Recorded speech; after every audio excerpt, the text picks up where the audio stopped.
Welcome, hello everyone. I was a little bit late with my intro because at the last second I was looking at my RAM usage and it was up over like 25 gigs. And then I looked at the task manager because I know Derail Valley can use a lot because I got a lot of mods. But Derail Valley was only using 16 gigs, so and then I saw Chrome at half a gig, and then another instance of Chrome at like a quarter gig, and I'm like, wait a minute, all I'm doing is I have one tab open, literally one tab with Facebook, and then I have the chat popped out. So it should not be using that much. So I closed all of Chrome, killed all of Chrome, and then started to back up. And now, I don't know, I think it made a little bit of a difference, not much. Hi there, Andrea and Bern, how you guys doing? We're gonna get back to Railroadin today, finally. Oh, lag. I mean, a lot of it probably is Derail Valley, but not all. Now, I've got a new mod that just came out recently. It's very cool. It's by Zbach. He's done a bunch of different mods. He's also done like different realism mods and stuff, which I haven't gotten into. Like, there's a steamer realism mod that makes it a lot more challenging to run the steamer, but probably a lot more satisfying too when you do it right, because you can really save on fuel. But the one that he just came out with, and I'm really glad that he made it separate from his other mods, is this knuckle coupler mod. Oh man, that's a life changer. Because I've seen a couple of little issues with it so far, but probably just because, you know, I just tossed in the coupler mod and didn't, you know, maybe I should have been standing around in the middle of nowhere without a town loaded up when I put in that mod. I don't know. But after I ran a train through one of the oil well central, just ran right down the center track, you know, didn't touch any of the other oil cars or anything. And then I made it down to the harbor, and then I noticed something like $30,000 of damage to one single tank car in the oil well. And I didn't do anything but drive through oil well, so that was a bug. Probably having to do with the new couplers. But hopefully, as I keep using it, whatever bugs will work themselves out. And he's probably going to keep updating it too. He's already updated it a couple of times. It is a brand new mod. Boy, it's nice not having to deal with those stupid chains. There's still buffers, but there's couplers, real knuckle couplers.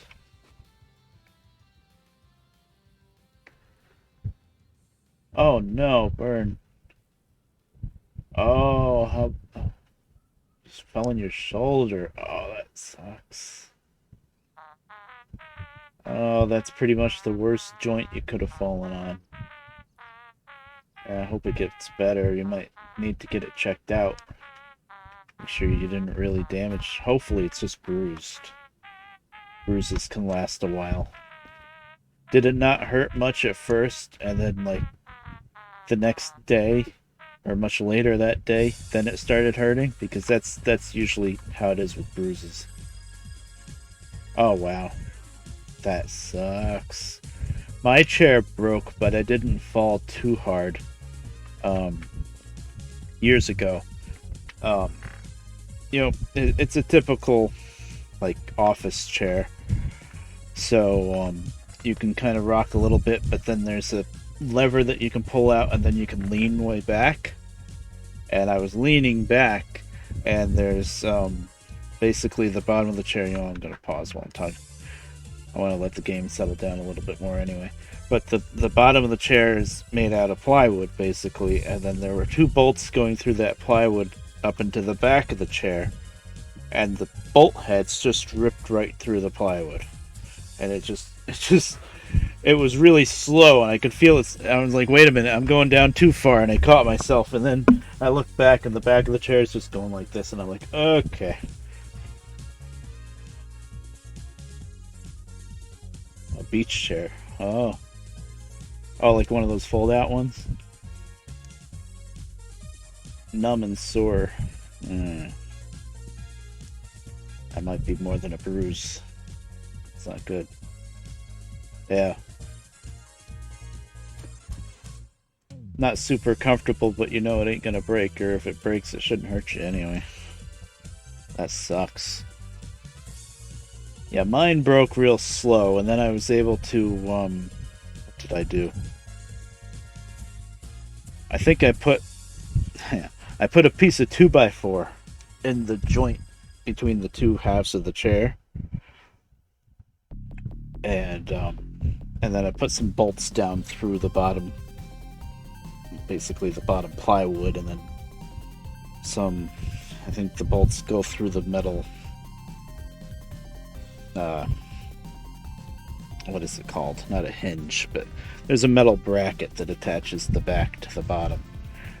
But anyway, long story short, I fixed it, and it's been good ever since. I wouldn't sit on it without a cushion, though, because you'd feel that freaking 2x4 back there.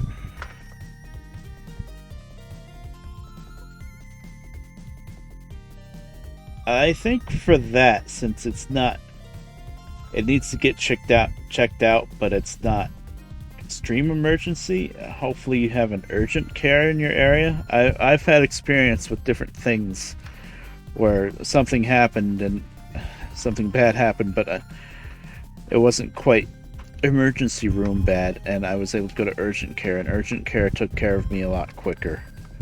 And since it's not super emergency triage type thing, they do a little bit of a better job checking you out and stuff, because emergency room is specifically triage. What's this? What's that? Where do we send you to get you out of the emergency room? Which is the way it needs to work, really. But I went to the emergency room back in 2015 when I gotta fix that. When my gallbladder went bad. And long story short, the emergency room sent me back home telling me that I just had a muscle sprain in my back, which I can understand how they missed it, because usually a gallbladder pain is up in the front in your belly, and this was in the back. And the emergency room doctor pressed in on my belly and stuff, trying to feel for it, and nothing hurt there. All of the pain was in the back. It was weird. But what she didn't do was check do a blood test, and then she would have seen the white blood cell count was too high, and kept investigating. That's what happened at the urgent care like a day or two after I went to the ER. My back still hurt, and then I've yeah. Also with the emergency room, I told the doctor I'm pretty sure I had a fever, and I took Tylenol, so it might not show as having a fever, but I think I have one. And they checked my temperature, and it was like just maybe not quite 99 degrees, and they're like, yeah, you don't have a temperature. I'm like, I took Tylenol. Oh, there's scissors.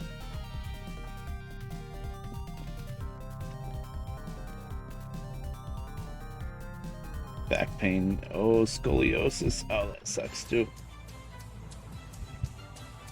Yeah, that's bad. You need to get that stuff checked out, Bern. But anyway, yeah, long story short, they didn't catch it. And then a couple days later, I went to urgent care, maybe one day later. I went over to my neighbor. I had told him, I don't feel too good. I think I have a fever or something. And he's looking at me. No, we're not going to do that. And sure enough, my face was like beet red, which I didn't even really notice. He's like, yeah, I think you have a fever.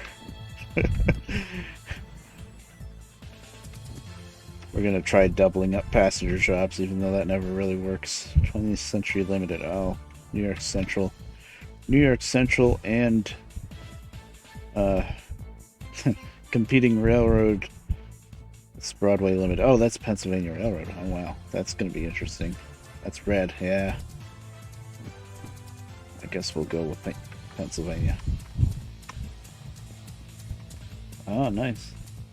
Oh, Half Moon. Cool. Yeah, it's middle of the day for me. We had some crazy rain this morning. So yeah, I go over to my neighbor. He takes my temperature. And because that day I didn't take Tylenol, he took my temperature and it was like 1037. And we're like, yeah, that's high. Not quite 1037. I don't think it got that high until after I was in the hospital. It was like 102 or 103, something like that.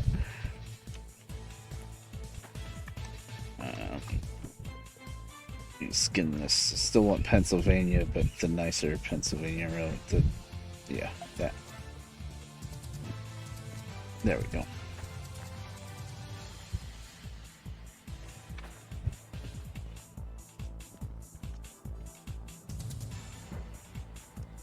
Is the fire even still lit? No. Oh, I paid off the emissions and stuff last time.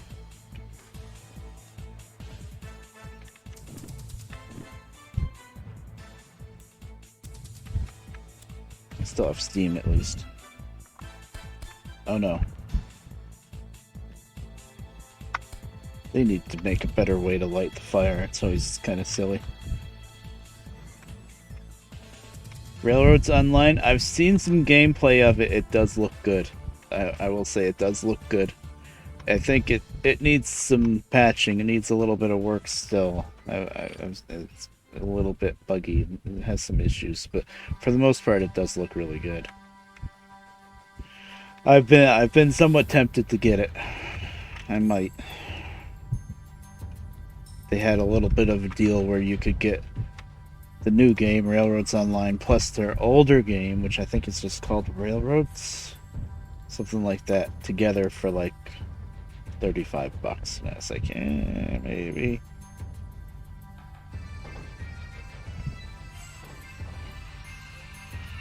I didn't pull the trigger on it, but it did look good. That's really old westy Railroadin too.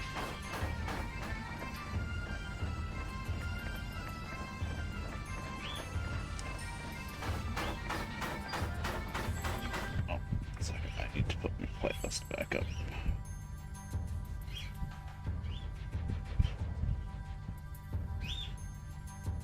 That's funny when I try to capture this media player with OBS. This is a Final Fantasy song? Final Fantasy Crystal Chronicles, huh? Are you?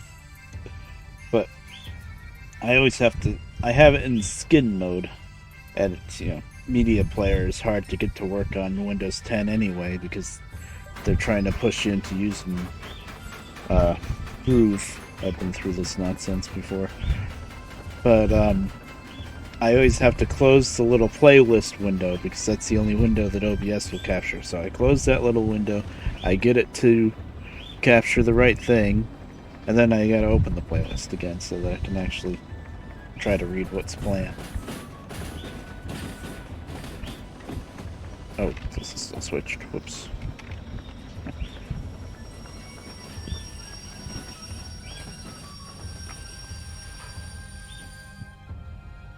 Oh, wait a minute.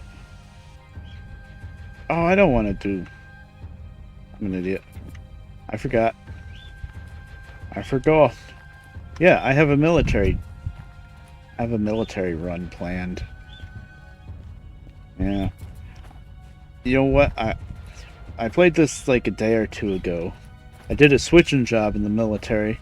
It's a very simple military. What am I doing? I could just throw the booklets on the ground. But I did a very simple military job, switching job in the yard there. Just a couple of moves. It was heavy. It was like 800 something tons, but I did that one job, and it was worth like $30,000. I was like, oh wow, that was really good. It was Military 2 Hazmat 3, and now the only license that I don't have right now is Hazmat 3. I have everything else because I'm too good at this game. Oh yeah, back pain from your bed. Yeah, yep. I know the feeling. I've slept on old mattresses for a long time. Even I was a lot younger, but if it's a bad enough bed, it doesn't matter how old or young you are. It's gonna wreck your back. If the mattress, if it's not like springs popping out bad yet, you might be able to get a really good topper. But it depends. If the mattress is really valleyed, though, then yeah, there's no fixing that. You gotta get a new one.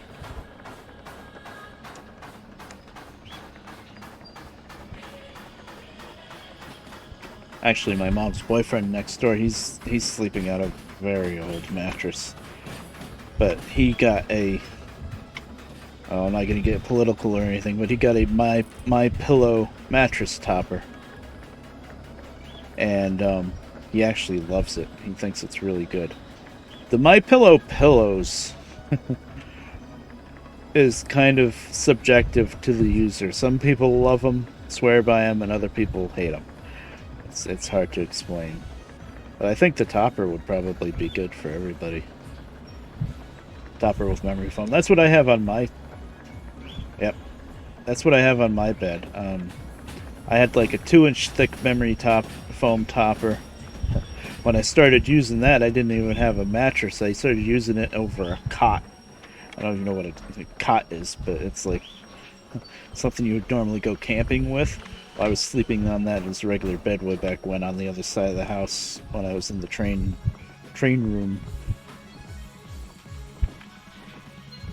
But that got to the point where it was just really rough. So then I went through a phase of trying to sleep on air mattresses, which kind of worked, but they kept springing leaks.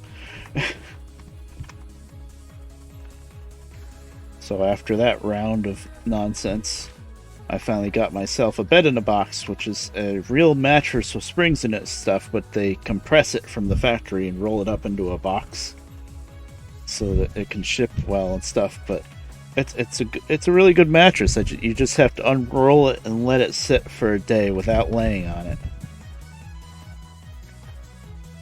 and then you're good to go. It's a really good mattress. And then I put the 2-inch memory foam topper on that. Yeah, this is the train I have set up. It's 2 sets of, I think this is all ammunition. Some empty flat cars just for the hell of it. And this is all going to military base. This is gonna be fun because it's a steep hill. Just making sure there's no handbrakes on, which I know there's not because they all get kicked off when you load in the game.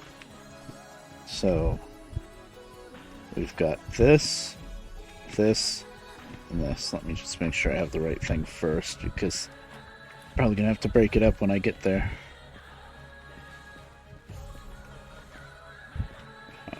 53 first.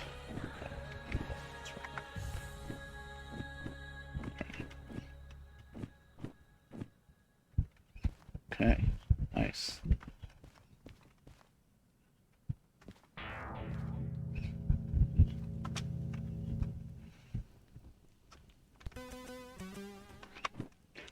But anyway, that 2-inch topper, after like, I don't know, 10 years probably,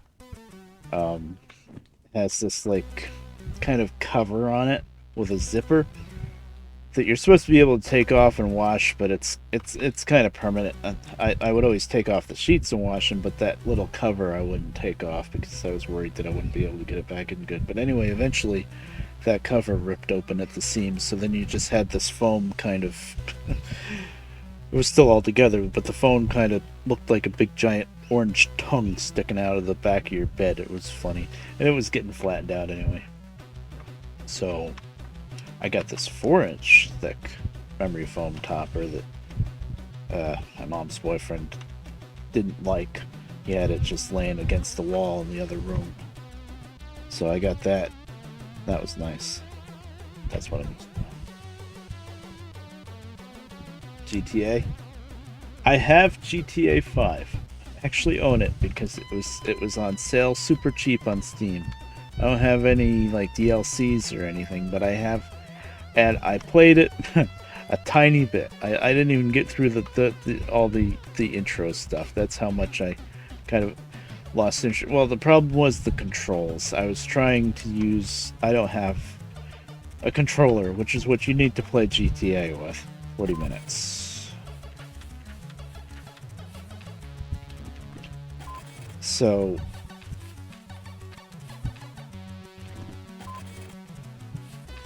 this isn't going to be 4i. Yeah, 6S. Oh boy. So I was trying to play it with my wheel, and it kind of worked, but I think if I kept working on it and fiddling with the controls, I would have eventually gotten it to the point where I liked it. But I don't know. I just didn't. Between that and just trying to get into the game in general, I just didn't really get into it, and then I never really tried it again. I do want to someday try it out again. I got it because I was watching at the time. I still watch it a little bit nowadays, but not nearly as much. I was watching a lot of GTA 5 roleplay. Where people roleplay as either the criminals or the police. Usually I'd watch people roleplaying as the police. Like, you've seen Olivia in the chat before. She does state police roleplay. She does really good with it. But anyway, I was maybe thinking about getting into that one day, and like, I think I wouldn't try to do the police stuff because it's just... There's too many real-life rules and stuff you have to learn, you know? Because they are really serious about that stuff, you know? But, I was thinking of maybe being a Civ player and, like either being a trucker or like a taxi cab driver or something like that. But I told myself I'm not even going to think about that until I actually play the real game. Maybe not beat the whole game, but at least play through it enough to learn it and stuff, and I never did. And I think I'm way too antisocial. I don't think I would ever do the RP stuff anyway.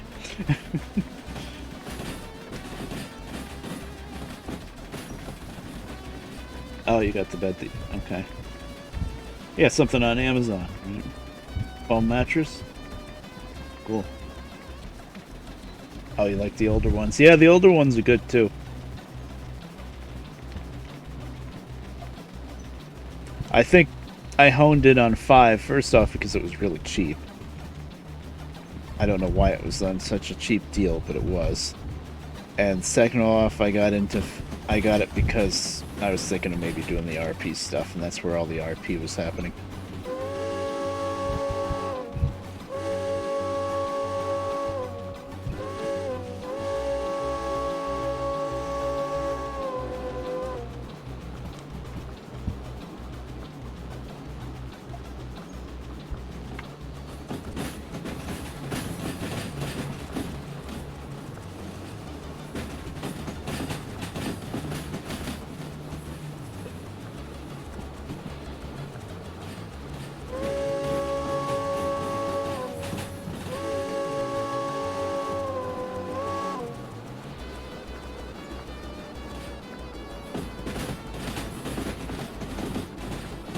But I haven't ran a train this direction in a long time, out of harbor.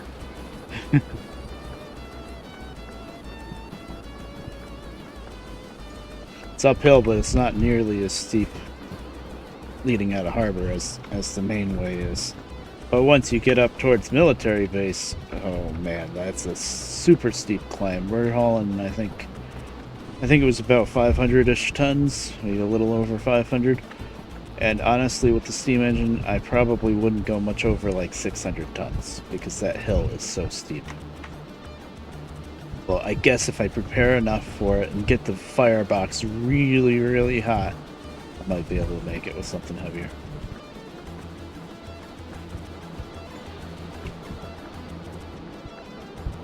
Right, yeah, I think GTA 5 online is only good if you get into the mods and like RP servers and stuff like that. I think just regular online is kind of blah.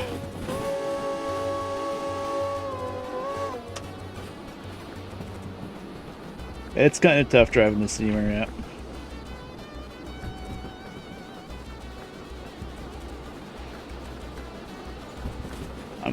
The cutoff wheel is still a little bit of a mystery. I think it doesn't work quite like it should. Like that's one of the things that gets handled in the mod for steam engine realism. Oh, that's a 4. Okay. We're going fast enough. But yeah, basically the closer to center, the faster you go, but judging exactly where that should be is a little tricky.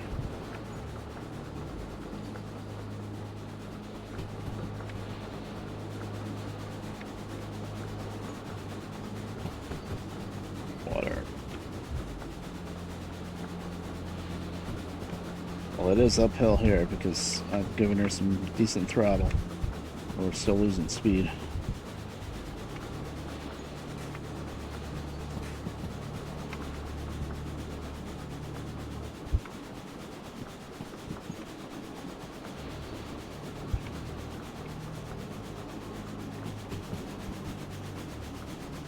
See, like right now I need a little bit more power, so I've got this cutoff wheel maybe halfway. Usually I only use that for like 30 and under, but well, we're only at 30 now. You have to go by sound a lot too. I'm gonna have to open up the draft. We're starting to lose a little steam. Need more heat.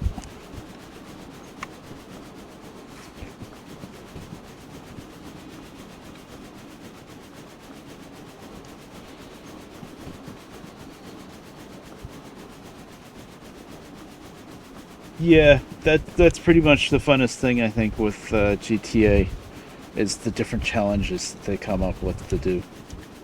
Like, and also there's the whole racing stuff, which a lot of people don't even do. But then there's channels that's completely dedicated to GTA 5 racing, like Fail Race. He does GTA 5. Well, he did. I don't know. He doesn't stream on Twitch anymore. I don't know why. I don't think he really streams on YouTube anymore either. I think he's just doing videos. Maybe he got another job and he works more often or something. But he would do GTA 5 racing, and sometimes, well, maybe once a week Forza racing too. But he didn't even play GTA for anything else, just for the racing, which was, and it was hilarious. And he's an amazing commentator is the thing. He's just constantly talking, which sometimes you would think you wouldn't really want somebody to constantly talk, but he's really good at it. Wait, how's the temperature? That's pretty good. You can see I'm not at max steam. Let's see if we can get any faster.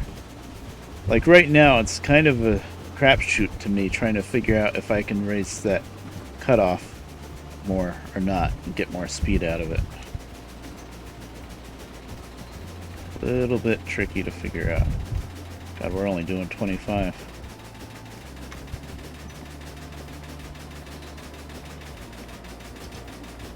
Okay, full draft now. Alaskan truck. Oh, that sounds interesting.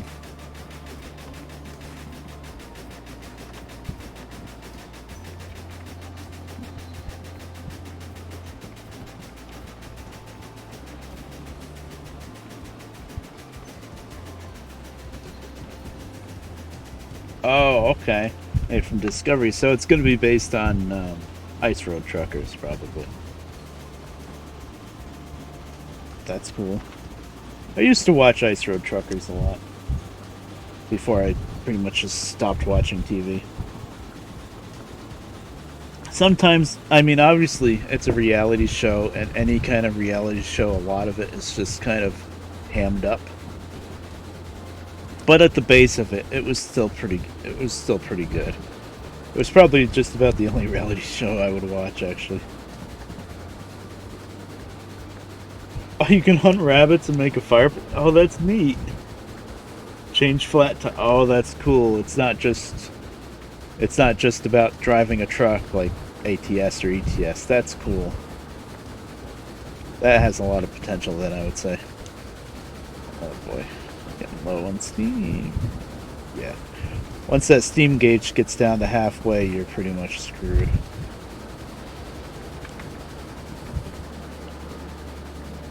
Trying to get as much heat as I can to recuperate steam while running at almost full throttle, which is tricky. We're still only doing 40. Didn't think this hill was quite this bad.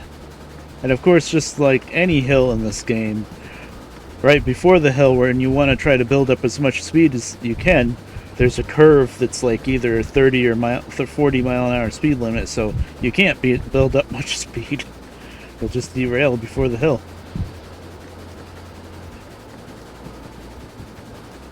I will. I'll look it up. Alaskan Truck Simulator.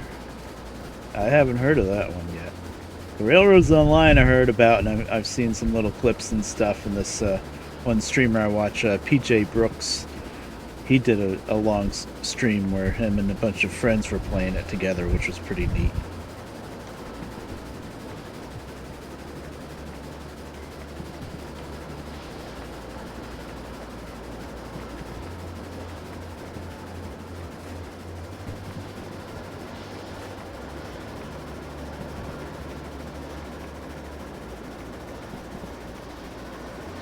Yep, 50.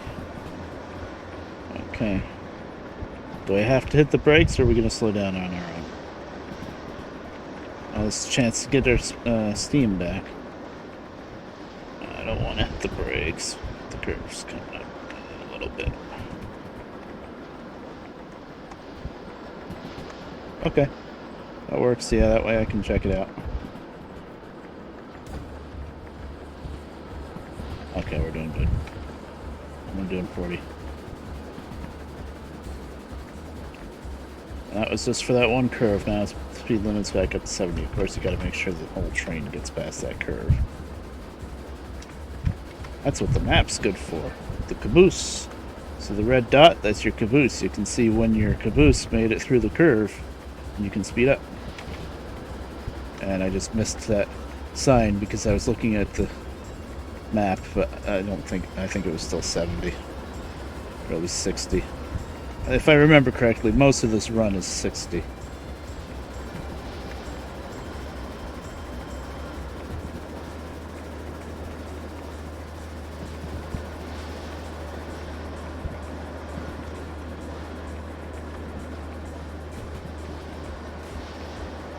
Yeah, I'm having to add a lot of coal because I've got the draft open full, which makes you burn through the coal a lot faster, but it gives you a lot more steam. Yeah. Basically, the higher your temperature is, the more steam you make.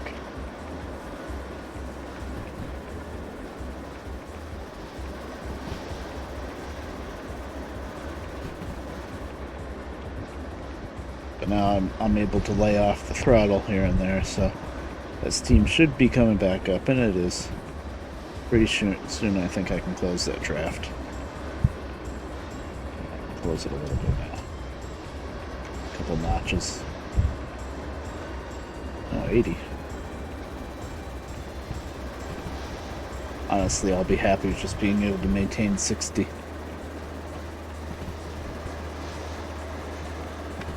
Yeah, that's good.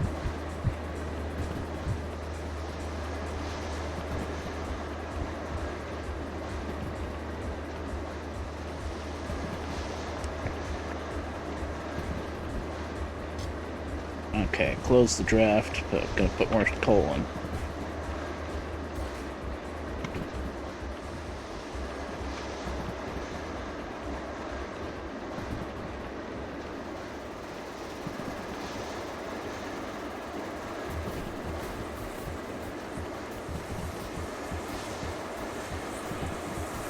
Oh, that sounds bad.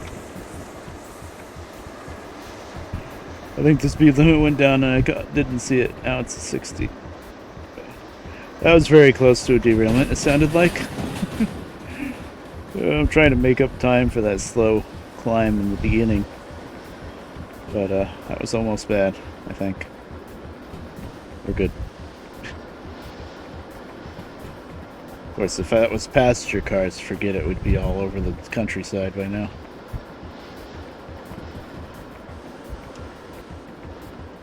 I'm hoping with this new knuckle coupler mod, I'm hoping that maybe, it didn't say that this would happen with that mod, but I'm hoping maybe something changed with the physics of the cars coupling, that the passenger cars maybe won't derail quite as easily.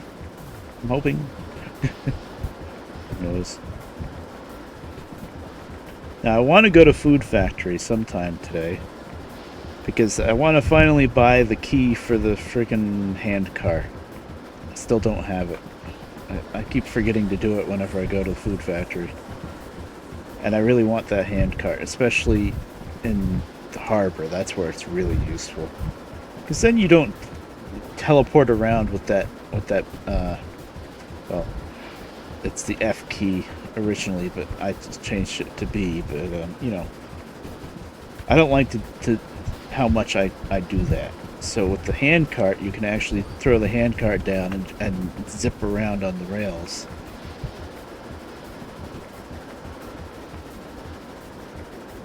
This is a little bit more realistic, Apparently, the next big update for Derail Valley, and I don't know if there's going to be a small update before. I just barely saw that 4. And I hit the brakes way too hard. I got scared. Oh god. Hit the brakes too hard.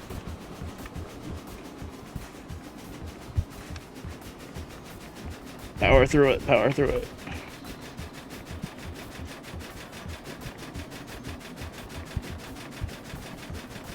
But with the big simulator update, I think there's going to be a new steam engine, a small little tank engine for like switching duties and stuff like that. And there's going to be, it's like certain things on like the diesel engines, like little buttons, like the bell button that doesn't do anything, and well, here the headlight stuff. I think there might be a day-night cycle. I don't know if that's coming too, but Oh, what was I talking about? There was something specifically I wanted to mention. Oh yeah, there's going to be a hardcore mode difficulty, and with that, the little teleport button where you blink around on the ground, disabled. No teleporting. You have to run and walk on foot all the time, which is going to make switching really difficult to get the time bonus. Well, not so much if you have the diesel with a remote, but yeah. I'm going to. When that comes out, when that new update comes out, I think I'm probably going to delete my save and just start from scratch on hardcore. That's kind of the funnest thing to do in this game anyway. Start over. Because once you get all the licenses, it's like, well, what else is there?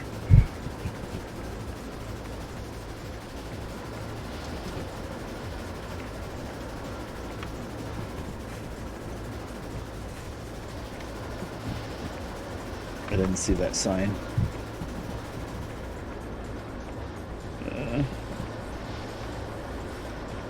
I think it's like 60. There's Goods Factory in town, by the way. Crossing over it, which is always an awesome view. I love this shot.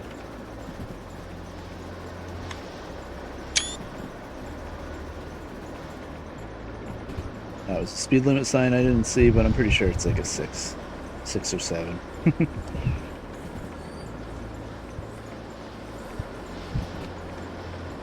I would like to see the next one. I think there's going to be a rough curve coming up. Okay, that's still a 7.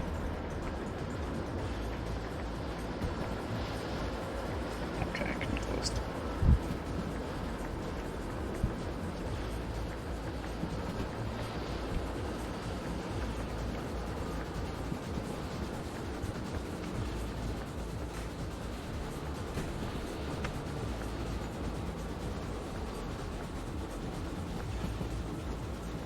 That's a 5. But we're already slowed down anyway.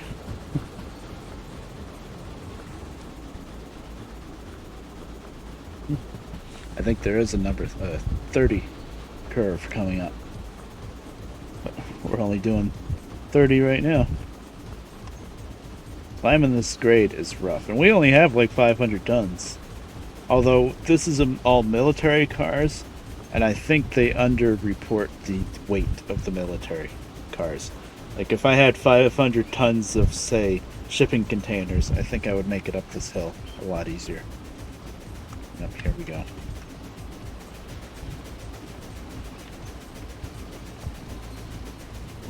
Four. Okay.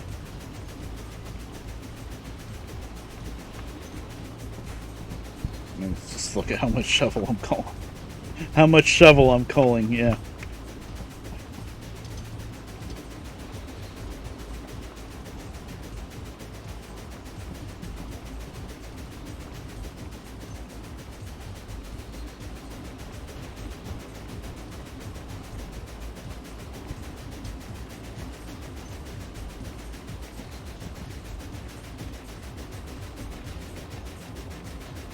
We'll say the visibility with the steam engine leaves a lot to be desired.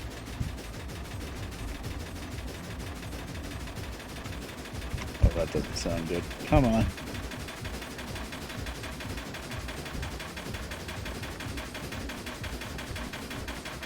More power. Wheels aren't slipping, right? No. It's pretty hard to make the wheels slip on the steam engine, actually, which is good.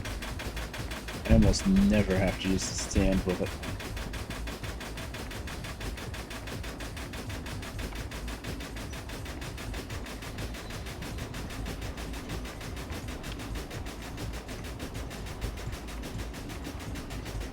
Okay, open that draft again. A little bit of lag here and there, it's not too bad, but that's all the mods, probably. Okay. 3. Okay, we're doing 3.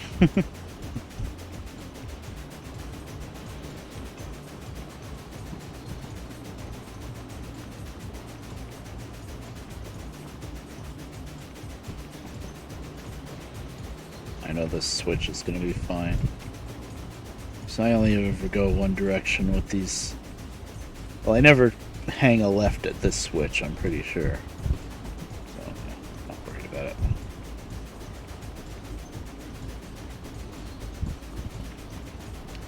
I'm pretty darn sure this is not my first time going up this way. Don't do it too often, but it's not my first.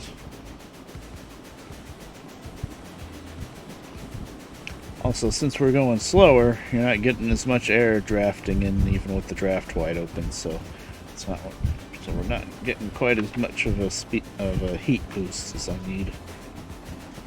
Sometimes it's tempting to use the blower, but that really burns through your coal fast. So I'm gonna try to avoid it.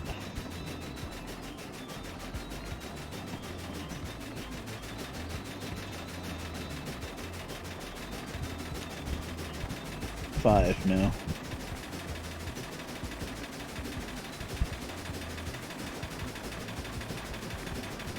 We can do it. It's going to be uphill all the way to the turnoff for the iron mine, which is after the turnoff for the coal mine. And then it goes downhill.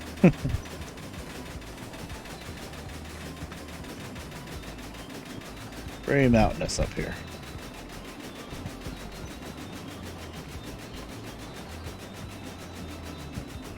See, we've got the fire pretty hot, and we're still...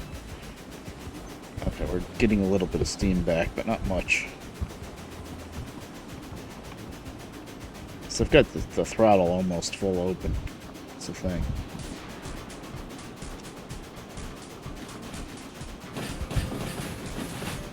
Let's back the train past that switch, yeah.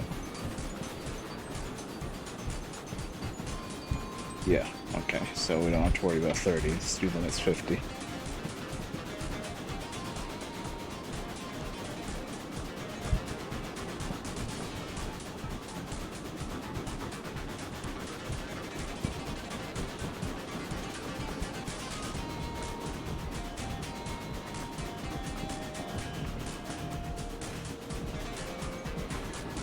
The good news is the way back is all downhill.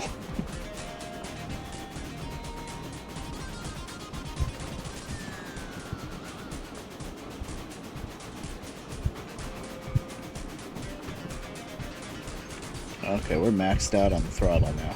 Oof. I hate keeping the throttle maxed like that, but...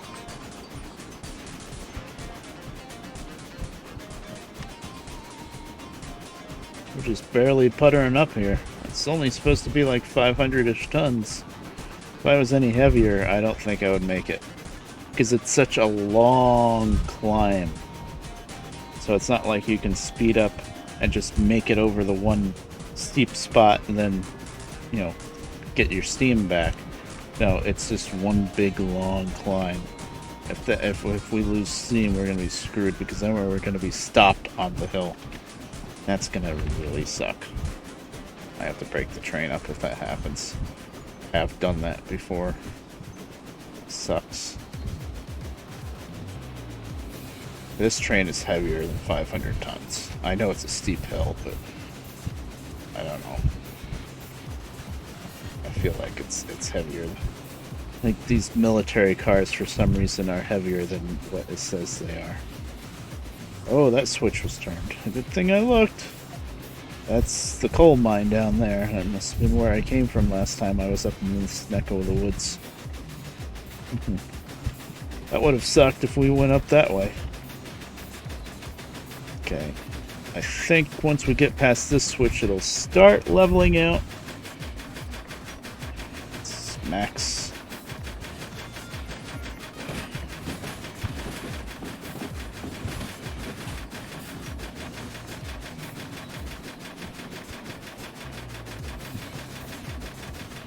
Also, Burn, the first thing I should have said when you talked about your shoulder, and I never mentioned it, is ice and or heat. I think ice... Oh, I don't remember the... Look it up. Like, ice is supposed to be 10 minutes on and 20 off or something like that. The heat you can have on longer. I don't know which would be better. I think with a shoulder... like deeper, you'd probably be better with heat, I would think. Like a heating pad or one of those old-fashioned rubber like bag things that you fill up with boiling water.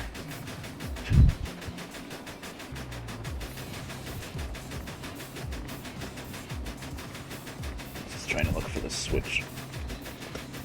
This one's good.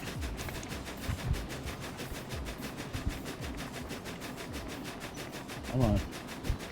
Oh, don't run out of steam now. We're almost up the hill.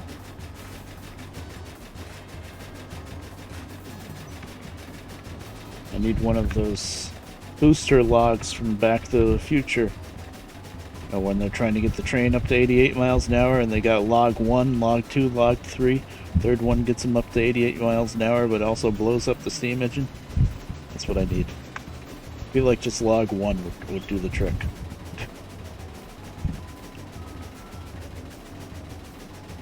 Okay. Oh, hallelujah. Downhill, 1.8%. Just like that, it goes from uphill to downhill. There's not even any level. That's the iron mine east over there.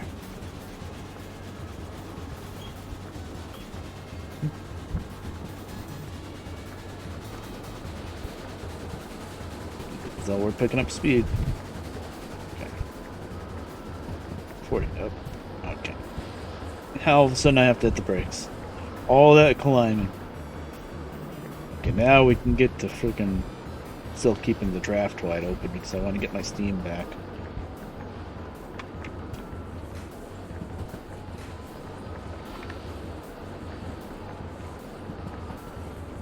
We made it up the hill, barely. That was rough.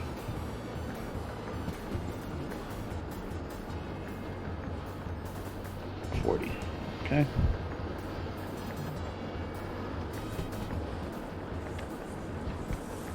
Ooh, that's a little bit over 40.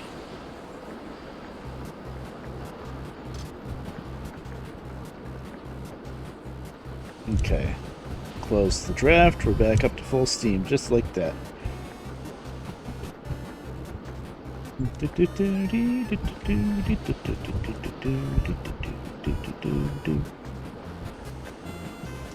Just make some spaghetti.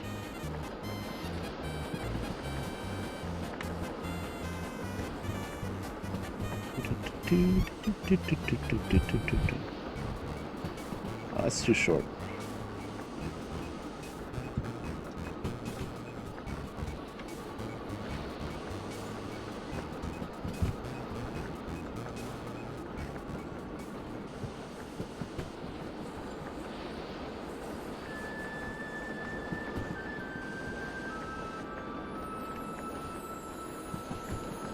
Well, you know what? I gotta make sure this.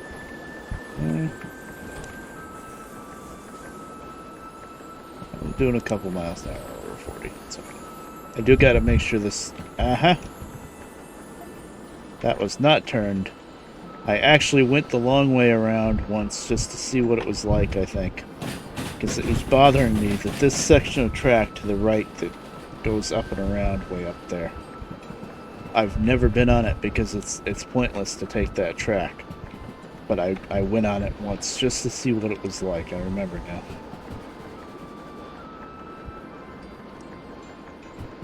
Six, but that's silly because we're just about at the military base. And this is a steep downhill right into the military base.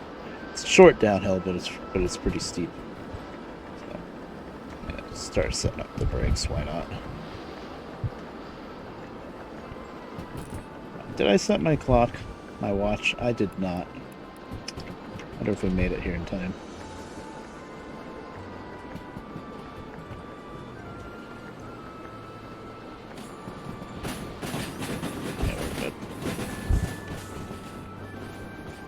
I always make sure to leave this yard from the center track. Yep. So we're good there. Center track is the input. Just good to know. Just hope I can run around this whole train. I think I should be able to. It's gonna suck if I can't, though. Actually, I don't know what I'm gonna do if I can't. I'm gonna have to be able to run around it because there's no other way in this yard. Without some monkey business.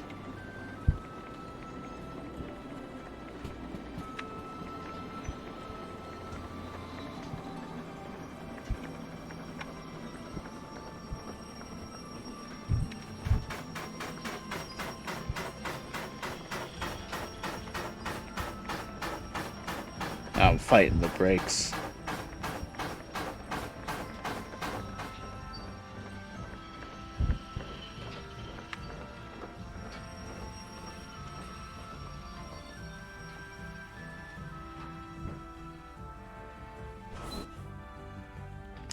It's the end of the train.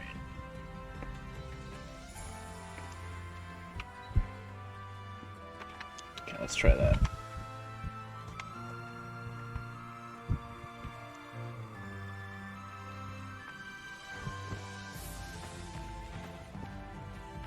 Okay, I can run around it. Good, good, good. I was a little worried.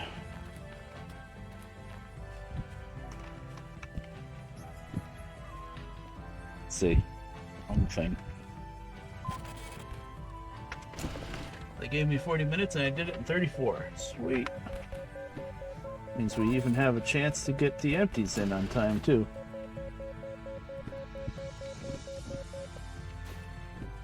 I gotta run around to grab those empties though, so let's see. Wait, how much did I make? 30,000. Yes, which means this is gonna be another 30,000, right? 36. Oh, that was a good payout. Always worth it to make a run up to a freaking military base. Sweet.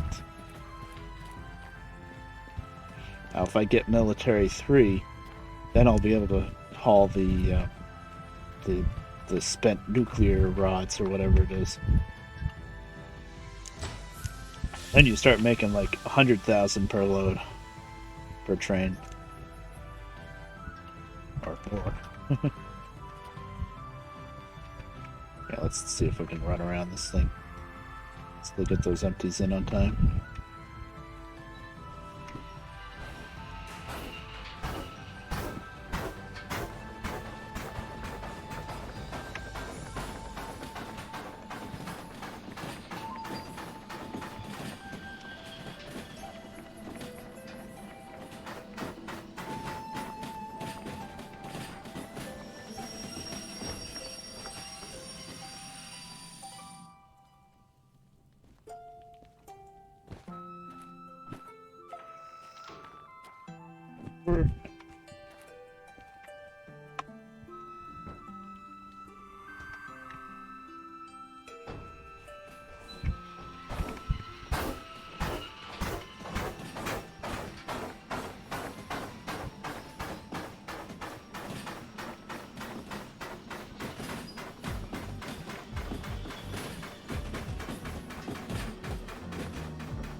I don't know how much water I burned through getting up here, but it was probably a lot.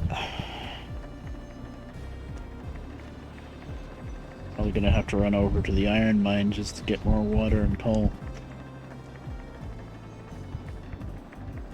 Or maybe I just made enough money that I won't have to worry about that. The way it works with the weird copay system is there's a certain amount of fee tolerance that you have, and the more money you have in your wallet, the higher the fee tolerance. And the fee tolerance means that if your fees are over the amount of your fee tolerance, then you have to pay off your fees before you can pick up another job. But if I wanted to get coal and water here at the military base, the only way would be to do it through the machine, and when you do it through the machine, you pay double the amount. 35 at night? Yeah, it's getting cold, yep. Here we've had a few freezes where it got down under 30 a couple of nights. My mom's been bringing in her plants almost every night, so the living room floor and the kitchen table is all covered in plants. I'm like, Mom, it's November, let them die. It's time.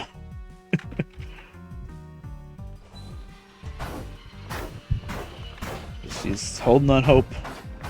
Although, I mean, I can't blame her this year because after we had those couple of really cold nights, then the last few days, it was up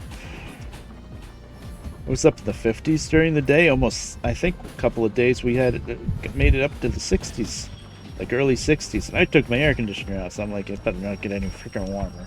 It didn't.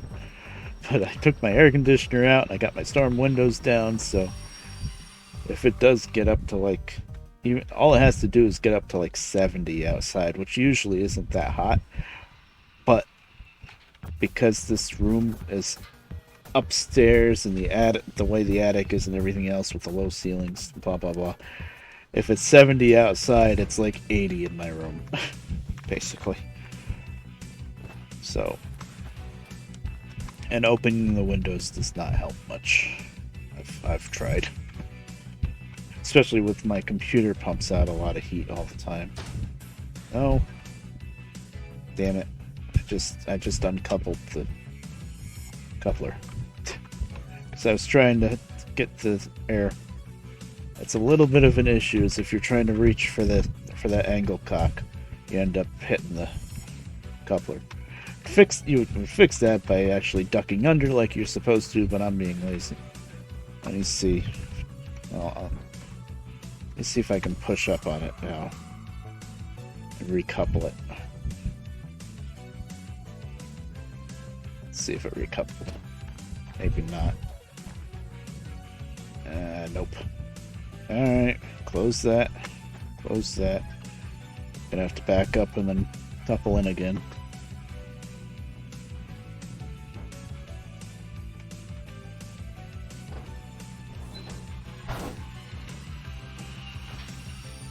Yeah, I'm not gonna get the time bonus on these flat cars, but it's not worth much anyway. The flat cars, I just brought them along because they went to the same place.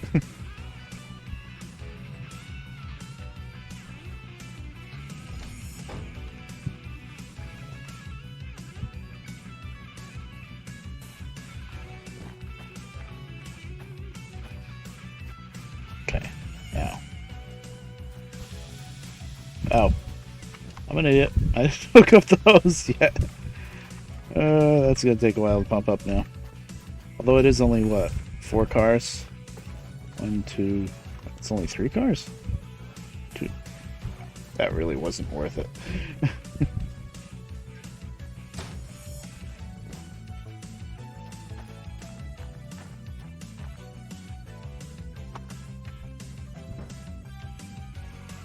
I, for one, welcome the cold weather, though. It's better than hot. That's all I gotta say about it.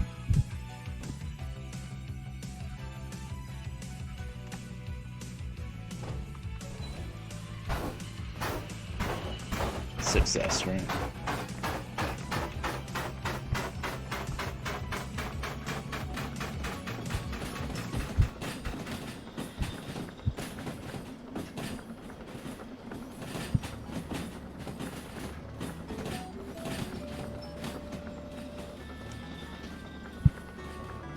I've heard,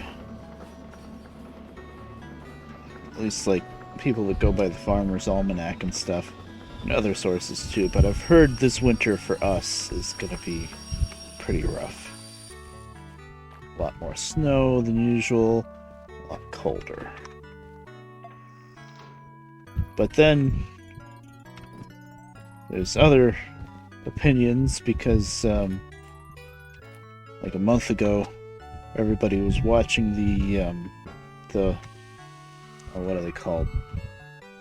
Woolly bears? They're little caterpillars that are furry. And they have like black on the 2 ends and brown in the middle. Or like a copper color almost.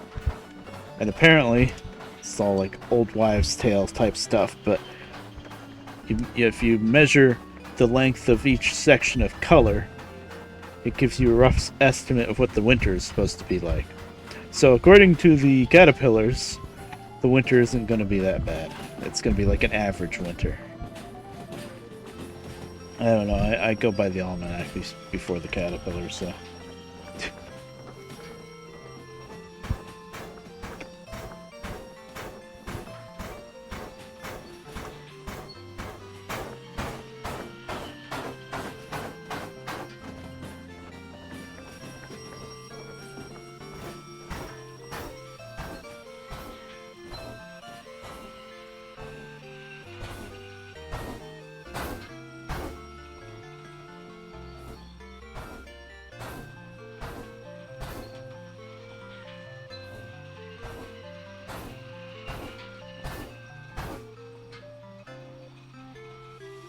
We're there enough to get paid anyway. Won't be coupled yet, but definitely on the track.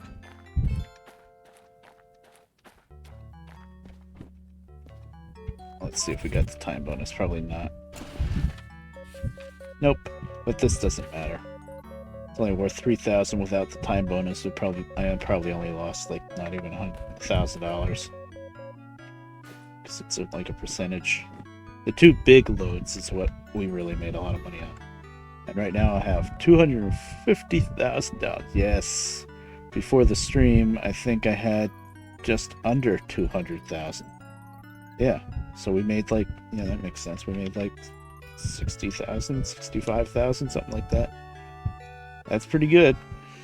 Now let's see what my fees are. 16,000. That was right on the edge of my fee tolerance, but now that I have $200,000 in my wallet, I didn't know this for a while. You could go into stats and see what your fee tolerance is. I'm trying to zoom in, but the problem is I set my zoom in button to right click, and that also changes the screens here, so fee tolerance 29,000, so we're good.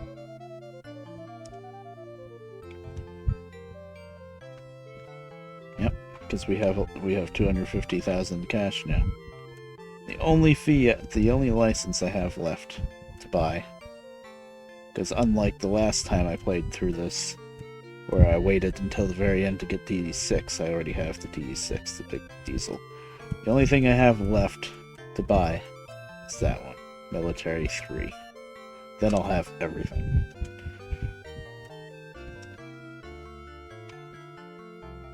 Okay, there's the unload jobs for the two loads that we just brought in.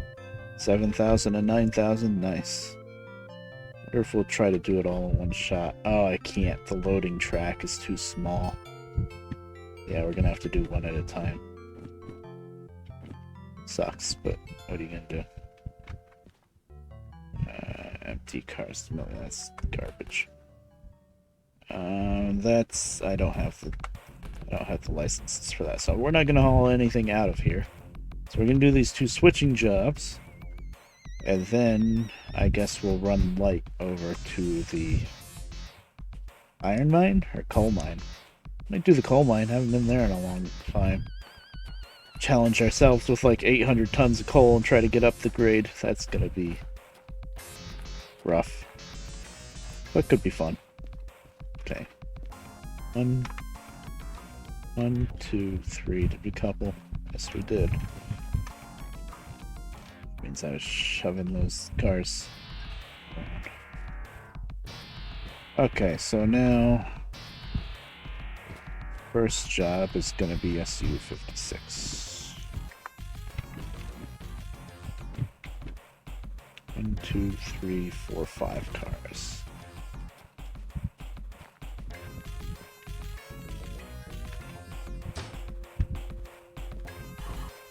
Set a handbrake. I'm getting lazy with the handbrakes. I don't really use them anymore.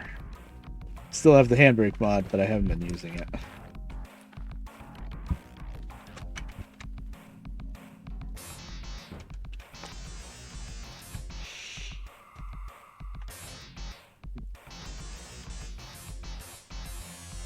I could be using the boombox instead of my media player list, but it's just so much more limited than the media player list.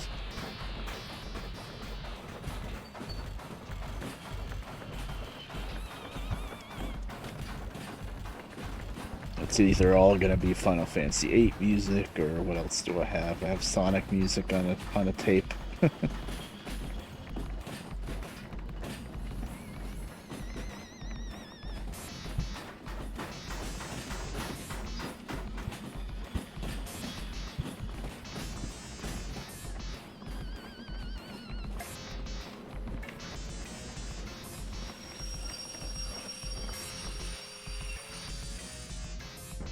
Switching with Steam power. Tricky. I can't wait. Can't wait until they come up with the tank engine. Small tank engine.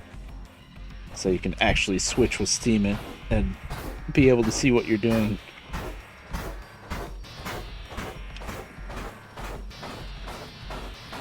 Although, when they add that tank engine, they better add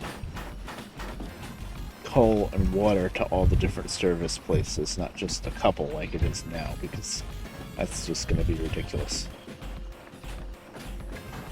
You're going to end up using the tank engine, switching around at a place, and then running out of coal and water, so then taking another engine like the shunter or something and dragging it to another town just so you can fill up the coal and water, which is going to be silly. I gotta believe they're going to add coal and water to at least all the major cities.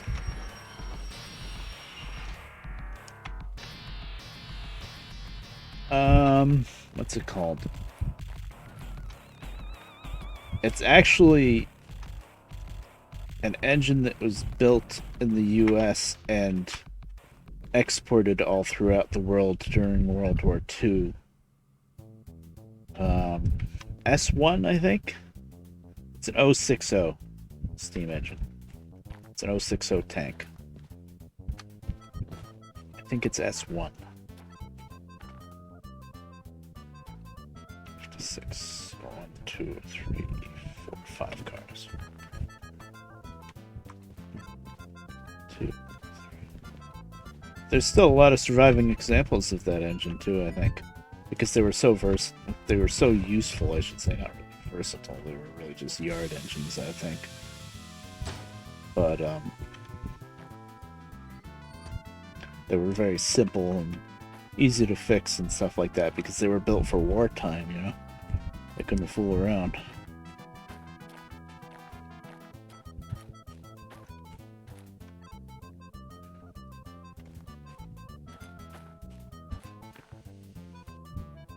This track is empty? Okay. Oops.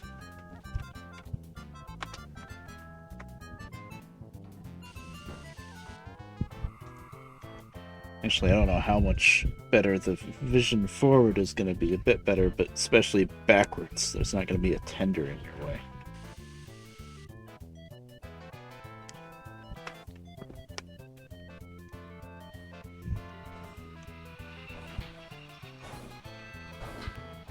You just make sure there's no handbrake on. That felt rough.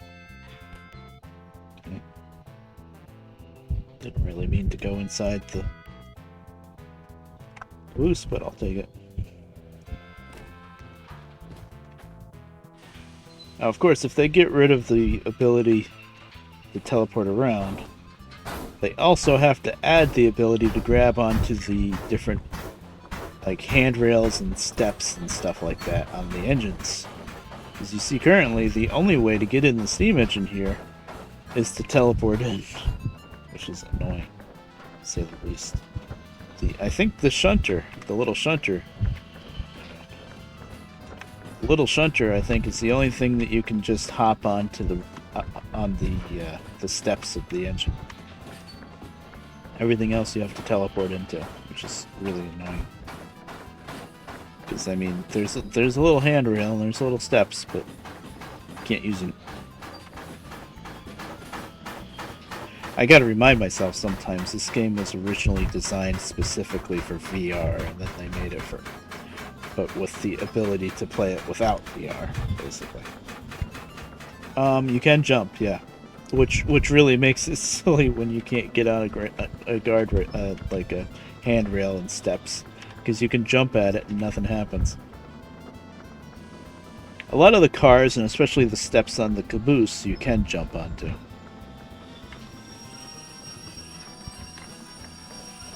But like the steam engine here, nope.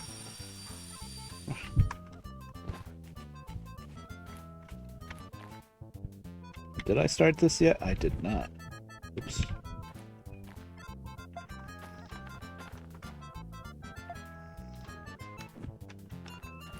This as well. Yeah, you can jump. Okay, 16 minutes to...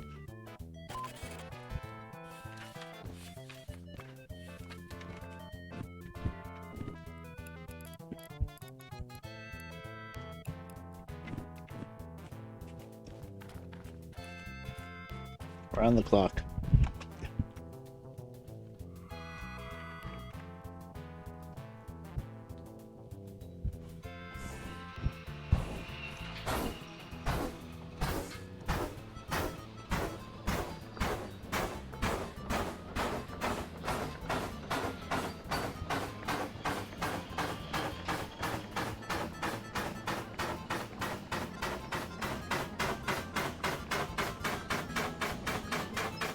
I know that next big update is gonna add a lot of stuff, because they've already done a teaser of the title screen where it's gonna say Derail Valley Simulator.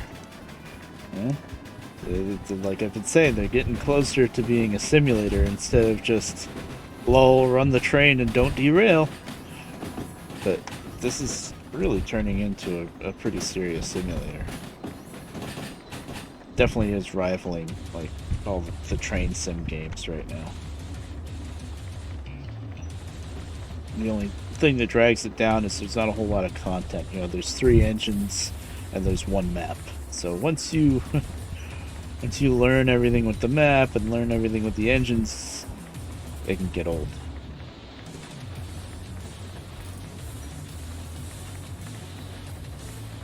But there's going to be a lot more mod support with the simulator update. And all sorts of stuff. And I know the simulator update's going to be really big because... Okay, good. Didn't check that switch up there, but I was pretty sure it would be okay. But, I know the simulator's update is going to be big because they started teasing about it and talking about it a while ago. And it's not coming out until like January or February of 2022. So yeah, it's going to be pretty big if they're working on it that long. Okay, that'll work. This is probably the shortest loading track. Oh yeah, I'm right up against the bumper.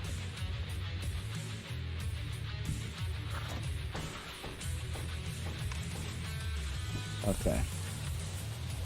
These 6, yeah, they always like to make you park some of the cars in this little A2S track. Which end? 645, no, the other end, okay. 882, 076. Yep, okay.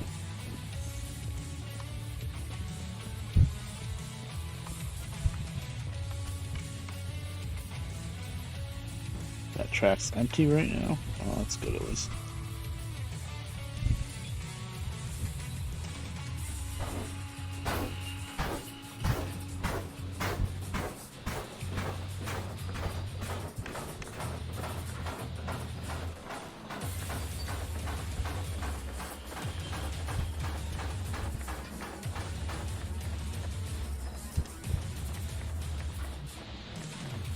I think that's actually good, yeah.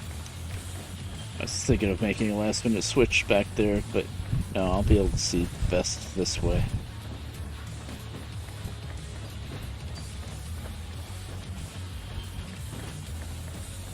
Yeah, the other way would have been a lot worse. That'll work.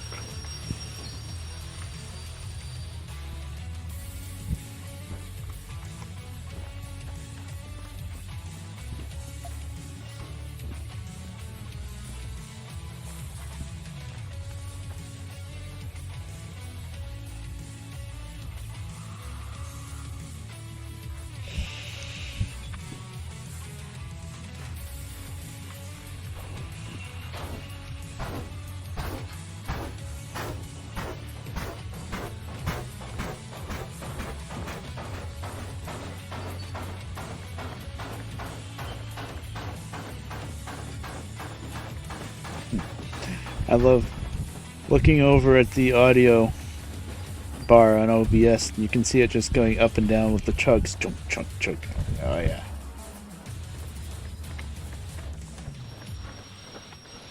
That should be good.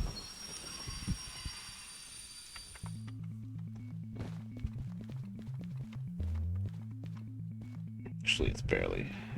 I'll go a little bit more.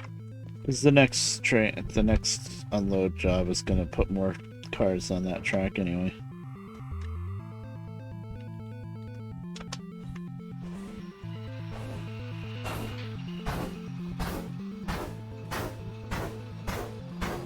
This is a very short little parking track and you can't see it.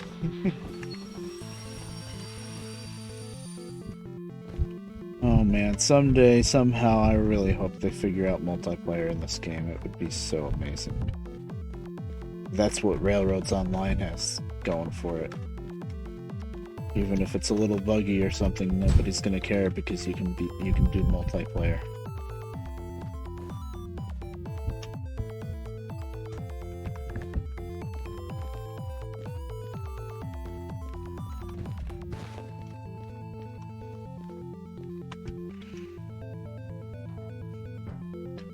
It would be funny. Somebody was mostly joking about it on the Discord server for Derail Valley. Actually, it's for Aperture, the makers of Derail Valley. But people are joking about what if they added like a health system and almost like a survival system, like, you know, eating food and stuff like that. Kind of like, I guess, what you're talking about with Alaskan Truck Simulator. They're adding ways to hunt for food and whatnot. I think that might be a little bit too far for a game like this, but it'd be interesting, I guess. Or like a health system so that you don't jump off the roof of the caboose like I just did. You know, you break your legs. Have to heal up. That'd be interesting.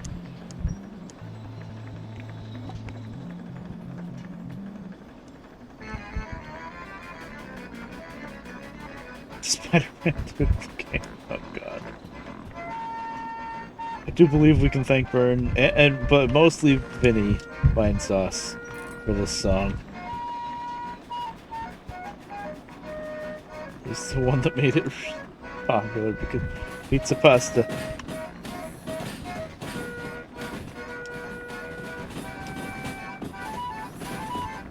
Oh yes, the theme song of all Italians.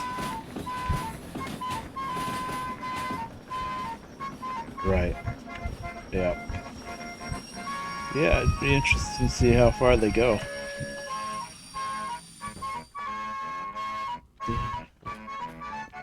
I think the ideas for some of that stuff is kind of, I don't know if you've heard of the game My Summer Car, but that game is super detailed like that. There's a health system, water, food, you have to go piss every once in a while. There's a meter for it. I mean, it's super detailed like that. Very easy to die. That would be too far for a train game, I think, but something like that. Yeah. But that game's really popular, so I could see them maybe trying to do something like that.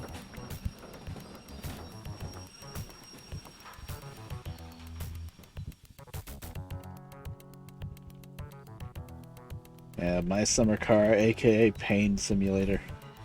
I own that game. Played it for about maybe 5 minutes. Like other games that I've tried and didn't play for long, I had issues with the controls. It's probably been fixed since then to work easier, but I was trying to sound like a broken record, but I was trying to use my wheel and pedals, you see. And it was very hard to set up the controls correctly. It was just a lot trickier than it needed to be. I like got into the van and then I couldn't get back. I either couldn't get out of the van or couldn't get in the van, one or the other.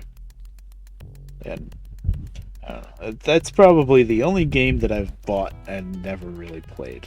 And I only bought it because I was watching a couple different streamers play it and they were having so much fun with it.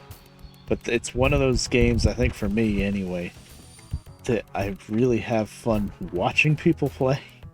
Actually, I haven't even watched any streams of that lately, but you know. You have a lot of fun watching people play it, but I don't know if I would really play it myself much. I just realized why it was so hard to shove that. I didn't take the handbrake back off. Get the time bonus. Yep. 11,000 just for that little job. Nice.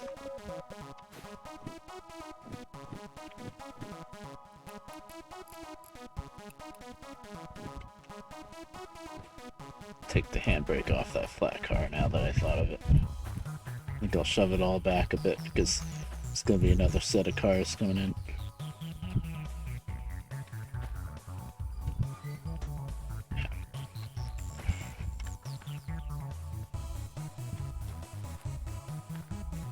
It's not open at this end, right?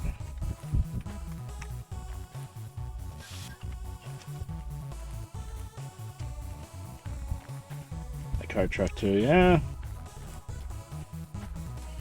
Closest thing they made, I would say kind of like Hard Truck 2, but only because it's made by the same people, would be Rig and Roll.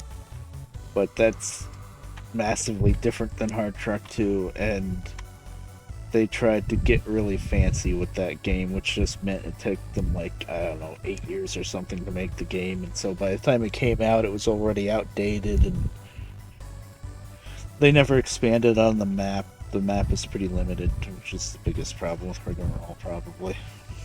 It is fun to play, though. I will say that. There's a lot of wacky quirks and bugs and stuff that needs to be fixed, and it's not really moddable at all, that game, I think. But it can be fun to just pick up and play.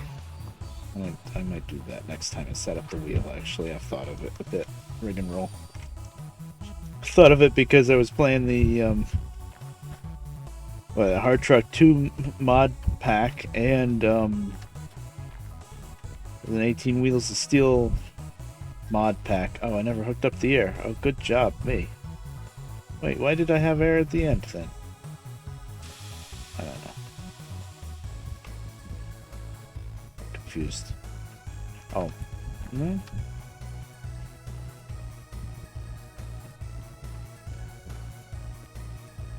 Okay.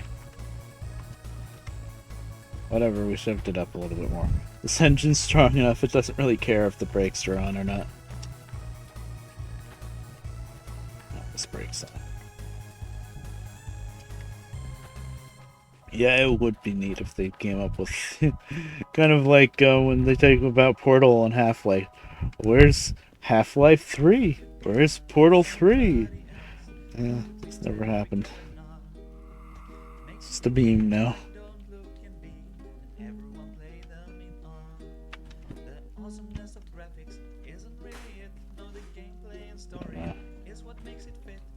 Why are we not moving?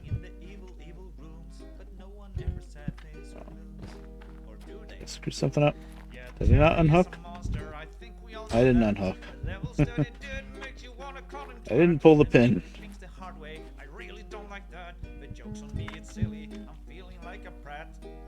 Ah, V.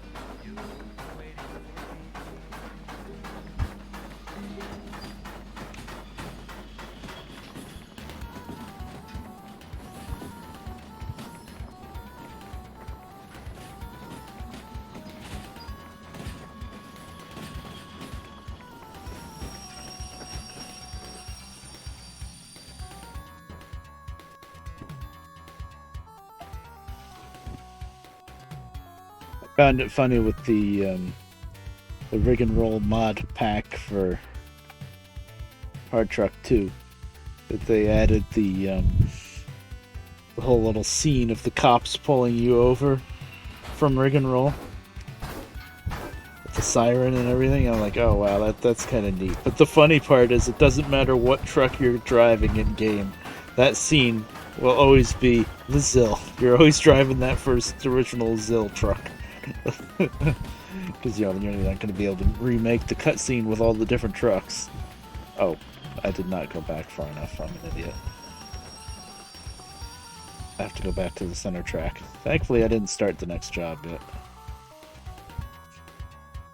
But I really got a kick out of that. Somebody's put an awful lot of work into that mod pack.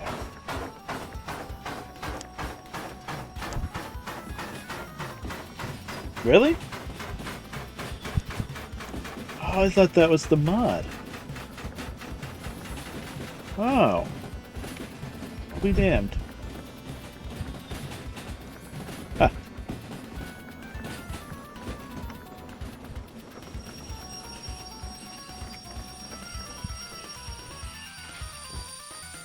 Yeah, I wouldn't know now because the GOG version is the one that I added the mod pack to. And if I want to play Vanilla Hard Truck 2 King of the Road, then I played the version that I've had forever.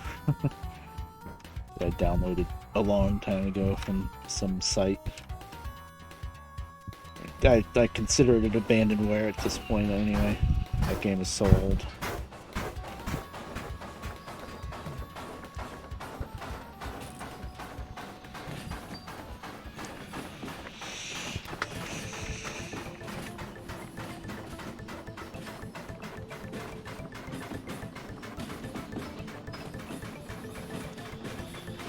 Oh, it's only 3 o'clock. Nice. I actually started at a decent time today.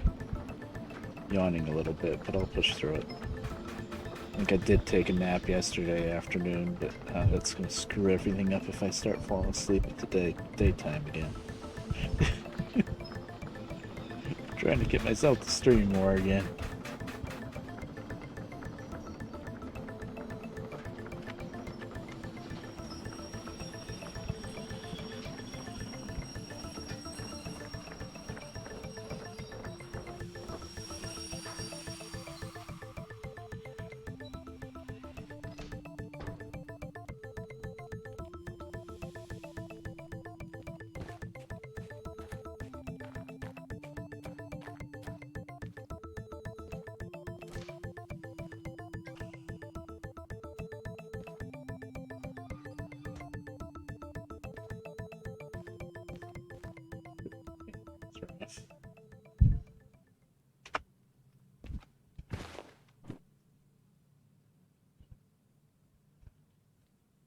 Okay, 2 drop-offs. 16 minutes ago. Okay. Alright, we got ready to go. Except, let's need more coal. Want a physical copy in a box? It'd be hard to find nowadays, but I have a physical copy of Hard Truck 2, not King of the Road, the regular American version of Hard Truck 2, I guess you'd call it.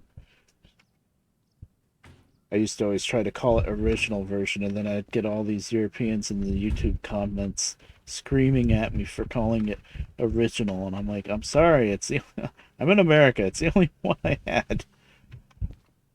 Let's get low. 2, 3, 4.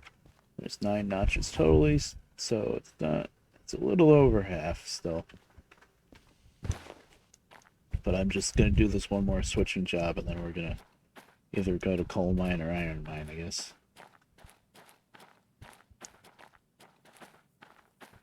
So.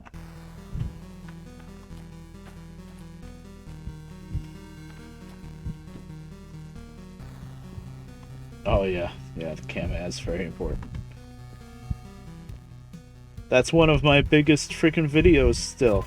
I think it is my single most viewed video.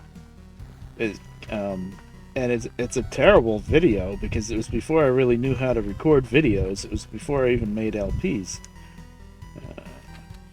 16 minutes. It's just called like Hard Truck 2 Cam-As to Spot 6 because I was in those days I decided to try to number all of the different little hidden spots on the map. It's not that it ever amounted to everything. What I needed to do, and I never did, was like make a version of the map, like take a picture of the map and put it in MS Paint or something and add little dots to the map saying spot 1 here, spot 2's here. I never did that. But anyway, it's just this crappy little video of me trying to pick up a hidden container. I think it was near Windcliff with the Cam-As semi truck and an empty trailer, and it was silly. But and it was just like 30-second clip videos mashed together because I didn't even have the full version of Fraps yet, so you could only take 30-second videos of Fraps unless you got the full version. And it's a terrible video. The audio is horrible, but it has like 150,000 views or something like that just because it says Cam-As in the title, I think. Yeah, the cops. It's a little silly, maybe, but yeah. And they don't just shoot you, they freaking kill you. You know. For the stupidest reasons. Oh, you brushed that AI truck.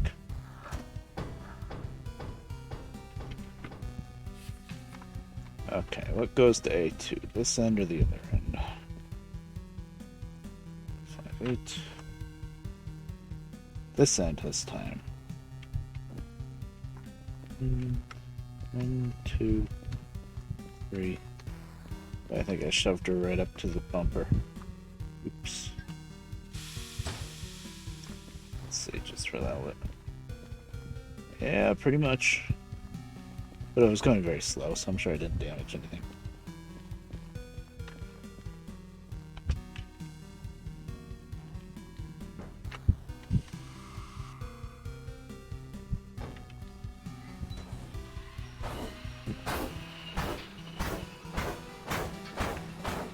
Oh, and the last set of stream VODs had a bunch of VODs that I had uploaded to my YouTube yet. I finally uploaded them a couple days ago. But for some reason, my Twitch, I still gotta look into this, but my Twitch was linked up to my main Redbear773 YouTube instead of the Redbear773, you know, the one where the VODs are supposed to go. So people that still don't have my VOD channel on YouTube were able to see some of my stream VODs. Oops. I could have deleted them off the one channel and re-uploaded them to the other, but I didn't bother. I said, you know what? This little set of videos, they can go on the main channel.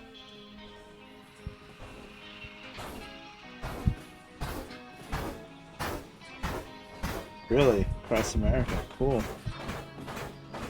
Man, I got that game working not too long ago, but I haven't played that game probably since that LP. Was that 2014? I think. I haven't really played it. It's pretty good. But it's not as moddable as Pedal to the Metal. Pedal to the Metal, out of all the 18 Wheels of Steel games, Pedal to the Metal is probably the easiest to mod. So there's a lot of mods for it. Different trucks, trailers, etc. So I think once I got more into that game, I didn't really play the other ones much.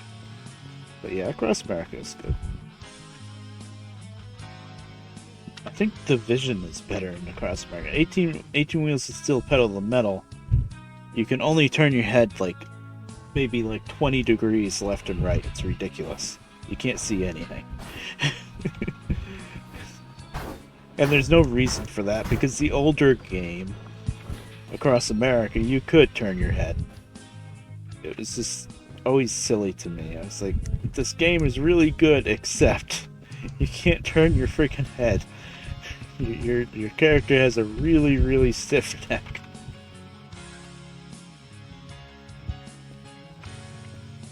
I don't think I set a handbrake here. No, it's only 2 cars, I don't care. Steam power.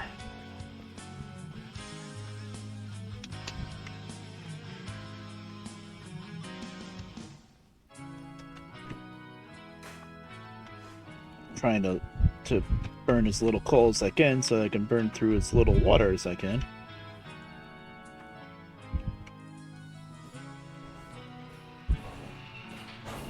Okay, I must have left the handbrake on because that was hard to move for, 5 little empty flat box cars.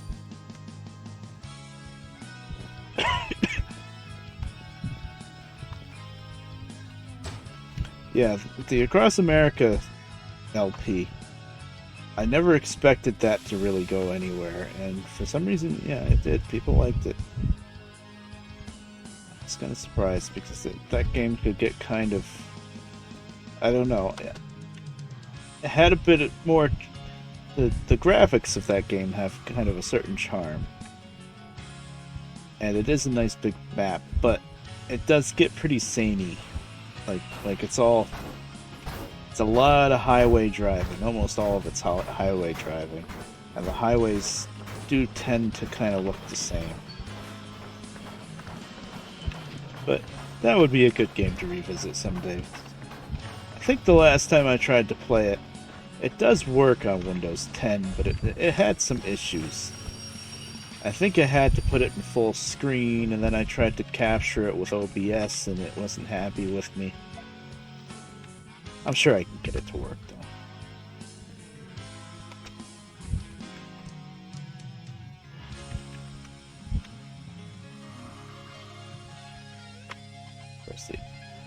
Oh! Now that's much more recently when I was playing, you mean 18 Wheels of Steel Hard Truck 18 Wheels of Steel, whatever, the combo title. Yeah, and I was...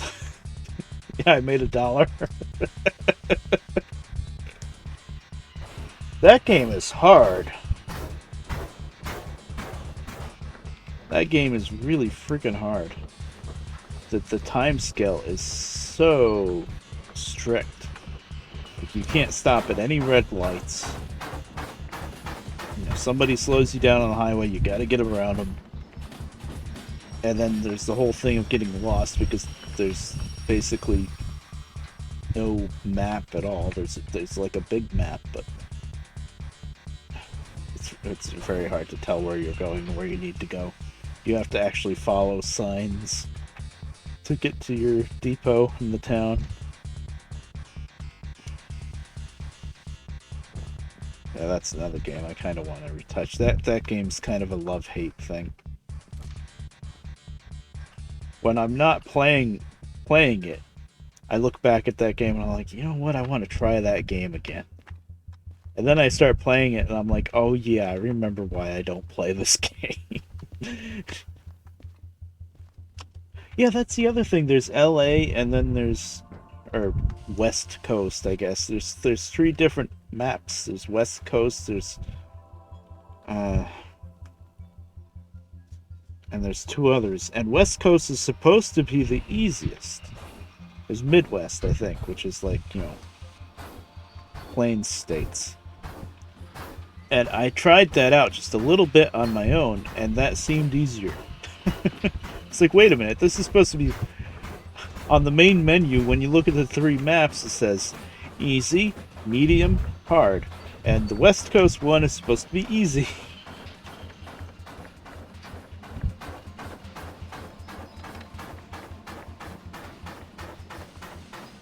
Yeah, good down the center track.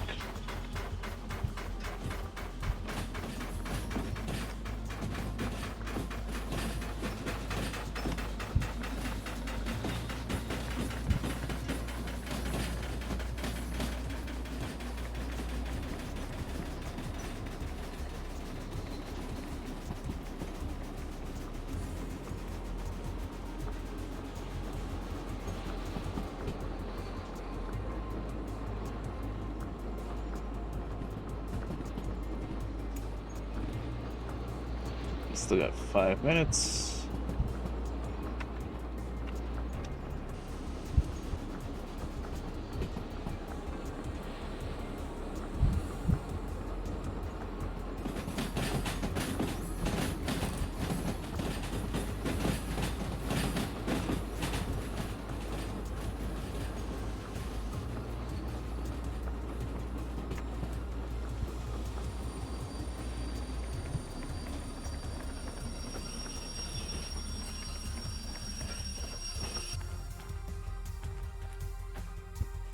Thought I didn't have any cars there for a sec. No, no, not this switch.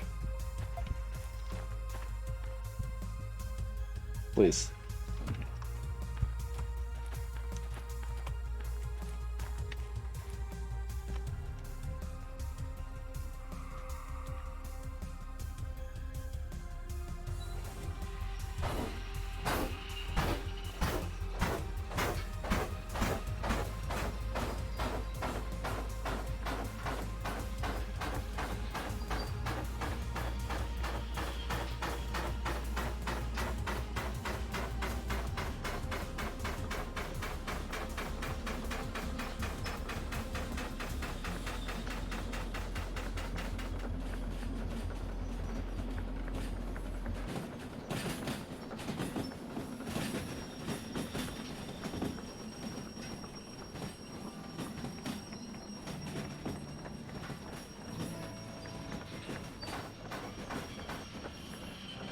Oh yeah, yep.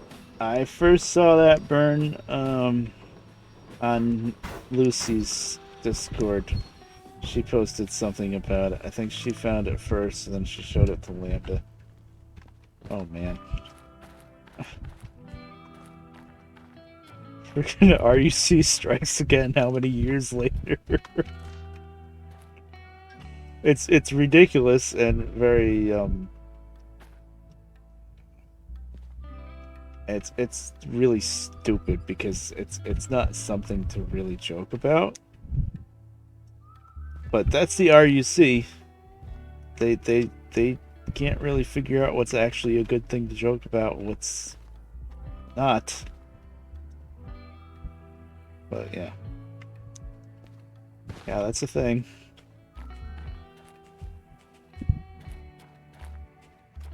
Or Soviet Steve. Oh, this is Yield Mike Demonic lore. You're probably not gonna know, but how do I explain this? Basically, Mike Demonic is a streamer that me and Burn and Lambda and a few others, we were always regulars at his streams. He hasn't streamed in years now, but there was basically a group of people for some reason that was just trolls, really, just a lot of trolls that would just be trolls in the chat and say all sorts of stupid, absurd things. And even after all these years of Mike not streaming, and I don't think anything should have really been happening with the RUC either, because the RUC is this group of trolls. But all of a sudden, there's like this video, internet mystery video, and they picked up some random like a wiki page or whatever from RUC about this this story that they were trying to debunk or something. Some old lady that may or may not have been dying that was calling 911. It's something that no one in their right mind would ever joke about. But this guy, this video was trying to get down to the mystery of it. Like, is this 911 call real? What really happened? All that kind of stuff. And then one of the wiki articles, and they were showing it as an example of somebody trolling and just making random stuff up, which is exactly what it was RUC saying that the Soviet Steve killed this random old lady that called 911 apparently. completely ridiculous. Completely ridiculous. No base in fact at all. You know. And it was just kind of unfortunate but really hilarious too. That this poor guy trying to research this stuff came upon the RUC thing. And it's like, wow. This is crazy.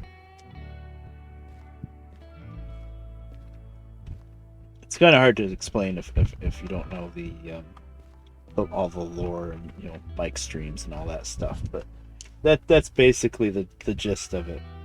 Yeah, Ruth Price. Yep, Google algorithm. Yeah, that's a big part of the problem. But oh man, I couldn't believe it either. I was like, you gotta be kidding me. It's kind of like best thing I can think of to equate it to is, you guys are gonna laugh about this, is there was an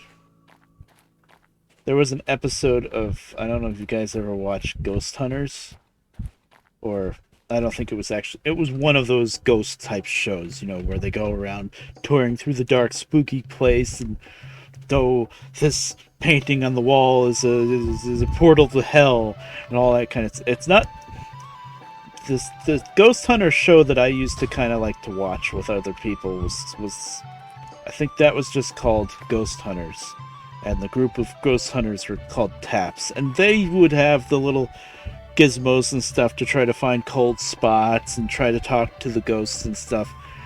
That seemed much more realistic to me. That was much more possible to be a real thing.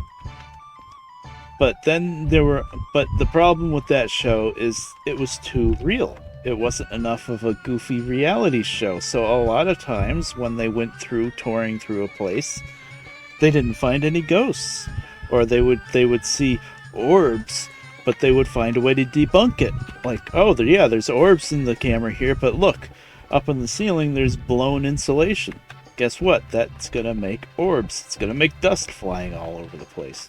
Stuff like that. So I liked it because of the realism, because then when they did find something, it was pretty real, or at least it seemed pretty real. But anyway, there's other ghost shows that's much more popular that are still going on, like Ghost Adventures, I think maybe is the name of it, or something else, I don't know.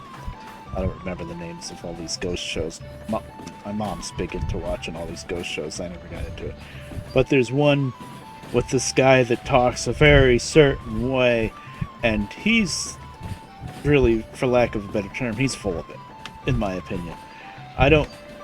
Some of the stuff that he does might be real, but I would never know because too much of it is hammed up. So, I don't think there's really any episode where he doesn't find a ghost, basically, or he isn't yelling back and forth at what's probably a recording on a tape, It's like, it's much more entertaining, but I don't really trust it, basically. But anyway, on that show, and this is one of the reasons why I don't trust it, by the way, Vinny showed a thing about this. This is how I found out. Vinny Vinesauce. One of the places that they were touring through looking for ghosts and stuff, there was a blackboard. And I know they've done this blackboard thing before, because sometimes they'll have a blackboard and they'll show one mark on it, and they'll go through the house a bit more and go back to the blackboard, and there's two marks. Ooh. It's not like there's somebody behind the camera just sticking another mark on the blackboard. No, it's a ghost. But anyway, this one blackboard had written on it, supposedly by the ghost, "The cake is a lie."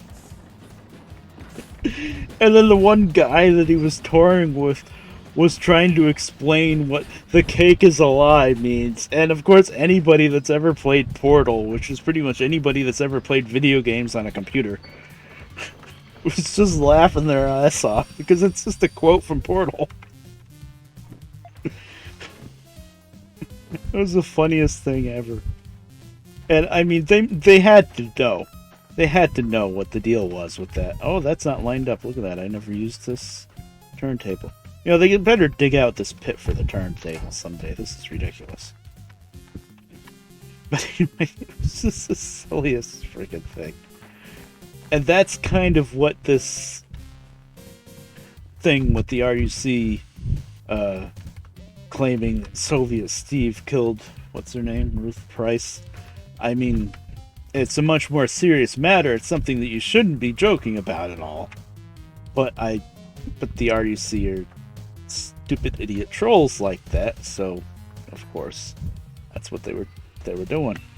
But the fact that that researcher guy came up with that, oh man.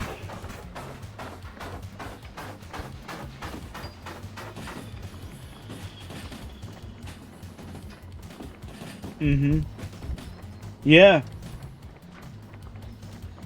Yeah, like regular shows or videos that don't have anything to do with gaming, and then something like that pops up. Oh my god. And Vinny showed that on stream, I remember. This was a couple of years ago, I think, that he showed that. And I was laughing for like 10 minutes. I was like, you gotta be kidding me. It's such an obvious one too. If it was a game quote that wasn't so obviously well known, it would maybe, you know, they would get away with it. But come on, the cake is a lie. Everybody knows what that means. Where it came from, I should say. I think my mom might even realize that was... I don't think she would have known what game it came from, but I think she would have realized that it was nonsense. I don't know. So silly. The thing that's much more believable, but you know, who knows if it's real or not, is when they show the blackboard and there's no mark, and then they go around looking for the ghost, talking to the ghost, and they come back and there's one mark. And then they go around, look around, and come back, now there's 2 marks. It's like, maybe that could be something, probably not, but the cake is a lie, come on.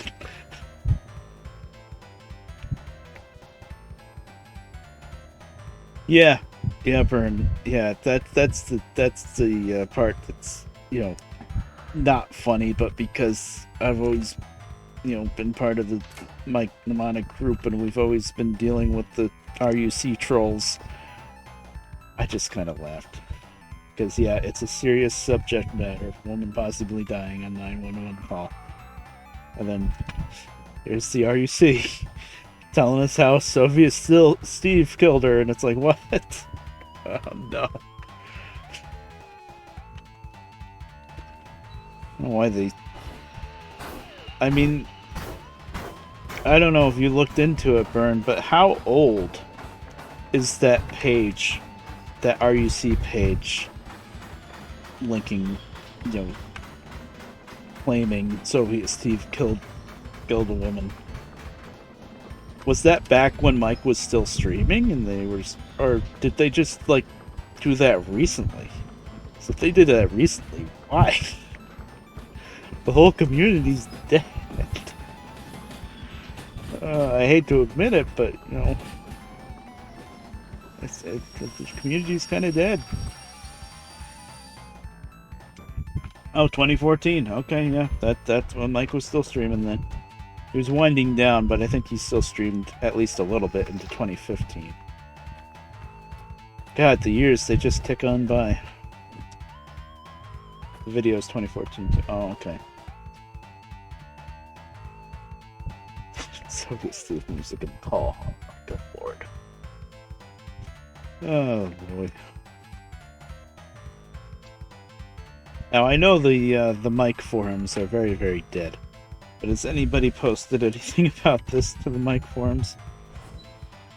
Because there's still probably like, I don't know, maybe 2 or 3 people that actually checked that forum and still haven't gotten Discord and gotten into the Discord group of us. I don't know why, but they just never do. Yeah.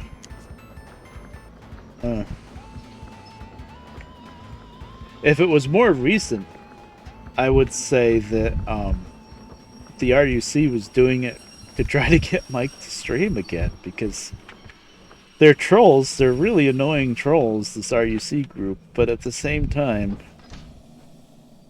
they probably miss him as much as we do.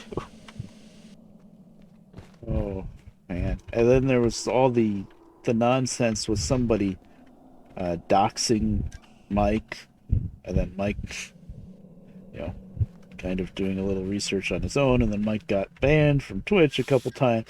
And I did like, who knows if it's real or not, but I did like how the RUC came out and said, we didn't do that.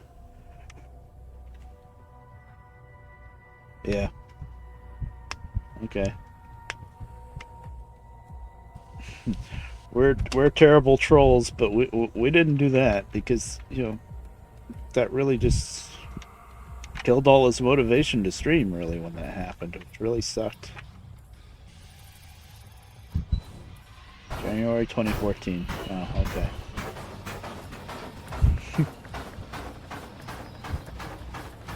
And the, mystery video that cited it is almost that old, too?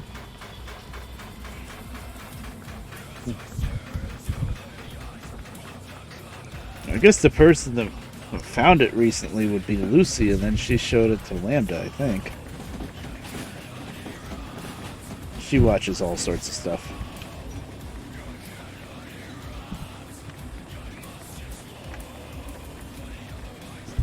He wasn't super big, no. But he was burning. He streamed every weekend. He got maybe an average of 1 to 200 viewers per stream. Somewhere's around there. A lot bigger than me, but not huge. Not Vine Sauce or any of the VTubers or anything. Not that big, but he had a pretty good following. Oh, are we not moving? I know this is a steep hill, but come on, all I got is the caboose. Oh, I've been paying attention. Is the music too loud? This song is kind of noisy. Come on, I'm never going to be able to adjust the volume right with the media player.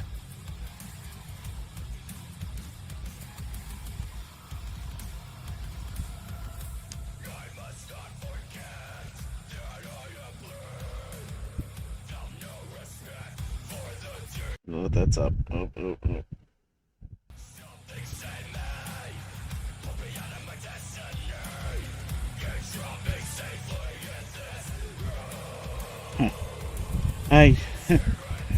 What's really annoying with the media player volume level, so you know what volume level I have the media player set to right now?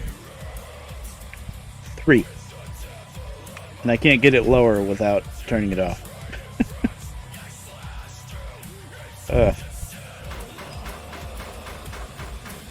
I don't always listen to this kind of music, but it's not too bad. It's from, what, Devil May Cry? Oh, okay. And Gura was playing that.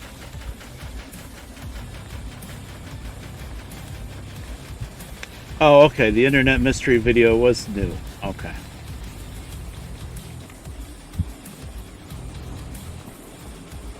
I was wondering why all of a sudden this was popping up. Wow. So the mystery guy was digging around looking for information and runs into the RUC.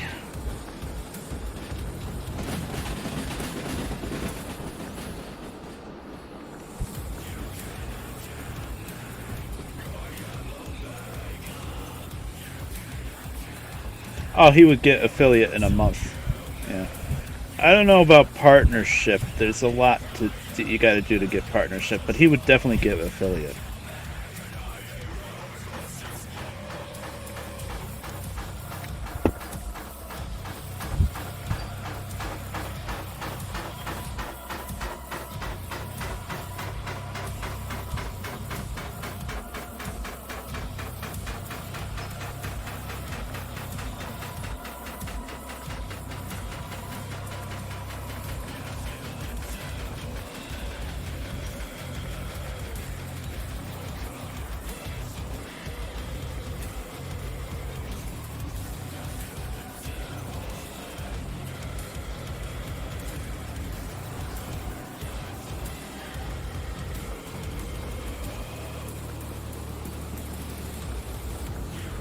So are we getting iron or coal? I'm so involved in a discussion. I've really been thinking about what I'm doing, but I think I'm gonna get coal. I guess I'm up for a challenge. Hold on. Video. I think so. I love these new headphones, but it's very hard to hear anything other than what's going on in the headphones. They really clamp on top of your ears pretty nice. Okay, that sounds over. Ah, yes, the Ring Terror's Realm. I thought, but I wasn't really streaming much at the time anyway, but I thought, like, just before Halloween of streaming this game just for the hell of it. This terrible, terrible horror game. I know, it's got its charm, but it's first off, I wasn't really streaming much, and my schedule was all messed up and stuff, but also, I don't know how the hell I would do it, because what's it on, the Dreamcast? I don't know anything about Dreamcast emulators.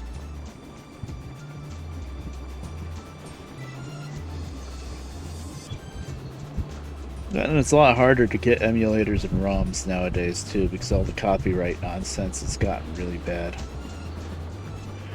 Like, I have a decent collection of emulators and ROMs, and actually, I go back sometimes just to check out the sites where I used to get all that stuff from, and it's like all this stuff isn't available anymore.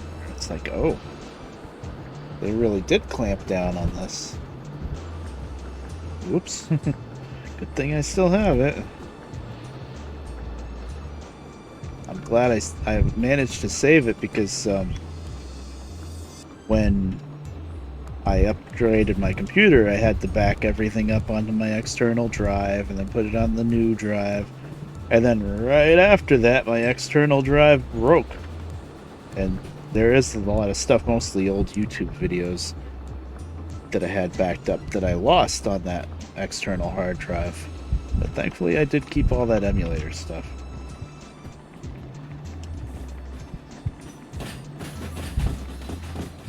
Yeah. Yeah, I'm sure something derailed now. I'm sure if you know what you're doing, you can still figure out how to get it. Tunnel collision, ignore counter to null rigid body during transfer to? I don't know what that means. Null rigid body. Huh. I'm just looking at this log. That's a lot of interesting things going on there. I don't know where this... it might be the coupler mod, I don't know. Alright, the good news is we went forward out of the military base. The bad news is now we're going to have to go backwards all the way into the coal mine because there's no Y to turn around here.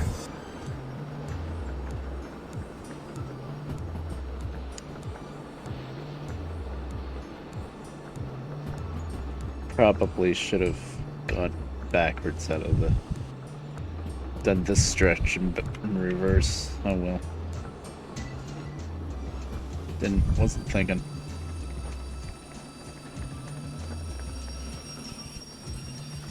Oh, we're not there yet. We're not there yet. I thought I just passed the switch, but I didn't. When the switch is on the other side of the track, you don't notice it right away. Okay, okay.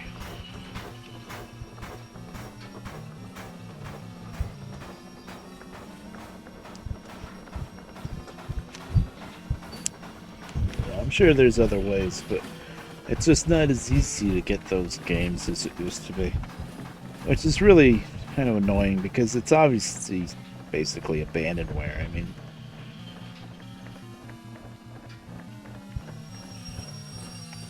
it's kind of stupid, but you know. And companies like Nintendo come up with new game collections and consoles with built-in games and stuff, then of course they're going to go around and say, you can't just download this stuff off the internet, we won't make as much money.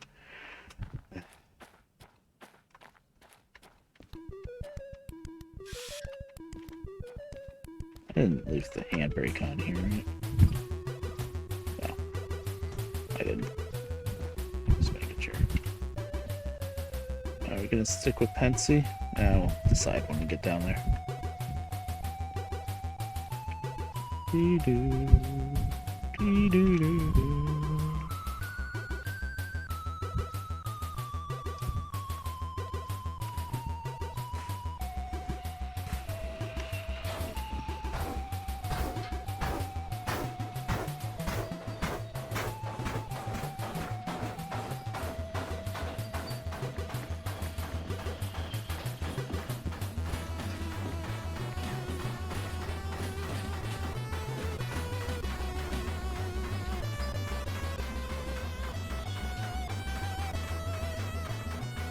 This is where multiplayer would really come in handy. Have somebody riding on the caboose reading off the speed limit signs for me.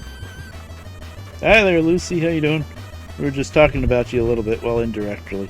We were talking about that mystery video that came out recently about that old lady on the 911 call that... And the researcher found the random freaking RUC page claiming it was Soviet Steve. Yeah.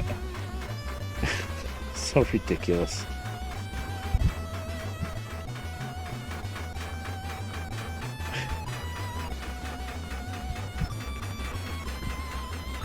Yeah, you think Soviet Steve. That's the really bad part of all of this is... You know, I very highly doubt Soviet Steve wanted the attention.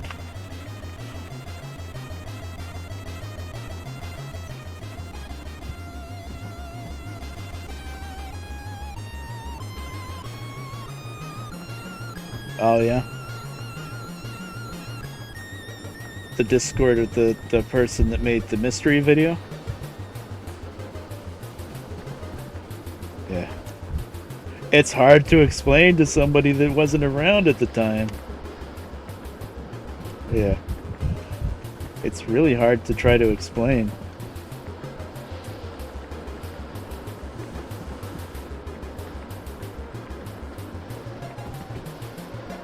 Okay, I'm just not going to go faster than 60. Slightly sociable use, yeah. Yeah. I'm just glad the guy that made the video, when he mentioned the Soviet Steve thing, he made it fairly obvious that it was a stupid fake thing, you know? He wasn't trying to cite it as a real source or anything like that. He used it as an example to show how things can spiral out of control on the internet, basically.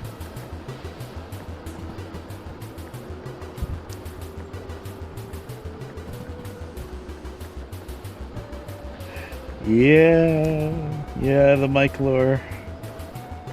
Yeah, if you're trying to explain Mike lore to people that weren't around during Mike streams, it's gonna be a little wacky.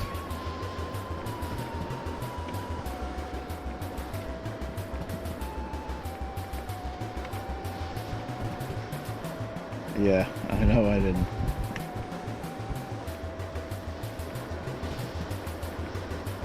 PowerPoint presentation. Okay, this is this character, this is that character.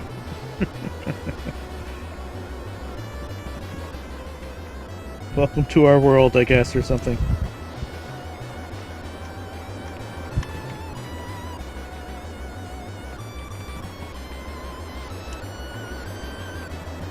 Yeah. Oh, we're going too fast.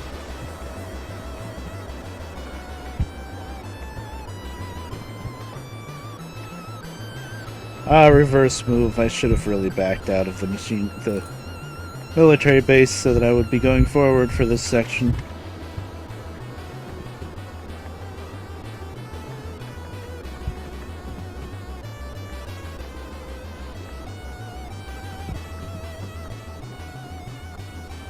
God.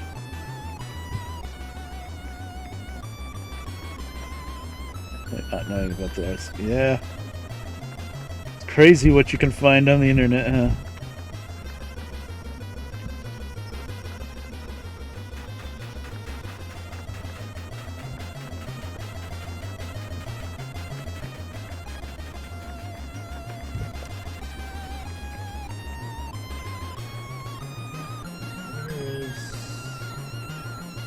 guess I could have enough coal and water to get my train together before I service the engine.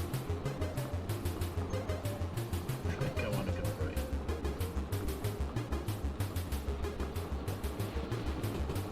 Oh, coal mine. This area I almost never go to, so it's...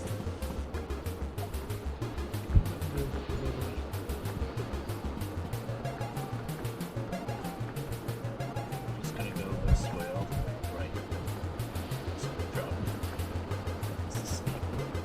I haven't touched the throttle, just picked up that much speed.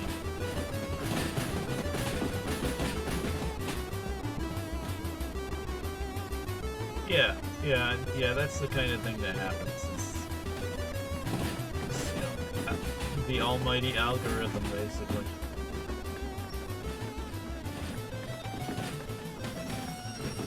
Their wiki is the 5th result. Oh, good lord. That's terrible. That's really just terrible.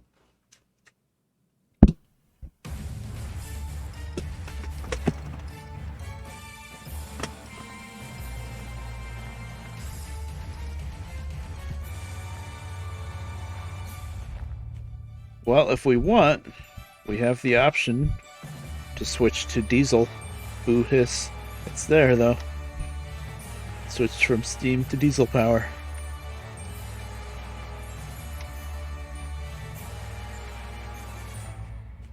Where's the depot?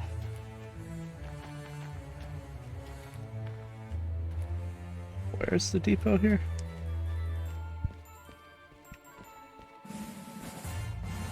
Yeah, they were trying to, yeah.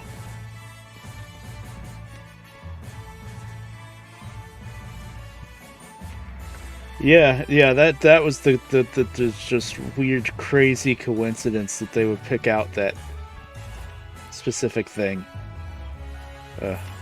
This is not the station office.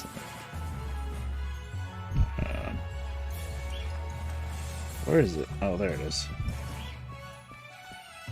In case you guys were wondering what a coal mine looks like, by the way, I think you can see it.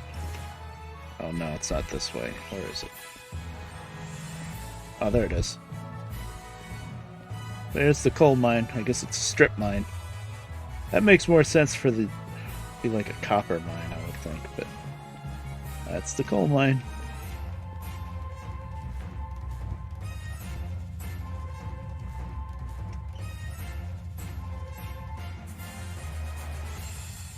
Oh yeah, the completely random old lady image too, yeah.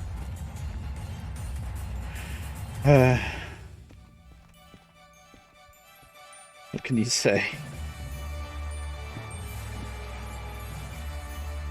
I think I'm gonna bother with that. How much is that worth? Not much. I think there's enough heading out of here without that.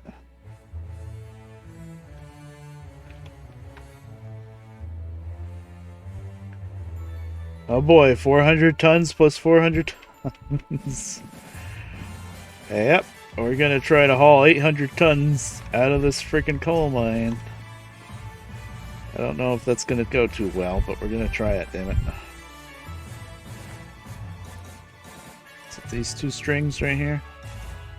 So, 96, yep.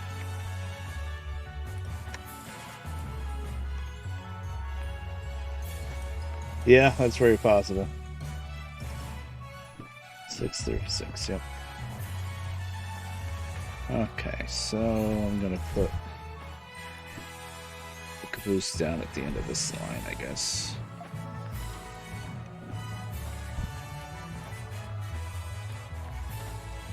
No, hold on.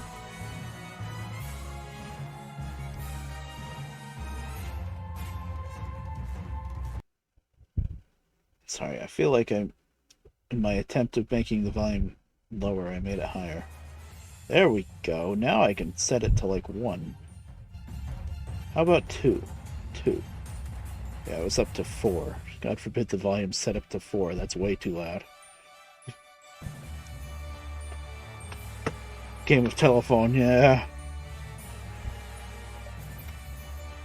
It's basically what the internet is,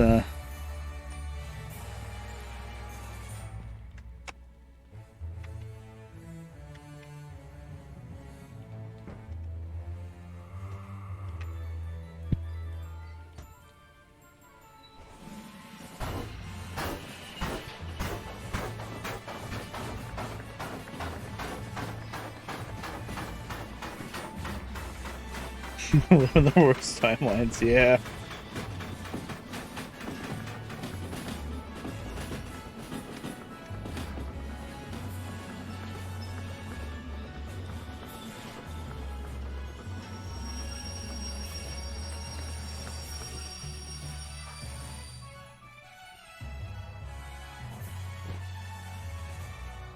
Yep.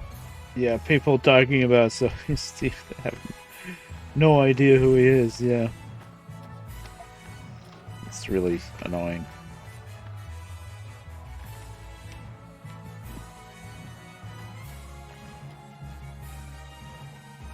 Yeah. Well, I will say that the video that opened up this whole can of worms, the good thing is the guy cited it as specifically some kind of stupid joke troll type thing. He was basically saying, this is what happens when people can say anything on the internet type thing. You know, he didn't try to cite it as a real possibility or anything like that. Or maybe this Soviet Steve did it. No, he didn't say it like that. So that was the good thing.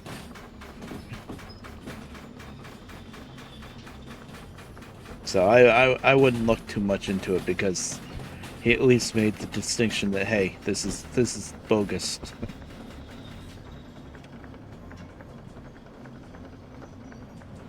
Yeah. Well, I would think hopefully they're just all they're gonna find is a bunch of really stupid trolls. It's so obvious that they're it's just dumb trolling.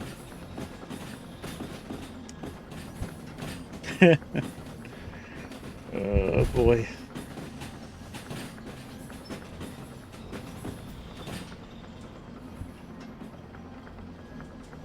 One eye. Input, right?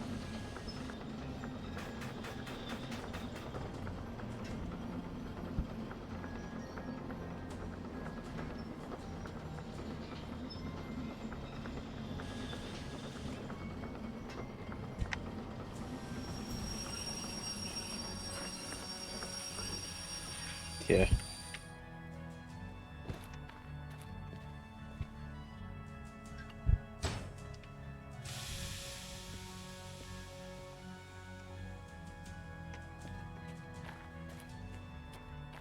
New Haven.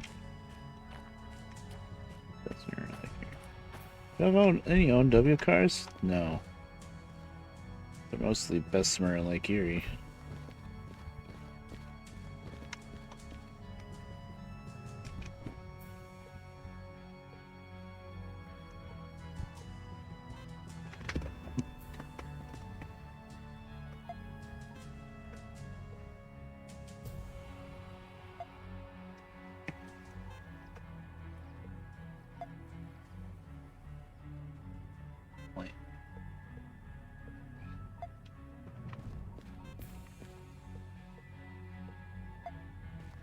Go Pensy.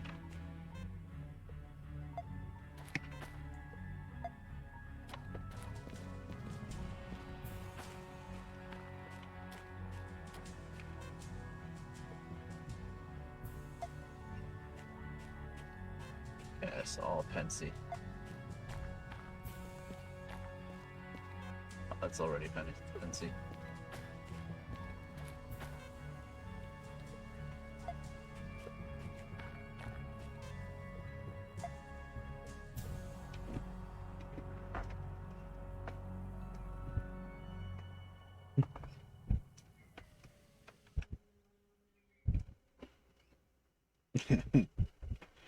Oh Lord.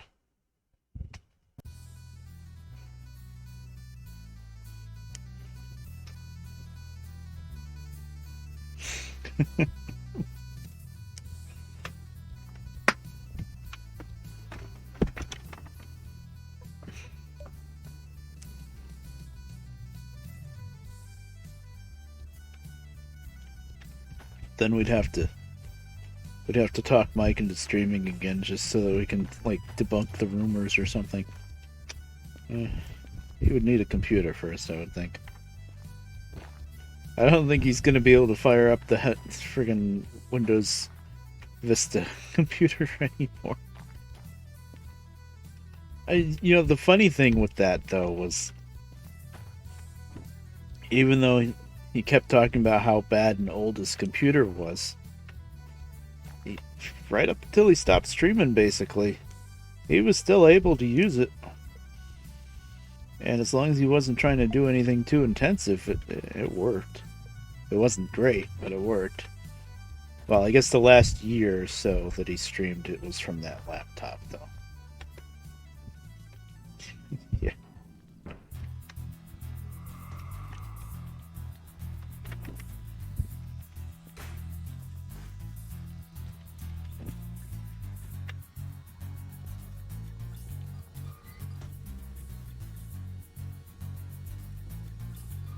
But since he's a truck driver and we're in the middle of this crazy pandemic and everything else, he's probably working his ass off. No? Why are we not moving?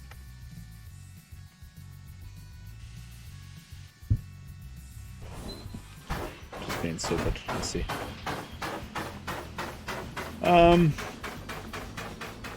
He streamed a lot of games that I would probably never stream. He was a variety streamer, but a lot of indie games, a lot of RPG Maker type games. A lot of times he would do retro games like original Nintendo stuff, Sega Genesis stuff, whatnot. All sorts of random stuff. But there was always, he would play a game for a while, and then after the game he would just like either talk to different people on Skype back then, that was before Discord, or he would just watch random YouTube videos and stuff like that. There was always a big long, I guess nowadays we'd call it just chatting section, where he would rant about different stuff, and that I think that was a big part of the appeal with Mike. He would just get into these great rants about anything and everything.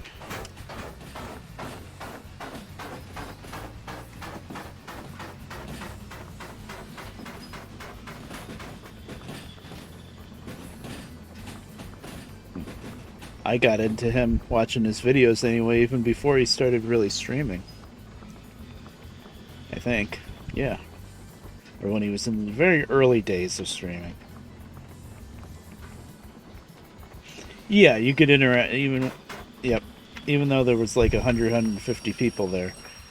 He would read most of the comments, and yeah, you could interact with them pretty good.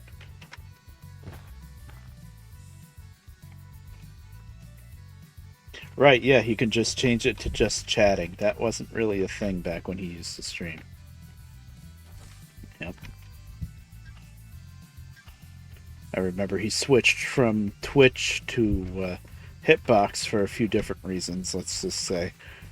But then that didn't work out because, part of the stream he wouldn't be playing the video game anymore. He'd be just talking, and that was a no-no on Hitbox. Hitbox, you had to be playing a game all the time on Hitbox, pretty much. Or Smashcast. Which is unfortunate because I kind of liked how Hitbox was. I liked especially the chat system. The chat worked really good. There wasn't much of a delay on the chat like there was on Twitch. And you could just post pictures right into the chat, which obviously there could be some issues with that, but it always worked out pretty good for us. But yeah, then he couldn't do Hitbox because he got yelled at by the mods or whatever because he wasn't always playing video games.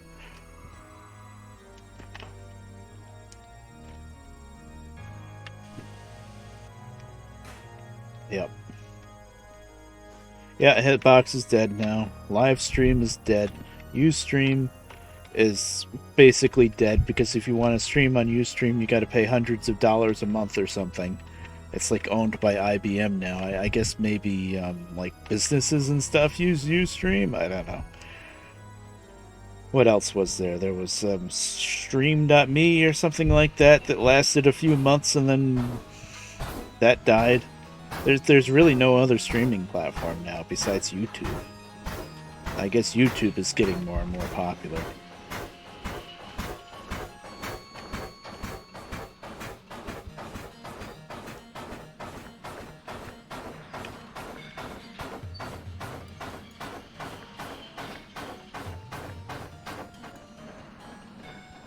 Yeah. Yeah.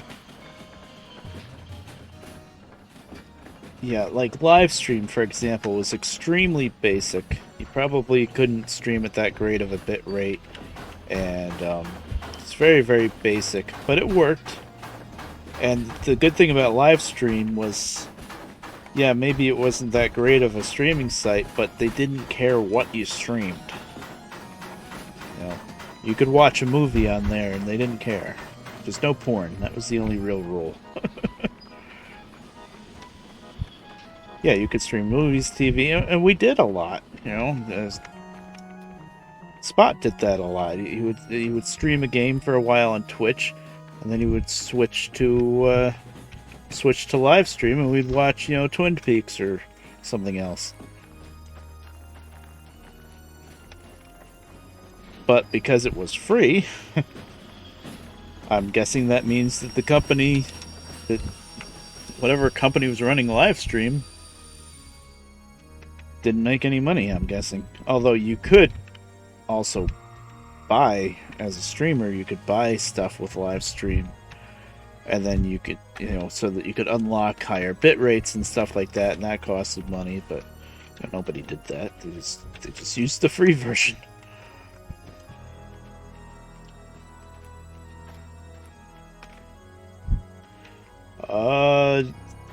When I got into Twitch stuff, it was both. There was a Twitch site and there was a Justin TV site still existed.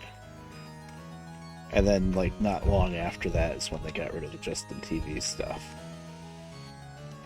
So, yeah. Yeah, Spot and AB switched from games to movies, yeah.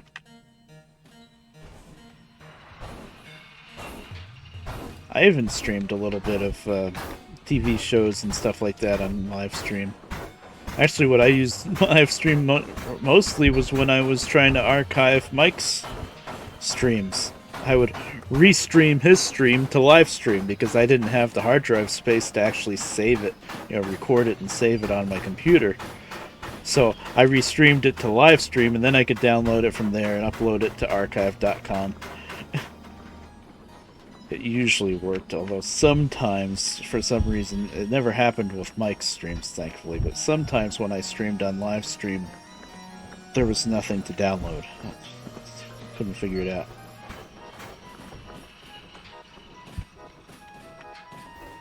Yeah, but yeah, I don't know if regulations changed or what, but all those other streaming sites, one after the other, just they all died. And now there's Twitch or YouTube. That's your only options.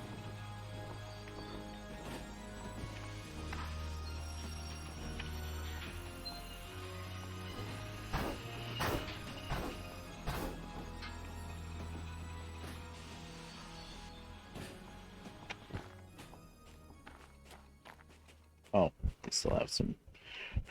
Thought we were about to couple. Keep moving, keep moving.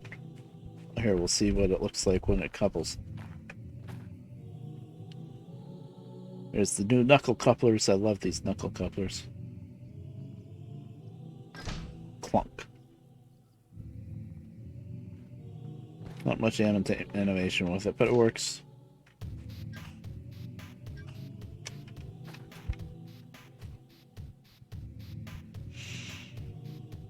Yeah.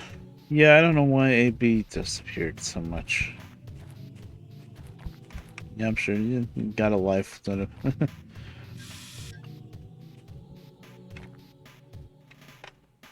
AB was cool.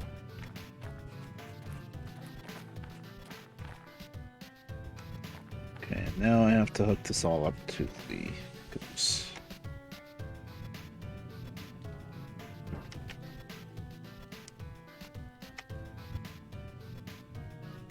Yeah, he lurks. He's like what I used to be like. He just lurks a lot. I don't know how long it was before I actually said something in mic chat and like started talking with people. Because I started watching Mike's streams, jeez. I think the first stream I watched of him is when he was trying to make up for all the progress he lost in the Note. You know, he was doing the Note LP, and then in the middle of that LP, his hard drive died, and he had to replace it, and then he lost all his progress. So he did like a 5-hour stream or something playing the Note just to catch up to where he left off on the LP, and he probably hated every minute of it, but it was a good stream.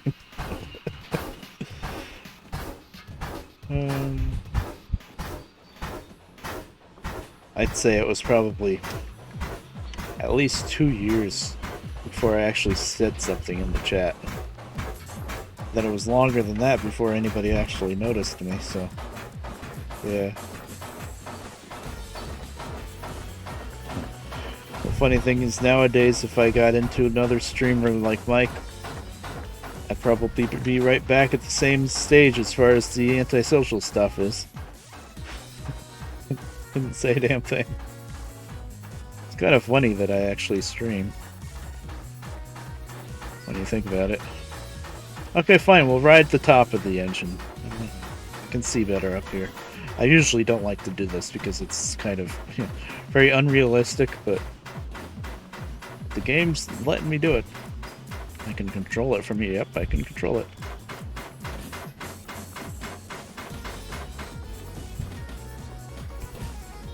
Man, I don't know if I'm going to be able to get out of here with 800 tons. I've done it before.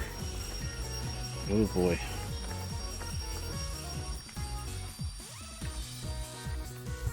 Gonna have to really concentrate though.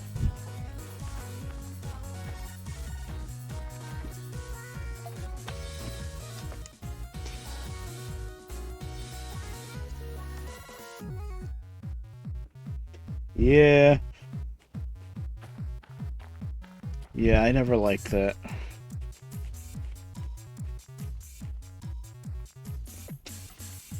I never liked how much you were picked on in the beginning, you know.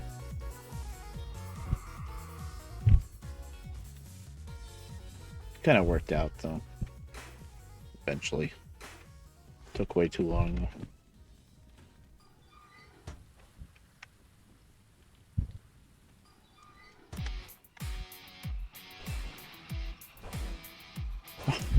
Yeah, all of that was... Oh, man. And of course, there's always a conspiracy theory of who Albert was. Like a lot of people thought Albert was just one of the regulars in the chat that just decided to make all this troll stuff to it. I never went for that. I never believed that. It was too much. It's way too much for just one of the regular chatters to be doing it at the same time. And it's like, no.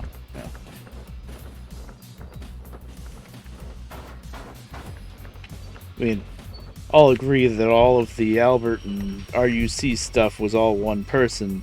Oh, did I not throw the switch?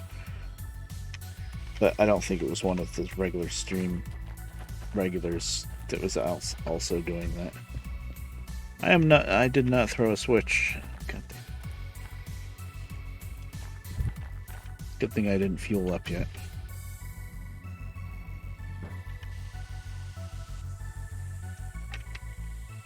Some people thought Mike was out. Come on. By the way, if anybody's still around that doesn't know what we're talking about, Albert is the same thing as RUC. Basically, the leader of these trolls was called Fat Albert, and all of the trolls, which could have very well been one person. I don't know. All the trolls were like different classic cartoon characters, like Popeye and Albert and Popeye and a bunch of other ones like that. Just come on.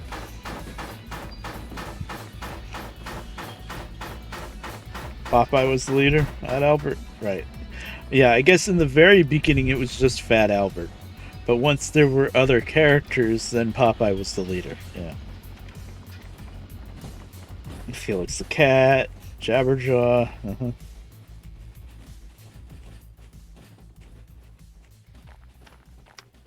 Okay. There. Left, left, left.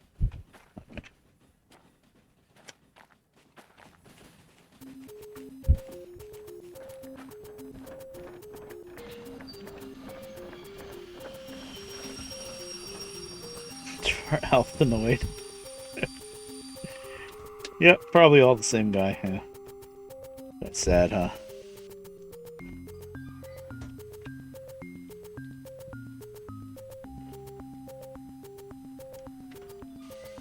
Man, I wonder how many people would come back if Mike started streaming out of nowhere. Because, you know, real life lives and everything. Some people probably even forgot that Twitch exists by now. Jeez, it's been like, what, 5 years?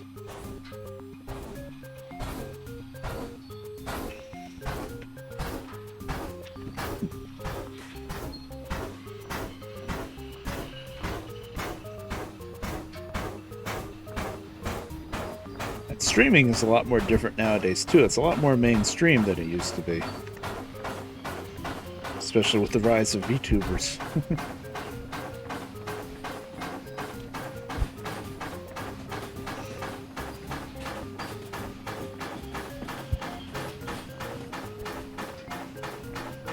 And a small part of that is how bad television is nowadays.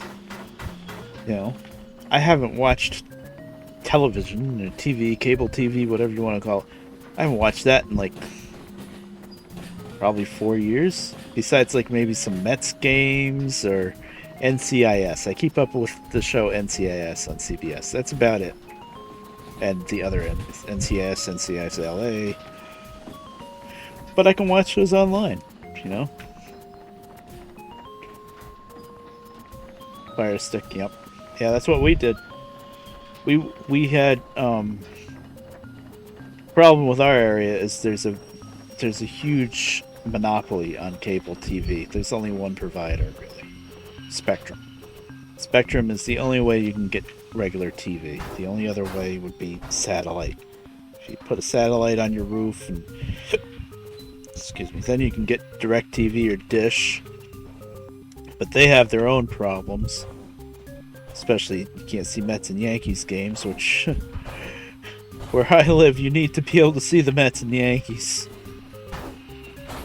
And with Dish, you're in a contract for 2 years, and then after the first year, the agreed upon price goes up a bit, although you do know in the beginning how much it goes up by.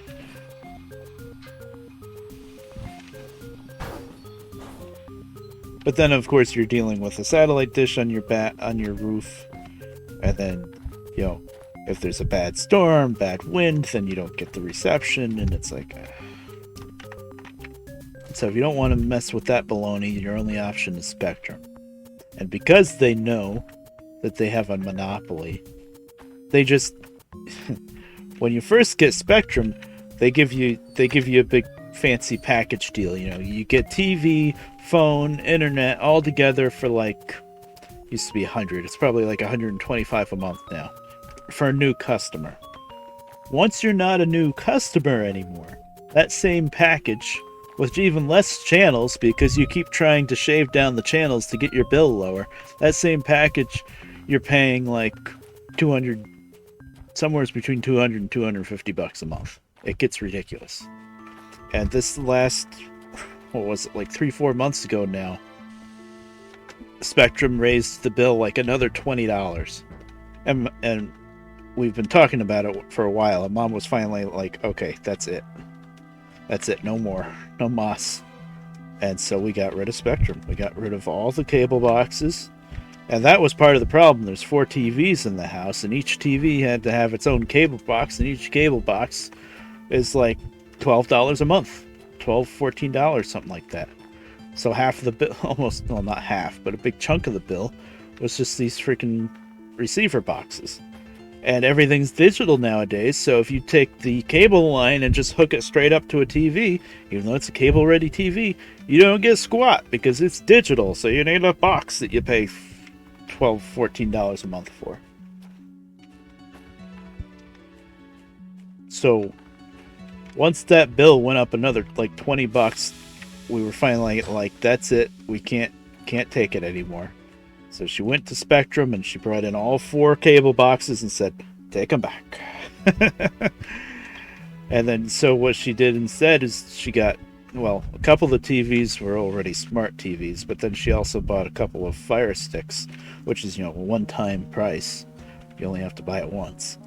And she got Hulu. And Hulu would have been, I think, like $60 a month.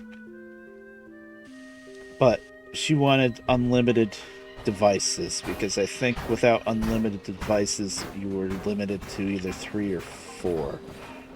Which would be, I think 4 would have probably been okay, but it would have been a little bit pushing it. So we said no. Unlimited devices, you pay an extra $10, so it's like $70 a month. But which 70 a month isn't that cheap, but compared to what we were paying with Spectrum. So we still use Spectrum for the internet, but that's it. And the internet, because Spectrum is the only internet provider, is like $65, $70 a month, something like that. Yeah, $65, $70 a month, just for internet. No phone, no TV, just internet, because there's nobody else.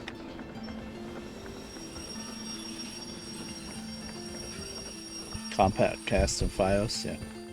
Well, now, recently, is this where we service? Yeah. Well, now, recently, very recently, the local phone company called Frontier, the old-fashioned hardline phone company, which did provide internet, but it was DSL internet, which means if you sprung for the high-speed package with DSL, your download speed was like 12, as opposed to regular Spectrum was like 200. So yeah, nobody really uses DSL. Well, Frontier, because basically all they were was a hardline phone company, Frontier started going out of business this past year, because nobody cares about having a phone anymore.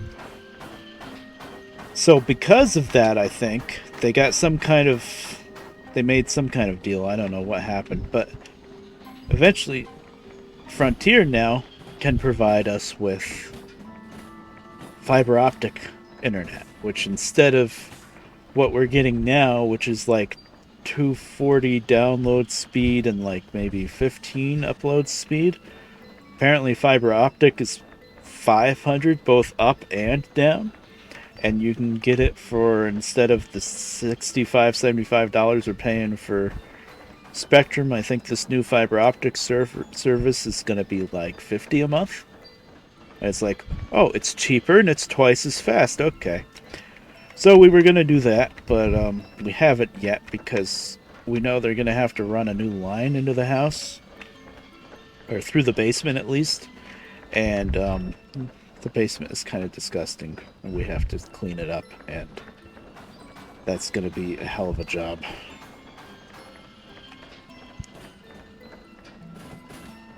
But yeah, there was this horrible, basically monopoly with Spectrum for a long, and Spectrum took over Time Warner Cable, by the way.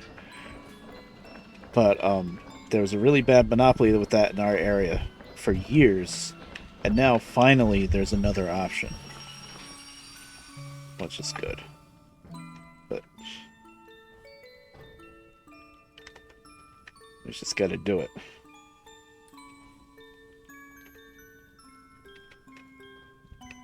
Okay, we're on.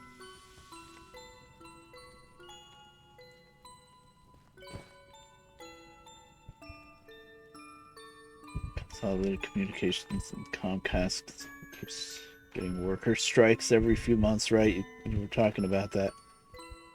Oh, that sucks. And Burn, you live on an island, so that really screws you over. Because once again, it's a monopoly. there's nobody else, then they can do whatever they want. They don't have to worry about customer service if there's no other provider available.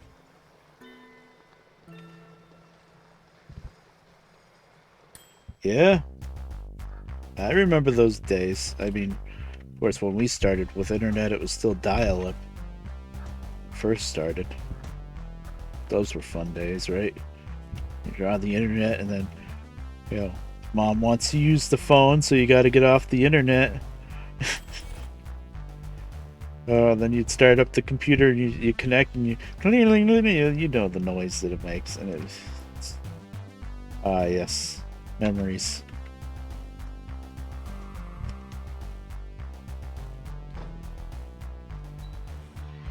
Out of Vermont, only had 1020s maximum. Yeah. Yep. Yeah, America was kind of behind as far as getting good internet.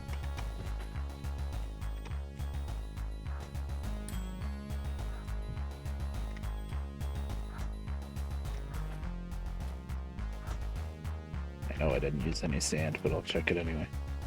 Oh, 145 bucks. So, 45 for that. We just spent 13,000 filling up the tender, but we just made what, over 60,000 on that run up to military base, and then we did the switching around to military base, and now we're back here. So yeah, that I think we've got a pretty good bang for a buck there.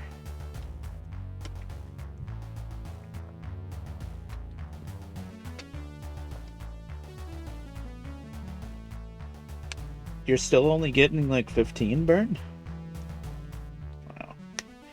You have a decent upload, I think, because you've streamed and you're getting away with it. Of course, for upload with streaming, I know upload is important with streaming, but you only really need like single digits. You can get away with it. You don't need a whole lot.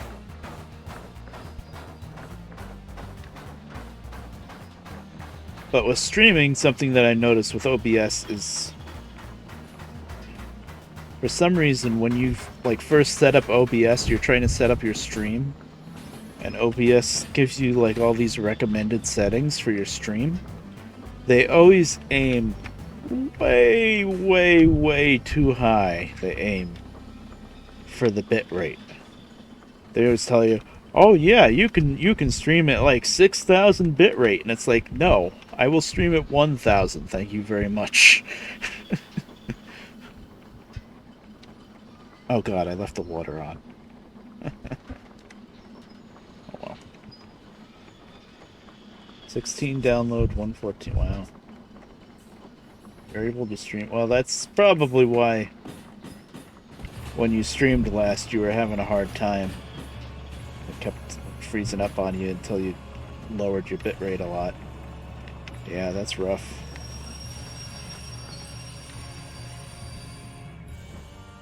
Yeah, I can't complain about mine.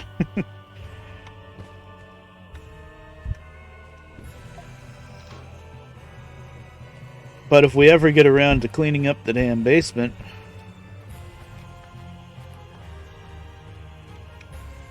and getting FiOS in here, then mine is going to be a lot better.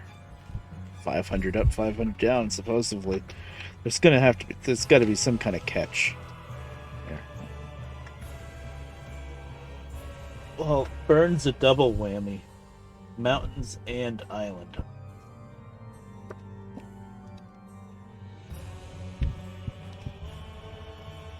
Oh god, they want to do everything Wi-Fi. So here is the, I don't know if you can really, yeah, fiber optic is here.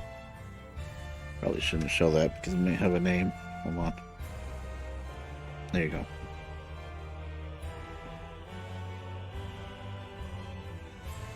That's Frontier fiber optic was here. Now, maybe like 4 months ago, we got this card in the mail. We got this card in the mail, and the price was, they were touting it only $75.99 a month, and I was like, that's like maybe $5 more than what we're paying now, but it's 500 up, 500 down. Then a couple months later, we get this one in the mail. $45 a month. Same service, supposedly. 500 up, 500 down. Of course, I don't know what the customer service is going to be like because it's brand new.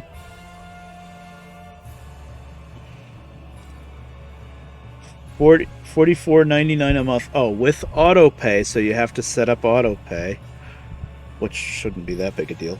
Per month for 12 months. 1 year agreement. Early termination fee and one-time charge may apply. Yeah, max speeds are wired. Wi-Fi speeds vary. Yeah, that makes sense.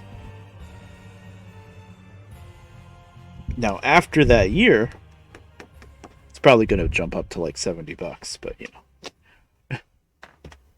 I hope this is still available because it's been a freaking month or two now because we keep mulling over how to clean the cellar. You just got to do it.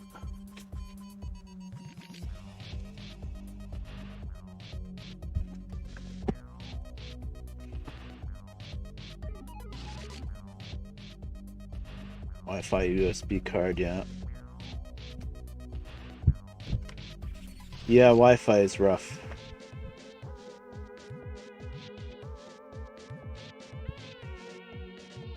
DSL, yeah, that's old school DSL. Cable internet is better than DSL, at least.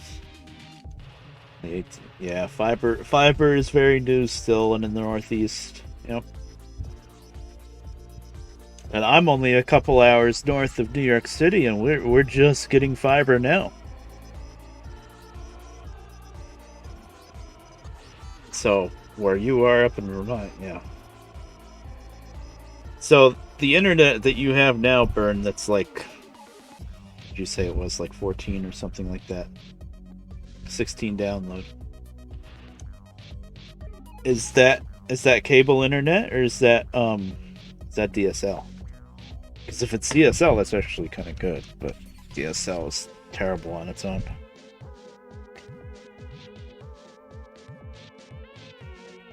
Oh yeah, Comcast is going to block it because it would be another company that would come out with the fast internet, and they would take the business away from Comcast.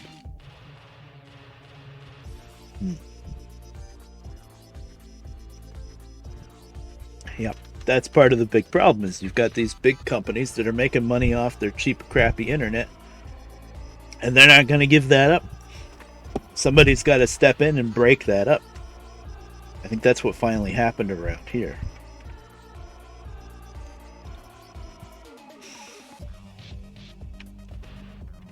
Where am I going? Get back.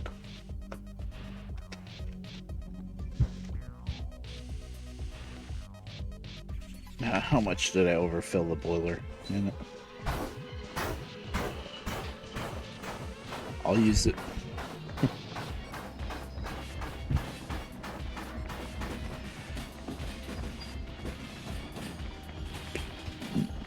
Excuse me.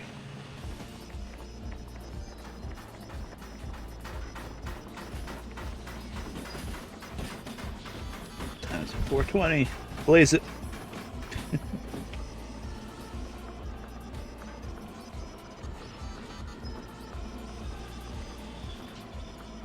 Yeah. Yep. I could see that. I could see young people not wanting to live there if there's no good internet. They need to realize the internet's important.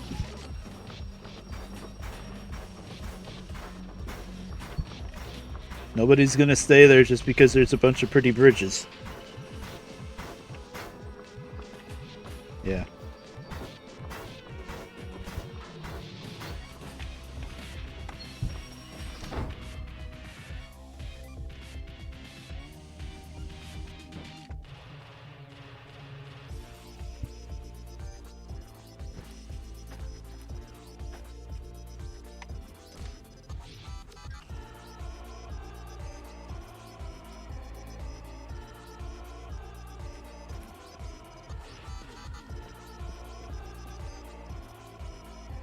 Yeah, this train doesn't look all that long, but it's the heaviest cargo in the game.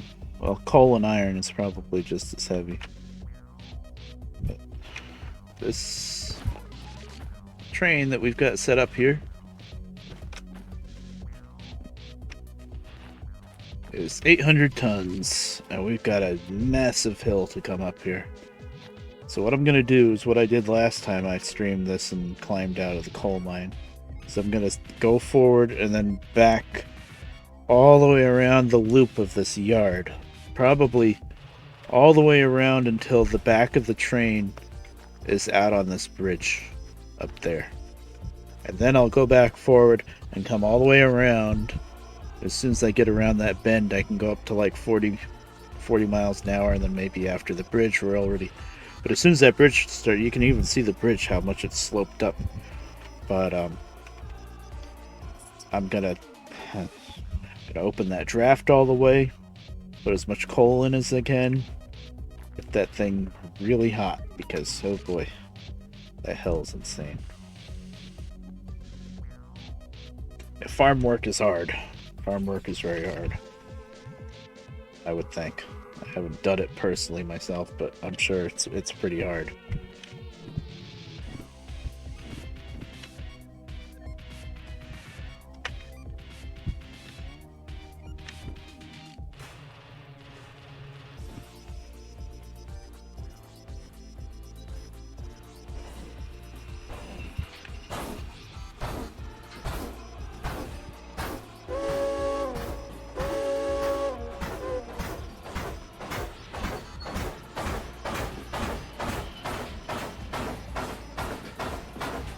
$800 tons, baby.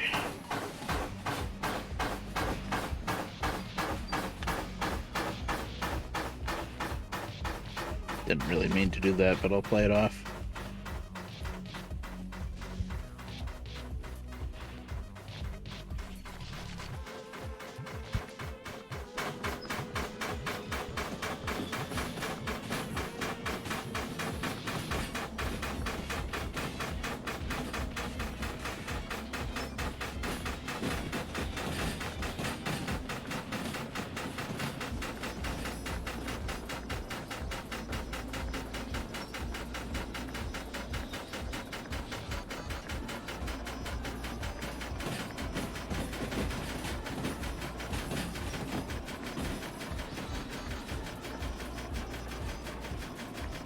Oh wow.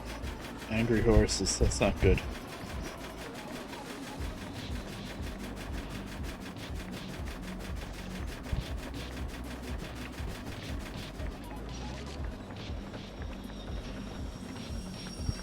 Now, I'm no expert, but there might have something to do with how well or not well they're being taken care of. I don't know. I don't know much about farm animals. Maybe certain animals are just always like that.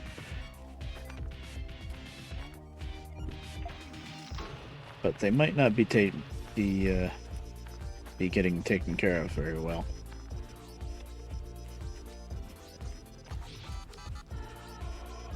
There's not a whole lot of farms around me anymore. There used to be tons of farms all over the area here.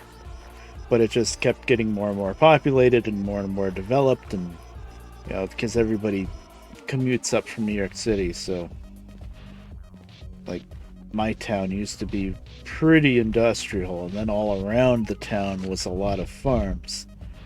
But now the industries are pretty much all gone, and most of the farms are all gone.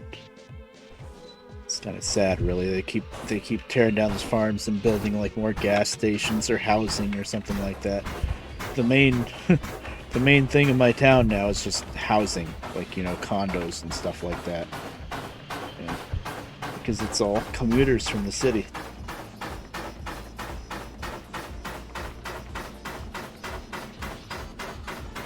Yeah. But anyway, there are some farms around, especially like horse farms and stuff like that. And there was one a couple towns away from me, near Goshen, New York, that apparently some of the horses were really poorly taken care of, which was a real shock because it was always a beautiful looking farm. But I mean, if you've never been to the farm and never worked on the farm and stuff like that, then how would you know, I guess? But there were some pretty ugly stories that came out of that farm. I think there were a couple of horses they had to put down because they were in that bad a shape. Damn shame, really. Then there's other farms that are really, really good, you know?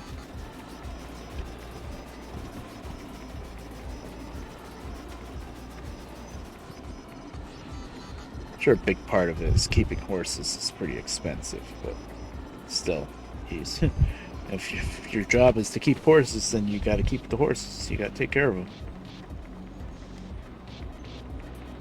Yeah, depends on the animal, but yeah. Mm-hmm.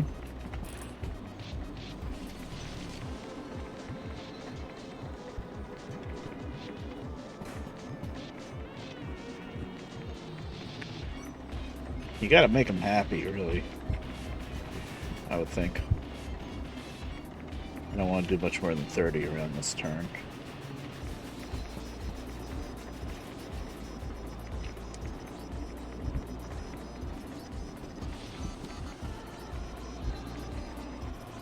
Yeah.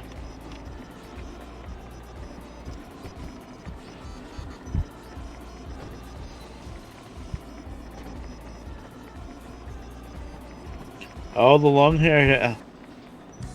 Cool. We have a farm pretty close to us called Maples Farms. I think it's called something else now, but whatever. But they have those big long-haired cows, those giant things with the big horns, and they have their probably biggest attraction. I mean, you know, you can go to this farm whenever, but around Halloween time and a couple months before, in the fall, really, they have hay rides where you can ride on the hay ride, and part of the hay ride you stop and you feed carrots to the cows, and they come right up to the thing, and the horns are all over the place. You got to be careful, but they're sweet cows.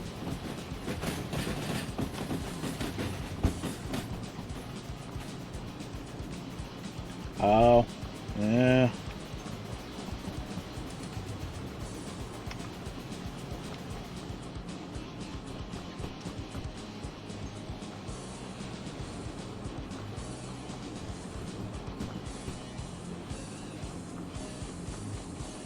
But these cows at Maples Farms, because of all the hay rides and everything, they're super used to people.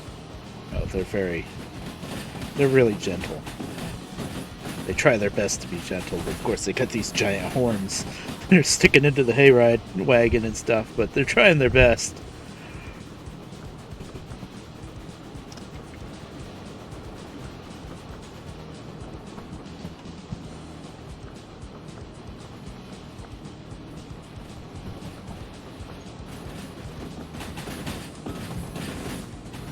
Okay.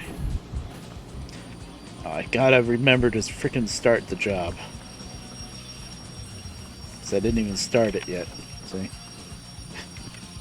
That's why bother until I'm ready to go. I think...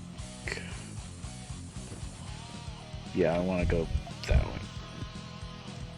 You can tell how much down... I have just the engine brakes on and not the train brakes. We'd be rolling. Engine brakes can't hold it. That's how steep the hill is already, and this isn't even the really steep part.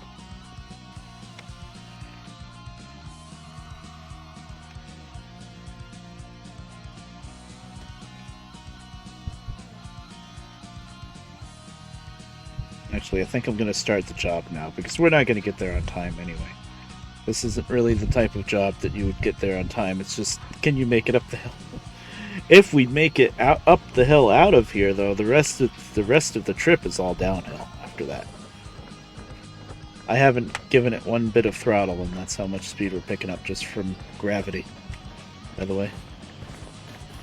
Alright, I'm gonna go start up accept the job so that I don't have to stop. I can just go around this curve.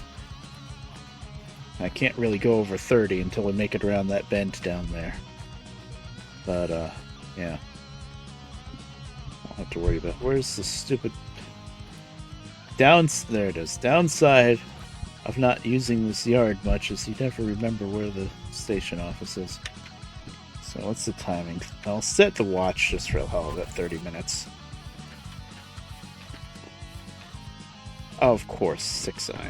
That's annoying.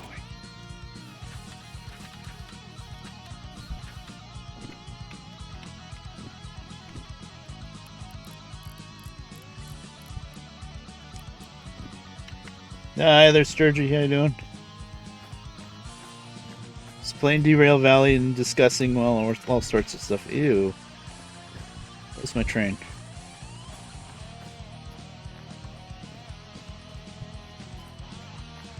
Now, I've been letting it just roll downhill with no throttle input. That's how far we made it. Started up at that bridge.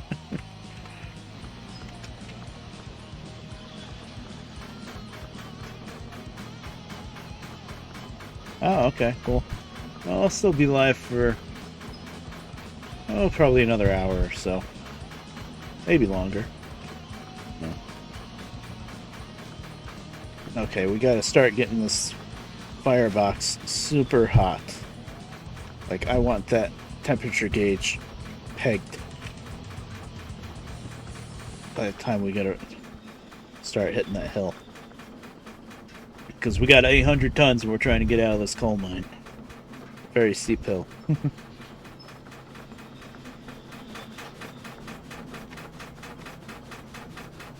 Because I guess I felt like having a challenge.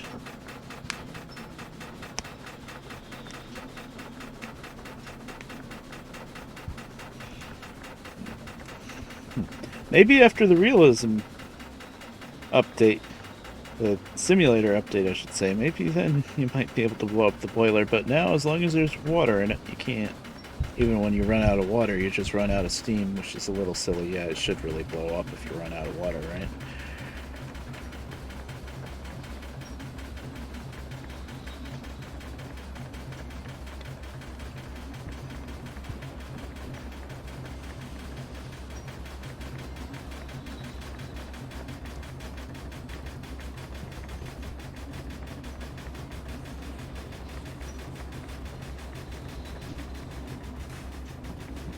Start really getting this fire up. I'm gonna open this draft up all the way. It's gonna use a ton of coal and water, but I need as much heat as I can get.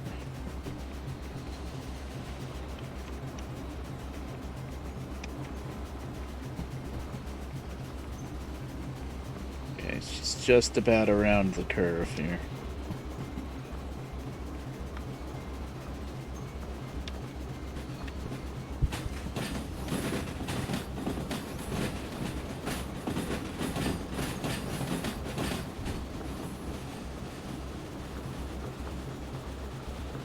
More speed, more power, more heat. There we go. Now she's cooking. Of course, right now it's a waste. I'm just wasting steam getting it this hot, but as soon as I hit that hill, it's not going to be a waste anymore. Sailing type stuff? I'm not really big into boats. It's probably something I would watch, but not play. Sometimes I have fun watching people play Sea of Thieves, but even that I haven't really watched much of lately. That's not hardcore simulation at all, but it is sailing. That's like PvP sailing.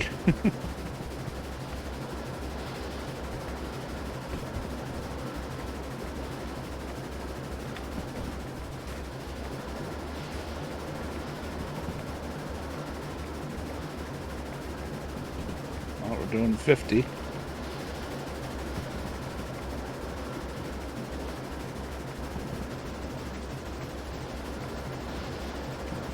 Starbound?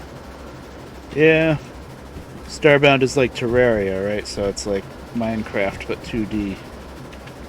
Another thing I'd probably watch but not play. I was torn on whether to play Derail Valley today or Minecraft.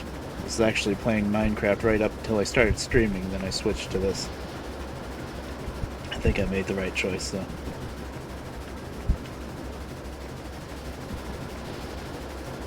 More speed. More steam. Yep, steam's starting to go down. We haven't hit the worst of the hill yet. The good news is the speed limit is really high here. It's like either 60 or 80.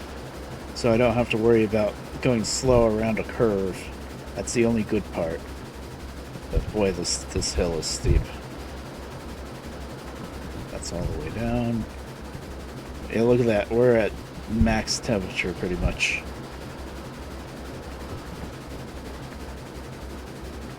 But we're still losing some steam.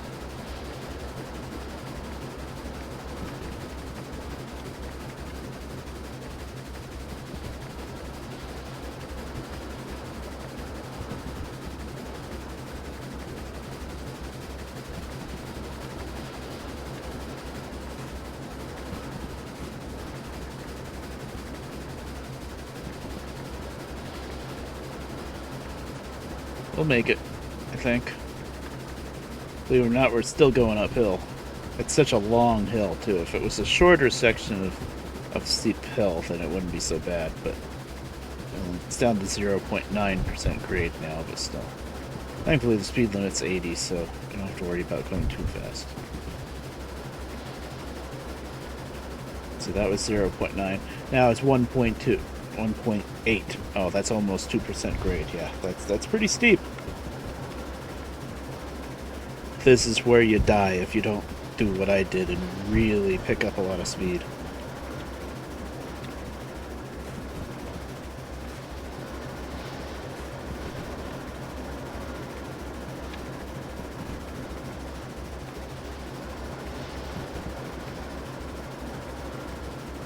We're gonna make it. Yeah, we're doing pretty good actually this time. I think I did like 850 tons up this hill once, and I barely made it doing the same kind of thing, getting really, really hot. Okay, that said downhill. We made it. We made it. Still gotta build up steam back up, but we're going downhill now, so we'll make it. Oh yeah. Beautiful. But if you don't do what I did and back all the way around and build up your speed even when you're coming around through the mine yard, then you're not gonna make it.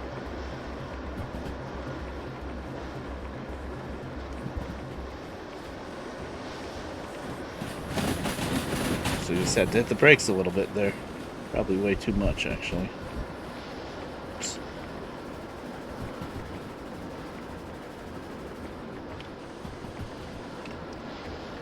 Now I need to go right at that switch. Excuse me. Yeah, we gotta go around the spiral, but at least it's all downhill going this way.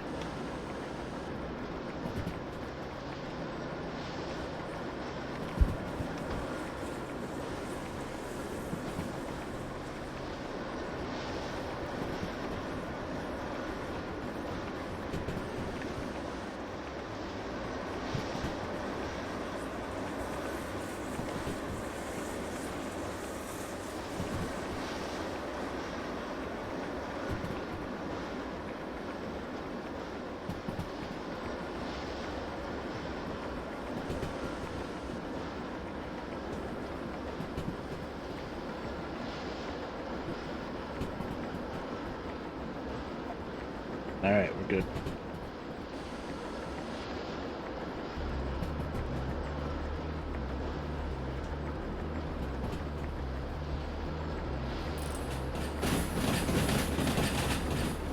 See, let her cool right back down. Because we don't need much steam right now.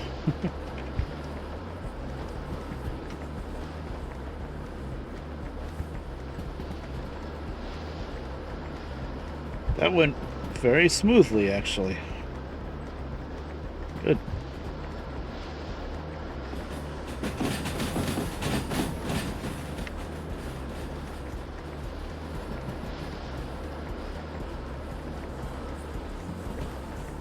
just riding the brakes now, pretty much. So give it a little bit of throttle.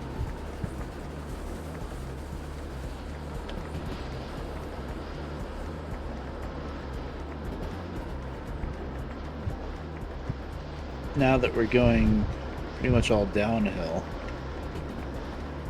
I'm not going to put any coal in, even though the bell rang for it to be... The bell rang, which meant that you're under 200 Celsius. I'm not going to put any in until I see the steam gauge going down.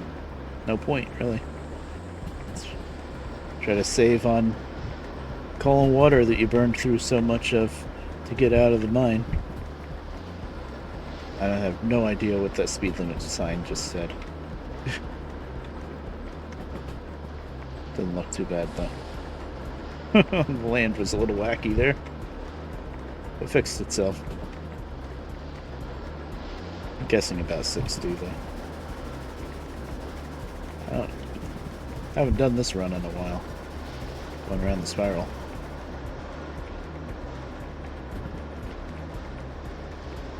Okay, now we're starting to lose steam a little bit.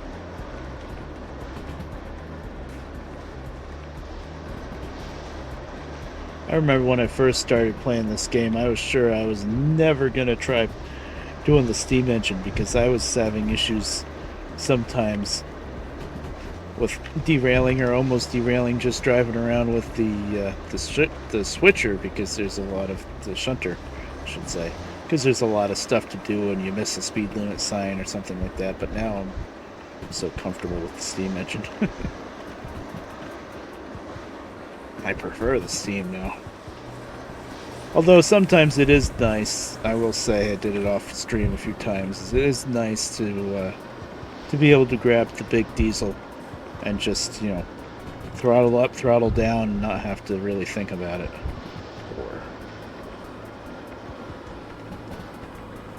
It's a lot less work than the steam. You pay for it, though. The diesels definitely seems to me, anyway, to be more expensive to run. Well, it's kind of... it's hard to really get a feel for that, because the steamer, if you run it right, it does seem like you save a lot on fuel, but then you get the emissions bill. And that just makes up for all that you saved on fuel. So, it's kind of the same as the big DE6, really. And the DE6, you don't have that big emissions bill. But the fuel is a lot more. The DE6 is really thirsty. You kind of have to throttle it up a lot to get anywhere with it. That's the thing.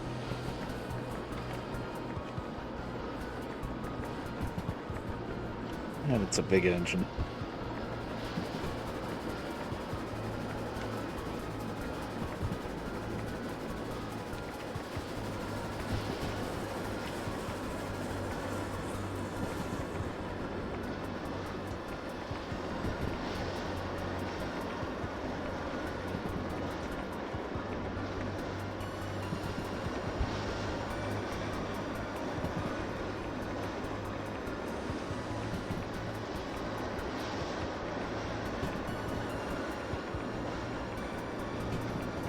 Great Lake Freighters. Yeah, you've been posting a lot about that. That's pretty cool.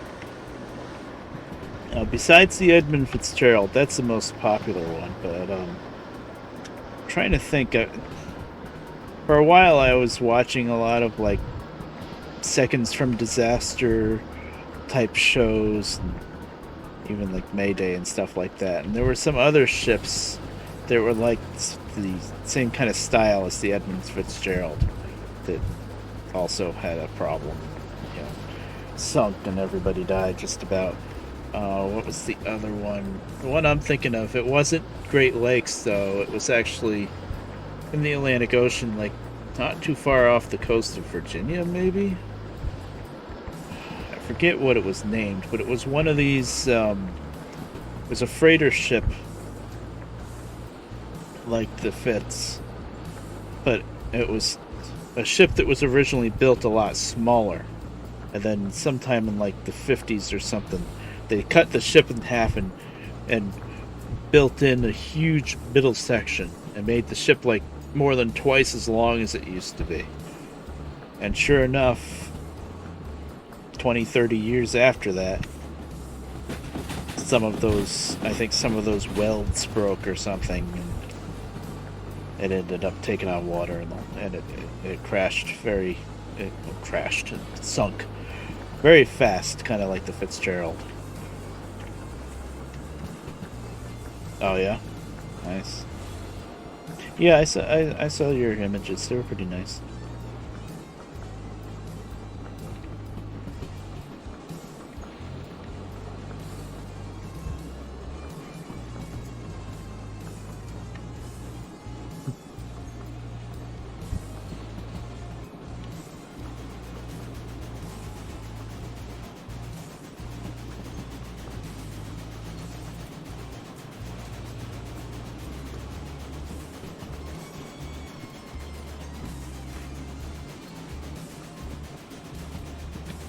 Boy, we might make it there in time, at least for the set of cars that you park on track 3, because that's where we'll come in on the set that I have to run around with the engine and park it over on A6. That there's no way I'm going to get that there on time.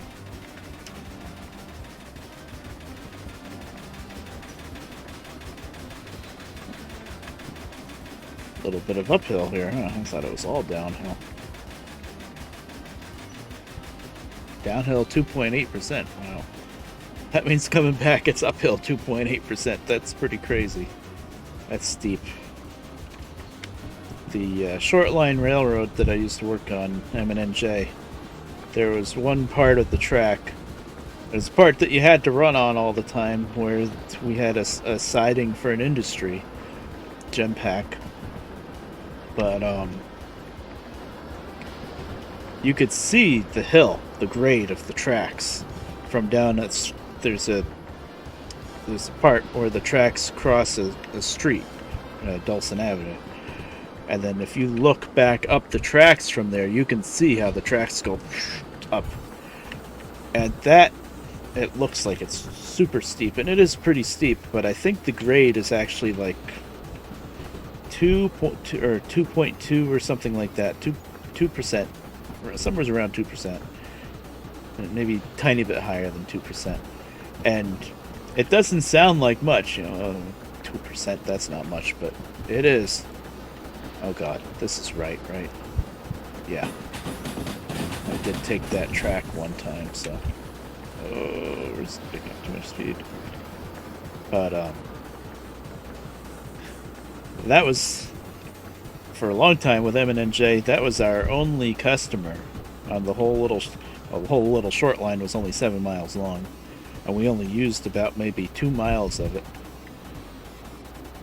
But you had the reason why it was such a big hill too is because the tracks had to go up and over a bridge over the old Erie main line, which is those tracks were ripped up in the 80s. But that's why it was such a big hill.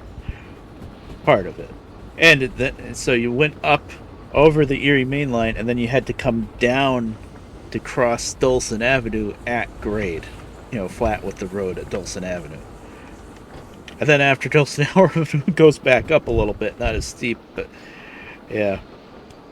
Actually, we found plans in the station where back in like the 1915, 1920-ish, somewhere around there, they were writing up plans to do this big high fill and bridge over Dulcin Avenue so that the track wouldn't dip down so steep and then go back up. But the reason why they didn't do it, that's a 3, and it makes sense, is because if you did that, then you wouldn't have access to the sidings. We had industry on either side of Dulcin Avenue. You wouldn't be able to do that if the track was up high in the air. So that's why they didn't do it. But yeah, we had our little 44-tonner, and this gem pack, which was pretty much the only customer. They got these big hoppers of plastic pellets, and we were only moving like 1 or 2 cars at a time. Usually there was 2 cars, Cars of opaque plastic pellets, like that you would make like white plastic from, and then 1 car of clear. Maybe it's different now. I don't know, but that's how it was then. And I guess the plant had these big silos that they would fill up the silos. But we would go down there if we had to swap out more than 1 car, because the 44 tonner, you could only do so much with it, especially if you didn't want to really push it. Oh, we're already doing 3, we're fine. But oh, I gotta switch to throw. No. Hold on, I have to plan. Oh, I already missed my turn. We're going down to Food Factory. No, no, no. I missed my turn. I didn't even see it. The switch was on the other side, you see. Oh, damn. It's not going to get any better. I wonder if I can back up this hill. I never saw the switch. We just blasted straight through. Oh, boy. I don't know if I'm going to be able to back up, because this is a hill. It's not as steep, but it's a hill. Oh, I'm out of water. The fire is really low because we're just cruising downhill. Why was that switched that way? The switch was on the wrong side.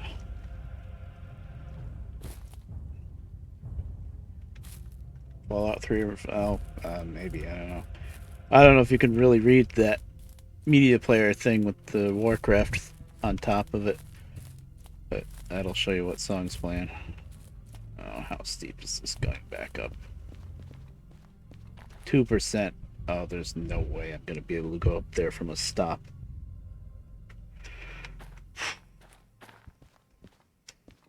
Let me throw that switch now, though, so I don't have to think about it. This is where the handcart would come in handy. Get a handcart handy. I did want to go to Food Factory. I'll try to back up this hill, but I don't think it's going to work.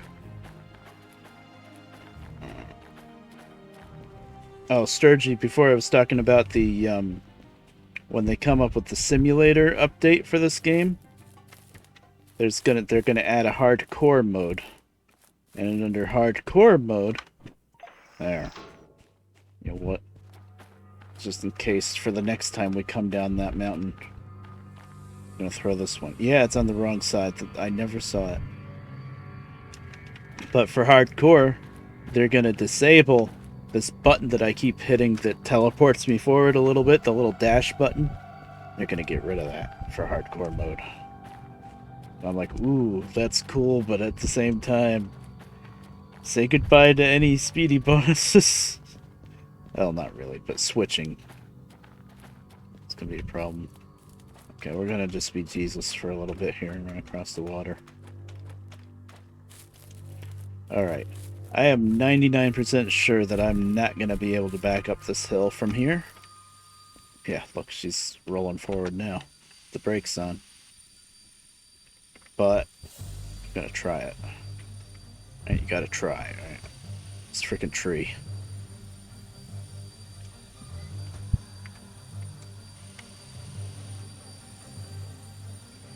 Okay, what I'm gonna do is, while the brakes are still on, I'm gonna give her a little bit of throttle. Let's see. Oh, she's not slipping yet. Oh, there she goes. We need sand. Sand? Damn it, what button does sand?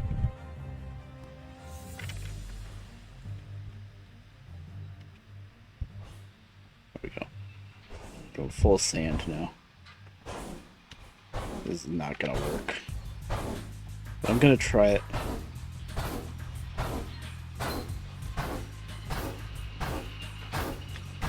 We're running out of steam already. I'm gonna open the draft, but it's not gonna do much when it's this slow.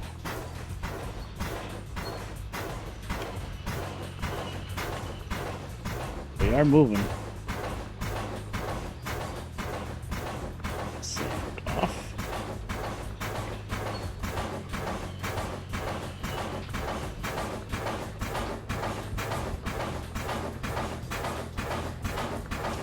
Problem is, by the time you're moving, we're out of steam. Yeah, that's no good. Blower? Where's the blower? I usually never use the blower because it uses up so much coal. Yeah, you can watch the coal just going right back down. But I desperately need the heat.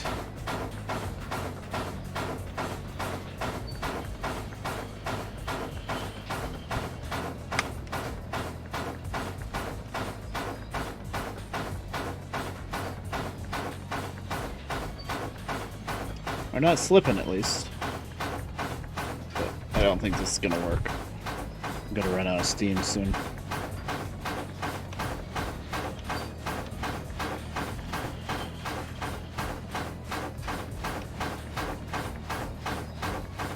I think I can turn the blower off.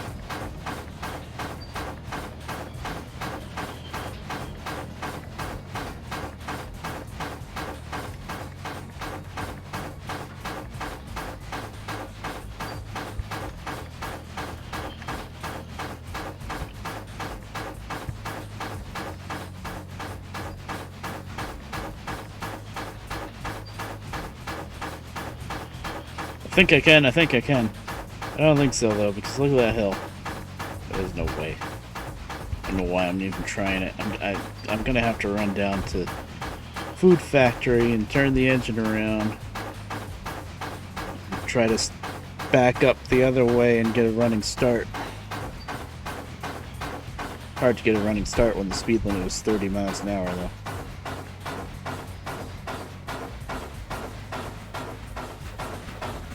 Come on.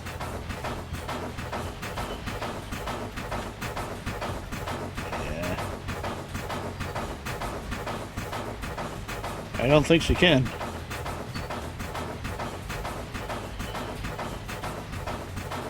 Can't believe I missed that switch. Well, I can, because it was on the wrong side. And I don't run that. I don't usually come down from Cullen Iron Mine to the steel mill. I don't do that run too often. So yeah, I didn't know that switch was wrong. I think we're gonna have to stop. And then, I don't know if I'm gonna be able to get going again. Yeah, we're running out of steam.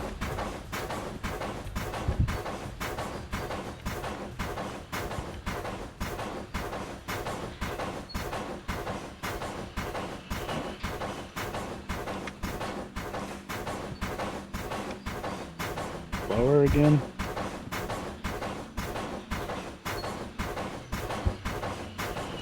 Okay, it's this one. I don't think I have enough steam for the blower. See, the problem is the blower uses steam. Yeah. Oh. Nope, she's done.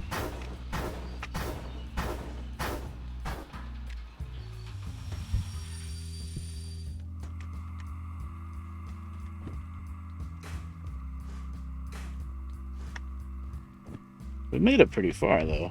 Maybe get the temperature up enough, get the steam built up. We might be able to make it the rest of the way. It's 800 tons we're trying to shove up this hill. That's the problem.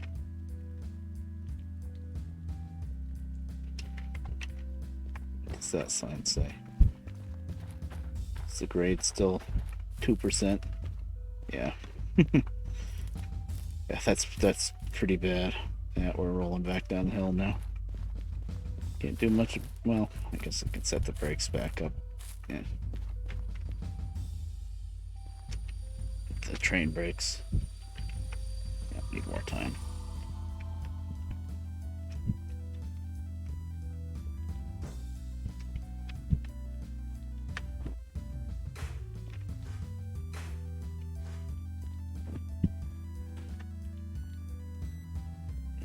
Well, now we're definitely not making it there in time.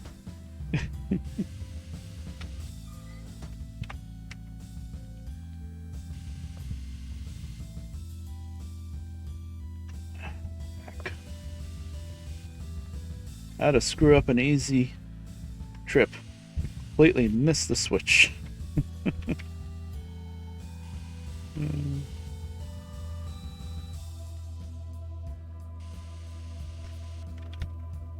think we're sitting now, so the draft isn't going to help.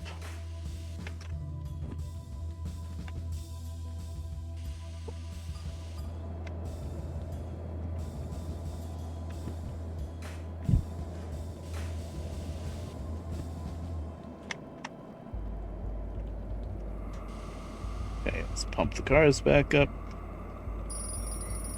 Yeah, there's the bell. We wouldn't have made it there in time anyway, I think, but now we're definitely not going to make it there in time. Okay, I can turn the blower back off for now.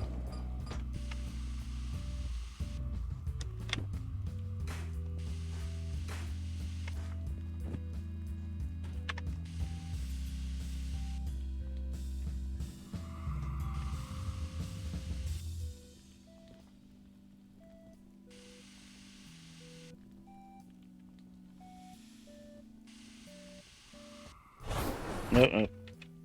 We need sand. Damn it, what button is the sand? I almost never use sand, so when I need it.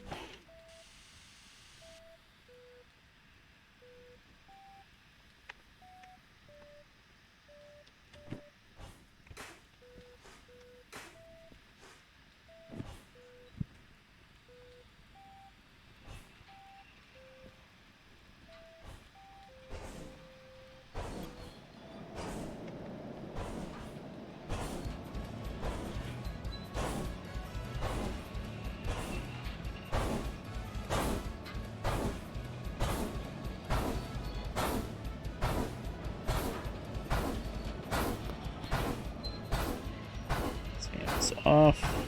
Not slipping. Good. Running out of steam.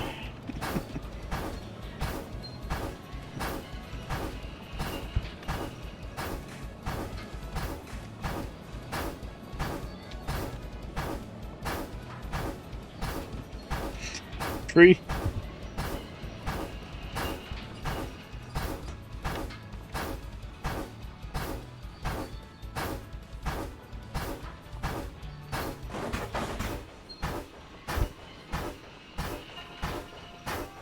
Burning right through the steam. Look at that.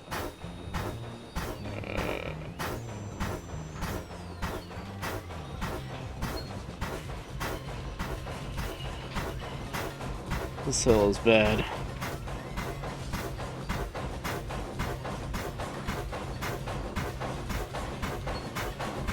I guess I said I was up for a challenge, huh? Oh no. Did I throw that switch? Did I throw that switch? I need to back up straight, and then I don't want to go all the way to this steel mill backwards. I'm an idiot. Thought I was being smart, but that was stupid. Yeah. I want to go back there. Around the Y.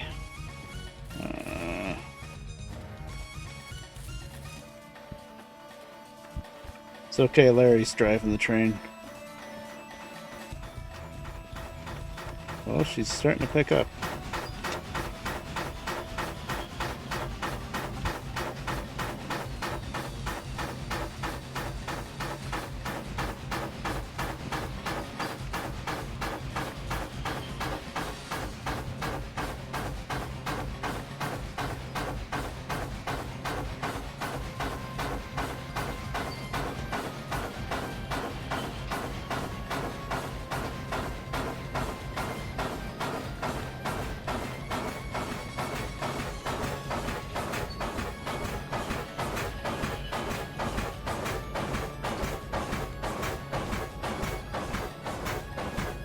Oh. That's it.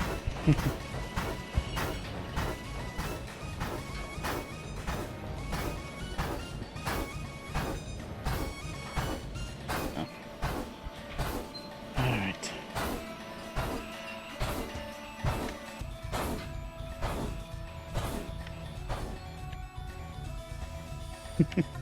Oh, I made it a bit further. It's gotta be painful to watch. Where does the hill stop?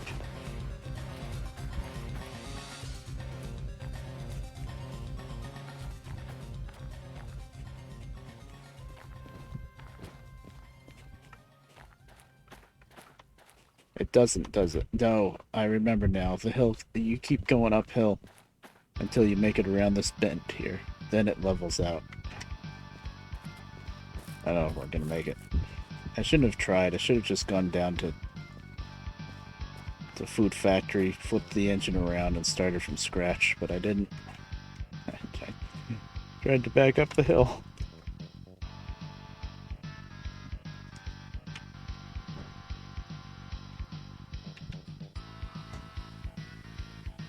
Just about at full steam. Temperature's low though.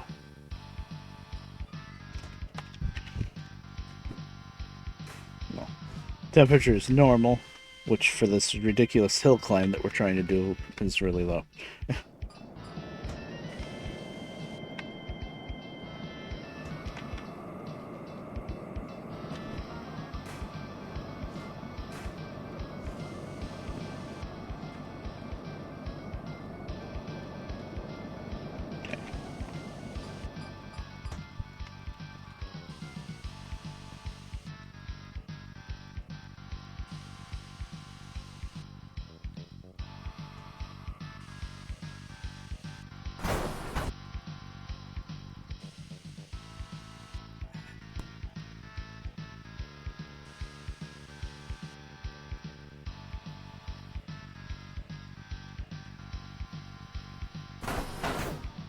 That's with sand on. We're slipping the wheels now.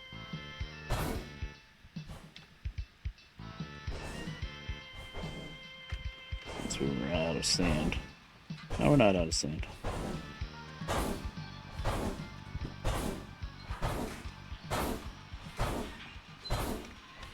Come on, dig in.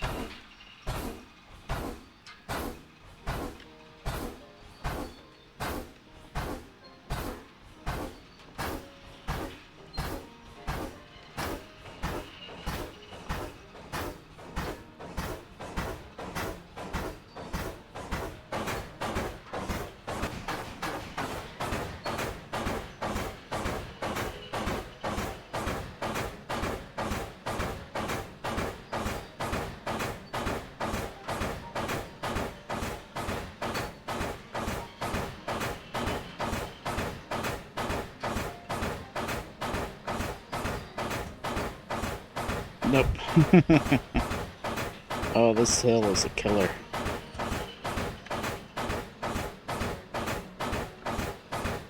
We're gonna have to run down to food factory and grab a diesel.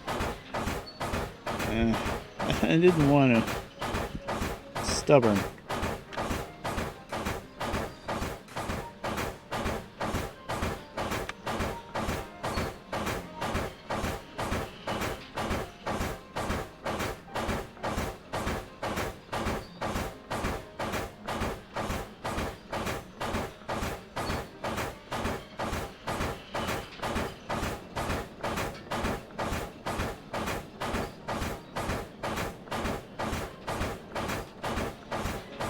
This uses up the steam even faster.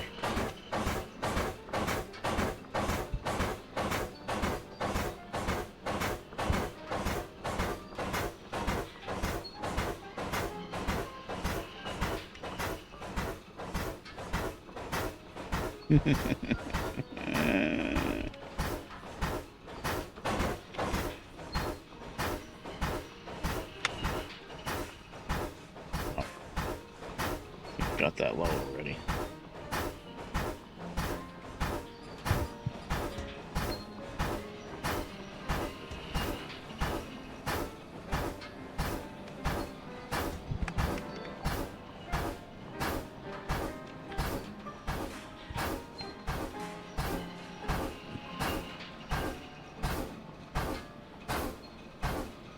Nope.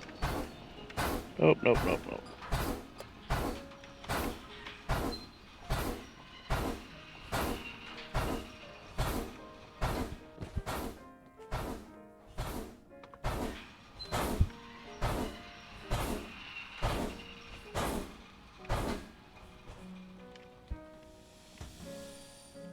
Almost there, I think. Maybe one more shot.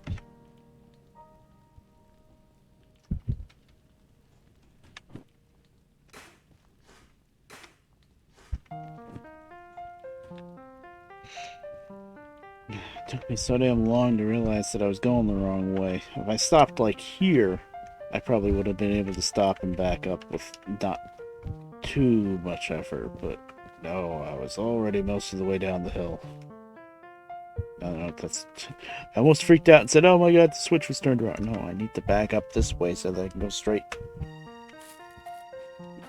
That's still 0.9. Oh, that's not as bad as 2%. For sure.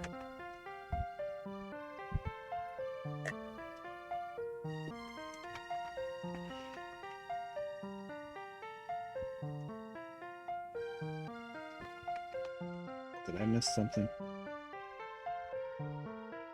Sims and Animal Crossing streams, yeah. Oh boy, Burn, if you like Animal Crossing, apparently the Hololive girls are getting into it. I think Sana was playing it, and Mume last night. I didn't really watch it. I'm not really into Animal Crossing, but I might get into it eventually. And then at the council meeting, Crony admitted that she was playing Animal Crossing the night before until like 5 in the morning or something. And it's like, oh yeah, here we go, not addicted to move over Minecraft, now it's Animal Crossing. Apparently she's kind of bad like that. Okay. Okay, this time... get that blower on, even though we're at full steam.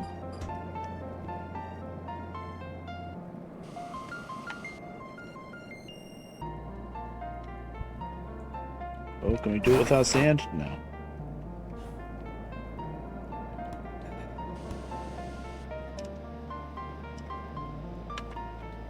Trying to look at the wheels, see.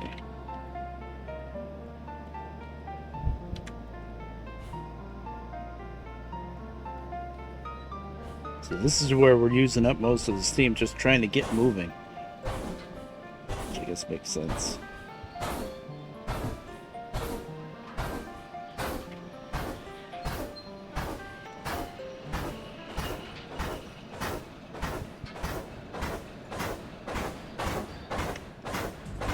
Don't slip.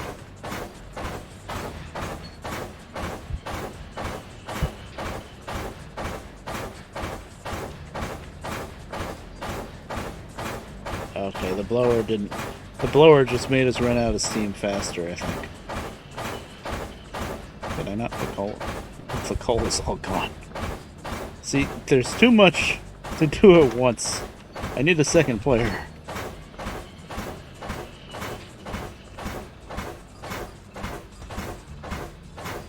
Yeah, okay, that time doesn't count because I didn't shovel enough coal in.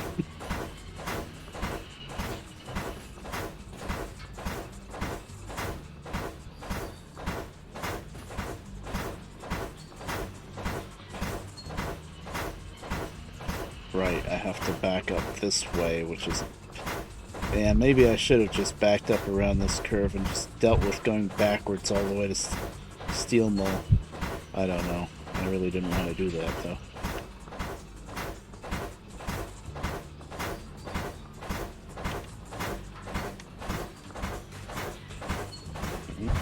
We're getting some life here.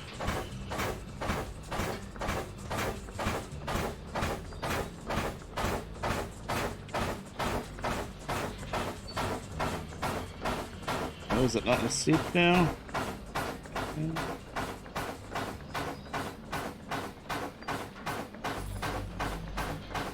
So we're gonna salvage this? We're gonna salvage this even though there wasn't any coal in the firebox for a minute there?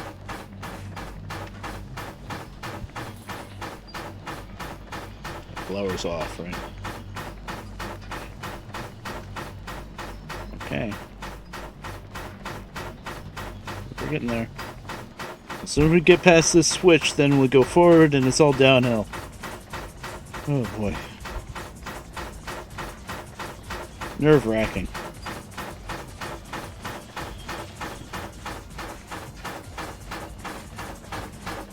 Good steam engine. No, don't conk out now.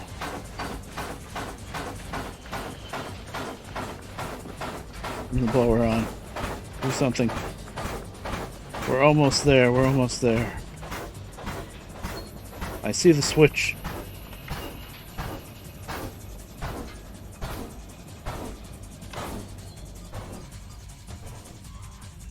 That's it.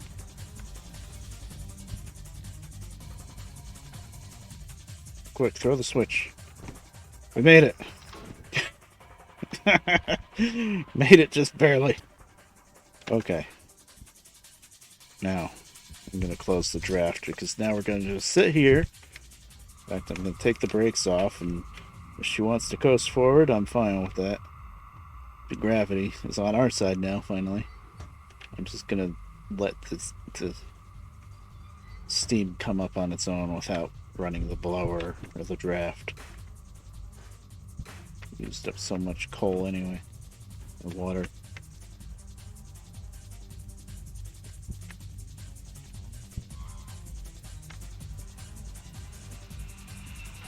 Here we go. I haven't touched the throttle, but we're going downhill. Alright.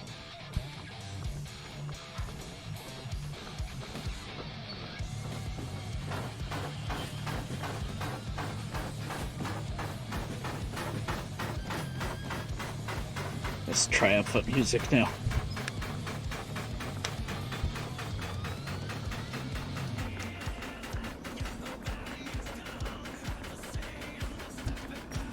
Oh, okay.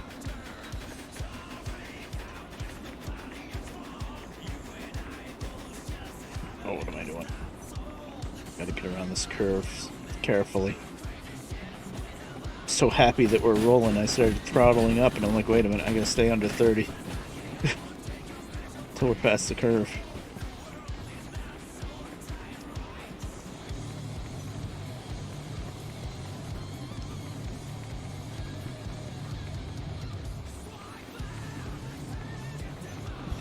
You know what I'm gonna do? Watch this. You can do this with the caboose. You can jump back and forth between the caboose and the engine.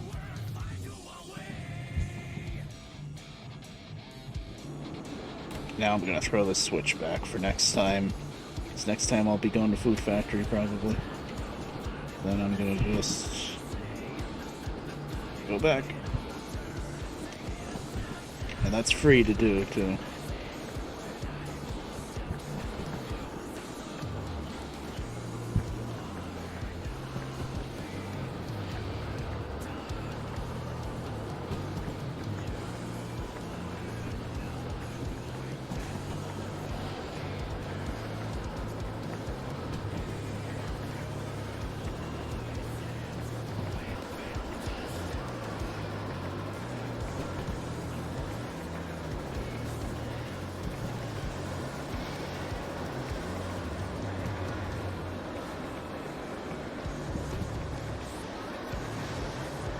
Well, might have been kind of dumb and took twice as long, but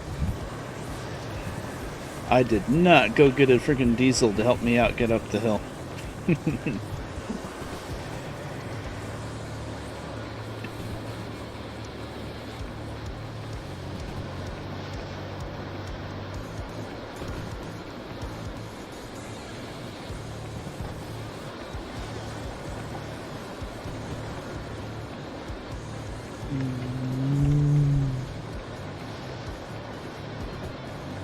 Why am I yawning? It's 5 o'clock. Come on.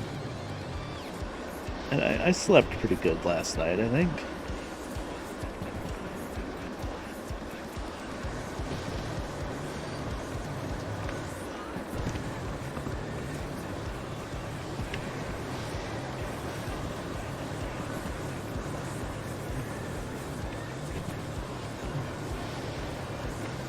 Oh, this switch I shouldn't have to worry about.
Yeah. Oh, that better be straight. Okay. Once again, the switch was on the wrong side, so I couldn't see it, you see, unless I thought to look over. But I was pretty sure that was fine. And it was.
Some speed just for the hell of it. Not that it matters. We're gonna be like an hour late by the time we get there anyway. But,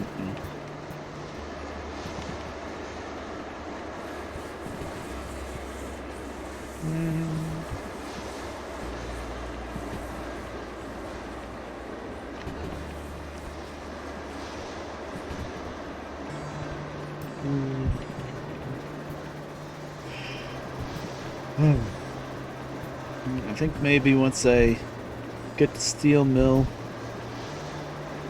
and park the stuff up and then do the unloading, switching jobs, that might be it for me. I'm getting tired for some reason, even though it's 5 in the afternoon.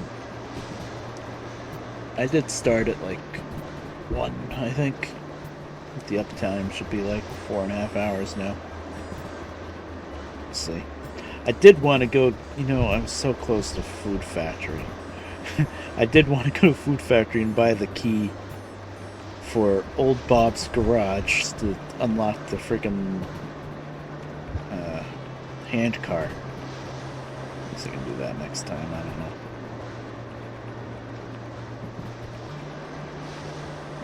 We'll see what we can get at steel mill. I don't want to... Oh, I could run down to the farm and grab a train going to Food Factory, I guess. I could. We'll see how I go.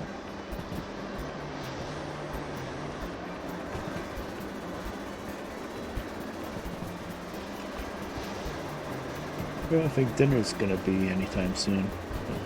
That's gonna be a factor too. If it's Mom pings me saying dinner, then that'll be it.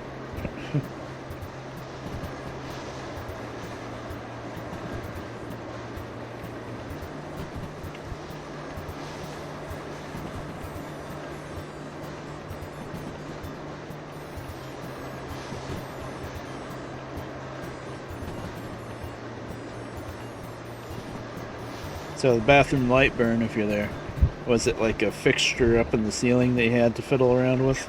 'Cause that can be a pain in the ass.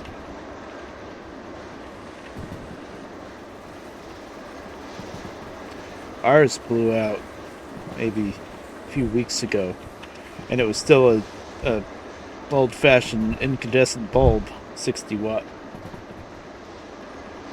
Yeah, okay, that's not too bad. But it was a regular incandescent 60 watt bulb, and I think for a while before it blew out, it probably got a little dimmer over time, and we've replaced it with something that's only supposed to be, I think, the brightness of a 40, but it's one of those, it's shaped and looks exactly like an incandescent bulb, but it's really a halogen bulb, I want to say. So with those bulbs nowadays, they're just giving you the lumens level instead of the wattage, and it's like, oh well, I don't know what a lumen is, I know what a wattage is, but I think I think it was only 400 lumens, which would mean like a 40-watt bulb. But boy, it's a lot brighter than the old one was.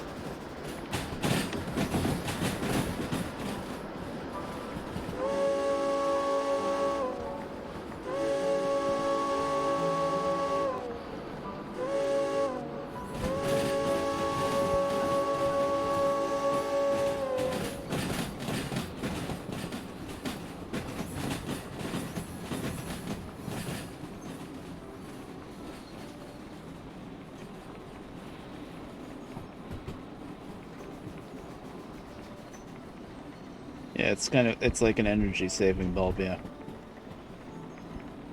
It's not They're getting better with the technology with the energy saving bulbs now. It's not one of those like mini fluorescent that looks like a corkscrew bulb. It's not one of those. Those are for something like where you turn on the light just for a few minutes and then turn it back off. Those aren't good for that. You'd probably burn it out faster because it probably more along the lines of those are good for a light that just stays on for a long time. Then you're saving a lot of power, and you definitely can't dim those kind of lights. Not that you would dim a bathroom light anyway, but also those kind of bulbs very rarely have been known to start fires. 56 minutes. God, it's only worth 7,000 too. Because there's this ballast material in the base of the bulb. On a very rare occasion, something shorts out in that base. Okay, so the back half is the one that goes to 6i then. God. Okay. So, in very rare occurrences, that has started a fire before.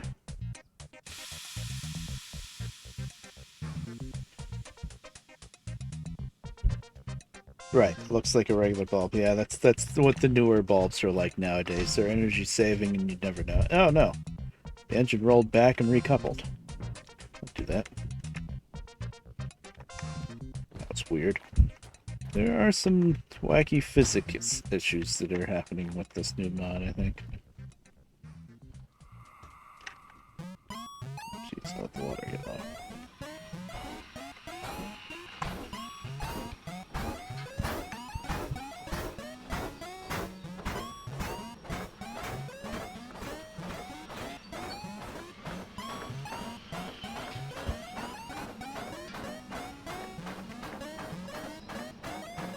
Oh, the globe full of all sorts of dead bugs. Yep. That always sucks. And with light bulbs that last longer, that's going to be more and more crap to clean out whenever it does blow, but it's not going to blow for probably a couple of years with these newer bulbs.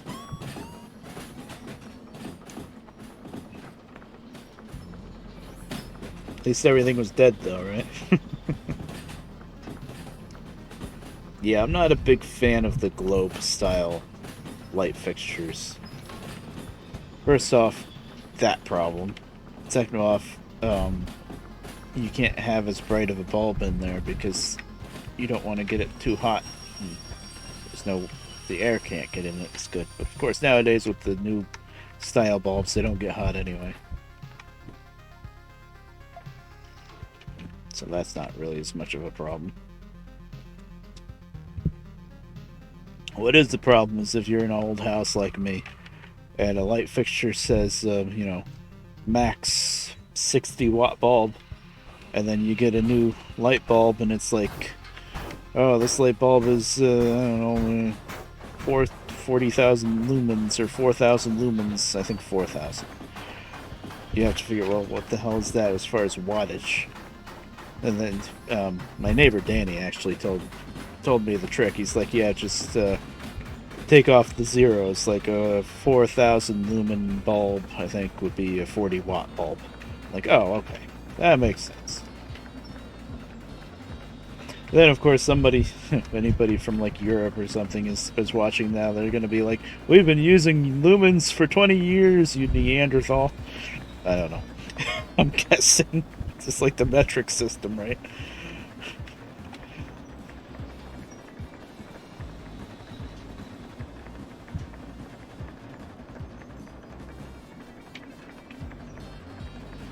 Listen, I like my imperial measurements.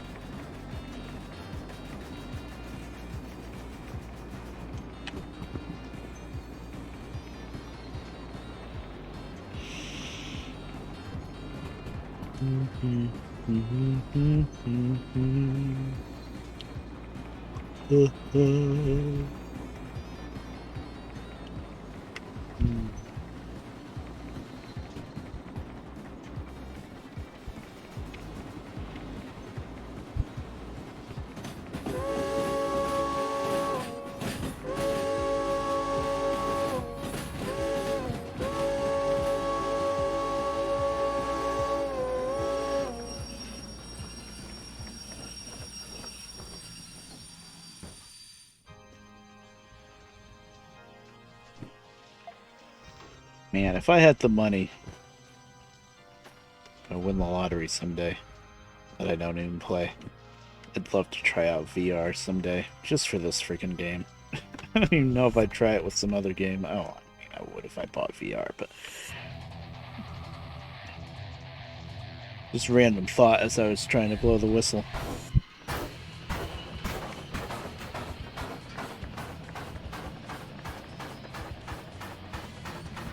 I've heard pretty much only good things about VR with this game. Some games VR is more of a like gimmick and it's pointless, but this game was kind of made really for VR. And obviously I'm playing it without VR, but I'd love to see what it's like with it. Especially being able to grab that cord and blow the whistle. It's got to be so satisfying. Yeah. Yeah, the other simulators I don't know so much about, but this game was really built for VR.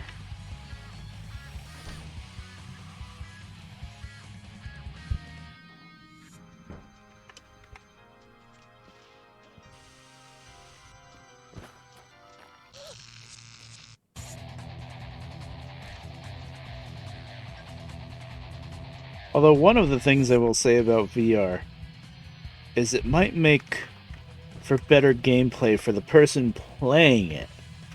But I don't know how great it would be for you guys watching to see me in VR. First off, I probably wouldn't bother with the webcam because that would be silly. You would just see me with the VR mask thing going like this. And second of all,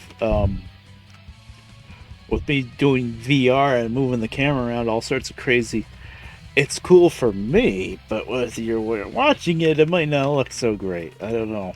I know I've watched some streams of people in VR, and sometimes it's great, but 1, 2, 3, 4, 5. 2, 3, 4. I lost my spot. It's easy enough to see if it says, okay, SU, that's not it. But like I've watched some gameplay of people in VR playing like American Truck Simulator. I watch it and I'm like, you know, just looking all over the place, and I'm like, I just want to kind of look where the trucks go, and then with VR, obviously you can't be looking at your computer screen. So if you want to have the chat, you have to have this like weird chat overlay that you got to look over to look at, and then the whole camera view is looking over at this chat thing, and it's like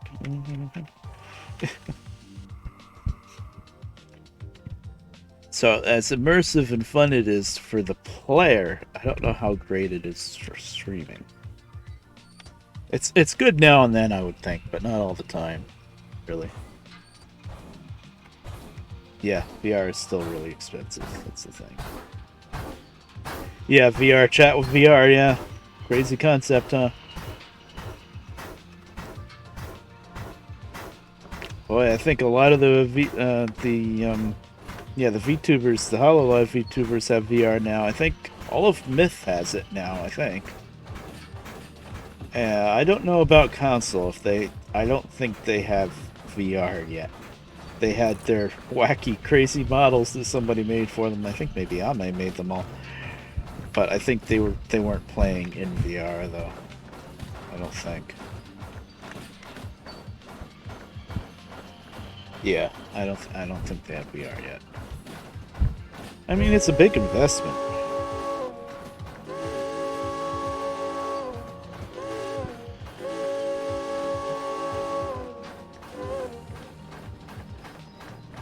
They'd have to get some like not cursed models. You know? I mean, I don't know. The models they had for that stream were pretty great, but at the same time, I don't know. Like Crony was just a head. That was hilarious. It fit her very good though. It made sense for some reason that she was just a head with the clock, aka helicopter, on her head.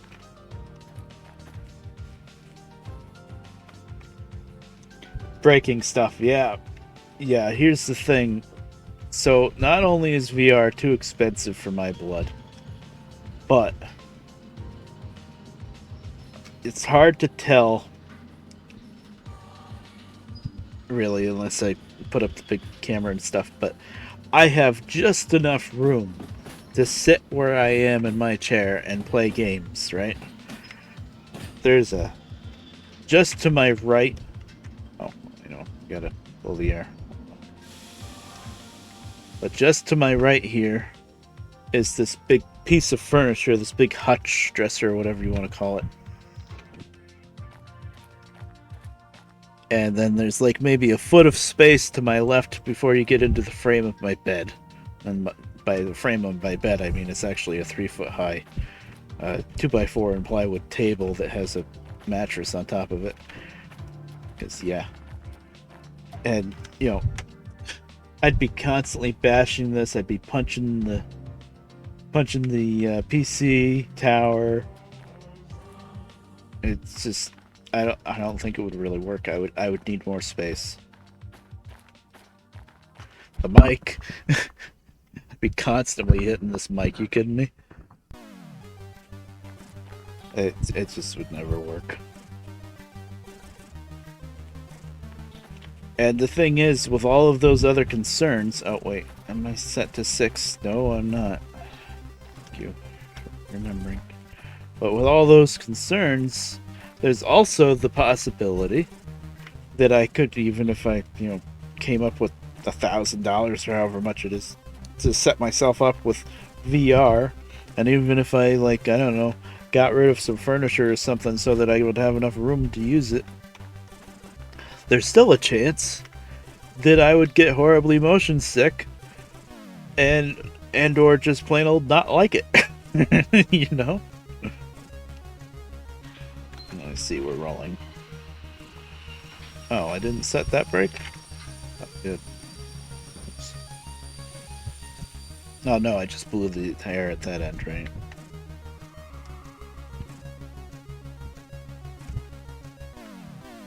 So, yeah.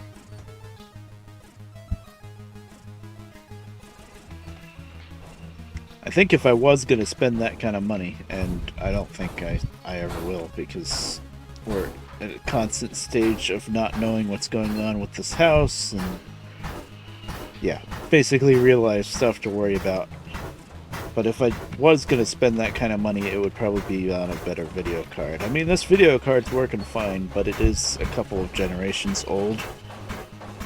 And when this video card was mated up with all of my other computer parts before I upgraded last year that were, really old, then any video card better than the one I had was just overkill anyway. But now that I have a really good motherboard and a really good CPU and stuff, then I'm like, oh man, I should have a better video card. But I'm running out of steam, so I'm not paying attention what I'm doing.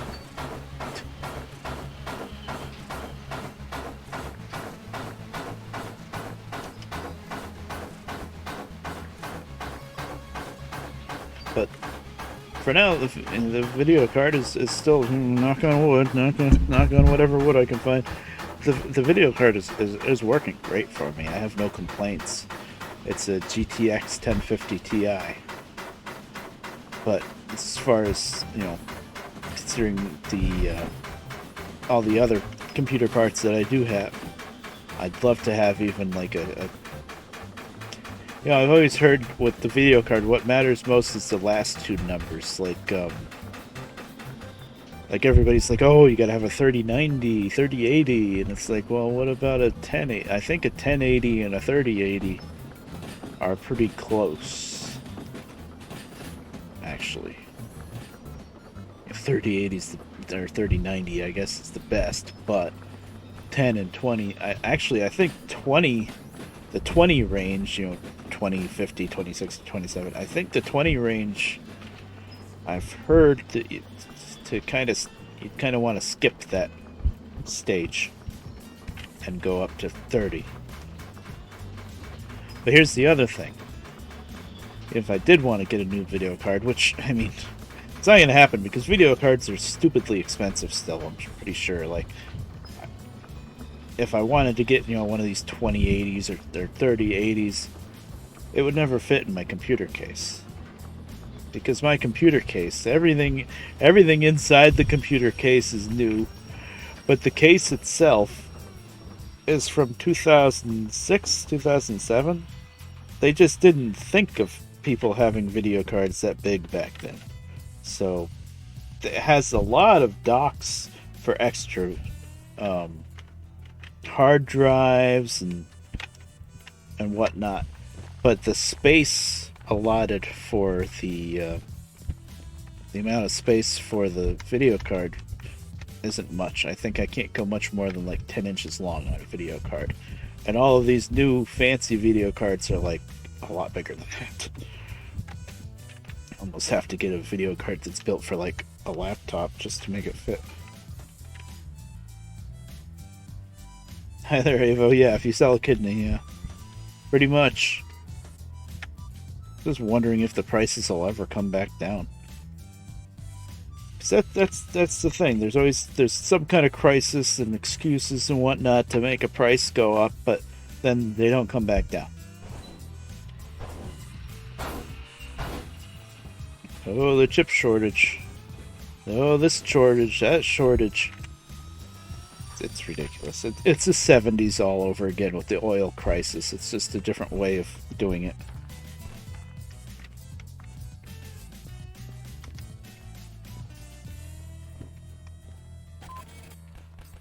It's all manufactured. Okay. Well, I still ended up making 14,000. Bad, I guess.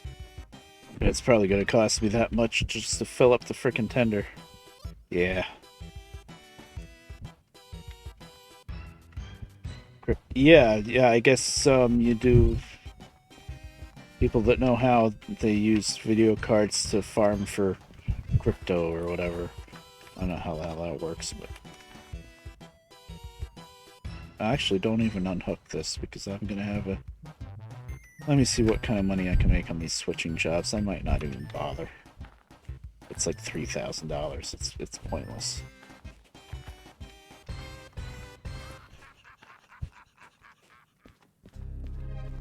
Chinese container ship. Yeah, it's gonna be a couple years. I wish I knew how to make chips. Can't be that hard, right? Yeah, no, I'm kidding. 5,300, 3 drop-offs. I don't want to. What's the weight? 400 tons. Is there 2 shunters here?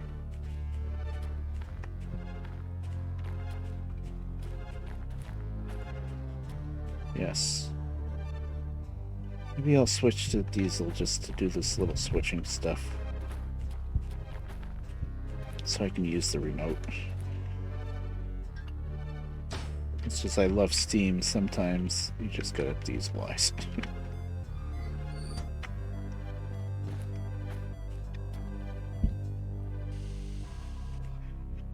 Where am I gonna? I'm gonna park the Steam engine for now. I guess they'll just stick it in there.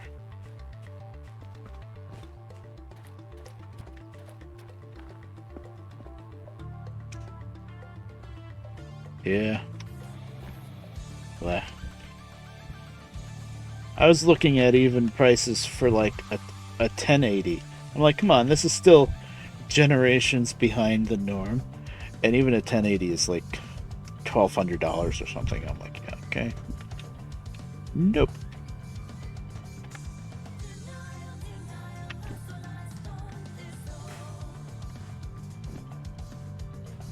I think that's probably realistically the best I can go for, even if I had, you know, thousands of dollars laying around.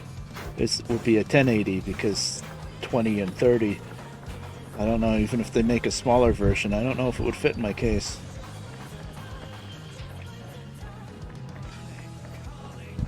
Oh. Yeah, maybe.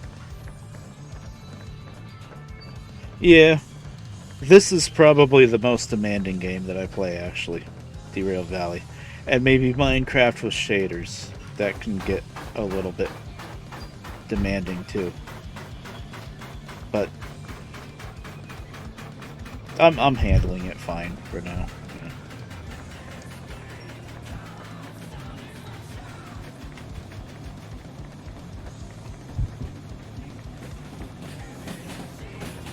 Meanwhile, Mom's Dell Optiplex computer died like a month ago. Well, I'm pretty sure it was the hard drive that died. And so I had it already together for a while. I had all of my old computer parts from before I updated last year. I had them all together in a case, even a case even smaller than mine here. It just barely fit in that case, just barely.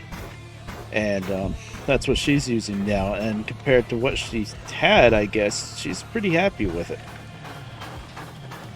I put Windows 10 on it, and I should have really checked first because I wasn't even sure if it was going to be able to run Windows 10 because that motherboard is old. The CPU is what's it called? A quad core, I think. It's old. DDR2 RAM, 12 gigs worth. And the video card is my old backup video card, and now I'm kind of worried that I don't have a backup, but it's really old anyway. 9800 GT. I tell you, that video card's been the best for me. I've had that thing since, like, God, probably, let's see, I built the computer in 2006, 2007, and it's not original to the computer. I started out with something ATI. But I would say that that 9800 GT is probably from like 2010, 2008, 2010, somewhere around there. And it was pretty, 9800 GT was pretty high end. I remember I was looking at the different video cards, and there was an 8800, there was 9800, and I'm like, I'm gonna go for the 9800. And now, you know, it's so outdated. But you know what? The video card never died. It always just worked. It wasn't the best video card, most powerful or anything, but it always just worked. The only problem I had with it was the fan. At first, the fan would get gunked up and slow down and everything. And I'd take it apart, and I would. I learned this trick from Mike, actually. I would take a little needle and poke a hole in the little like sticker that covers up the back of the fan, and then you can drop some oil in that little hole, and you'd oil the fan. And it worked for a while. The fan would quiet down and it would work fine for a while, and it would start screeching again. Then I was worried, I don't know, even if the fan's not making any noise, is it really working good enough, you know? And I would look at the temperatures and I'd be like, the temperatures are a little high. So I found, actually what I found was a little kit that added a new fan to the video card. And it didn't just add, it wasn't just a replacement fan, but it was a different heat sink too. And it even came with these other little tiny heat sinks that you would, and then it came with a little tube of thermal paste. You would basically glue all these little heat sinks to the different chips on the card. And once I did that, and this kit was like $20-$30, something like that. Once I did that, never overheated, ran perfect, and it still runs great. I had to use it, I don't know, about last year or so, when the video card that Odero gave me died. And I couldn't get a new one right away. I used that 9800 GT. Obviously it was a big step down, but it still worked great. 13,000. So pretty much all the money that I just made for bringing in that coal, I just spent on this engine. Between the coal and water and the sand, because I got stuck on that hill. Oh well. But I made a ton of money going up to military base before, though, so it kind of works out. Let's get the diesels. Oh, I didn't get the remote yet. I'll get it. Get it up there. Yeah, story time.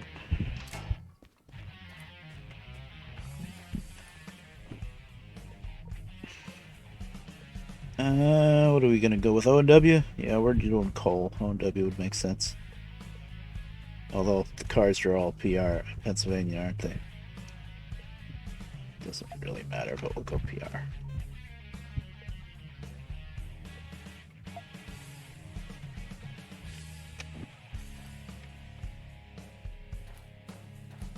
Boy, I haven't used the little shunter in a little while. It's a tree.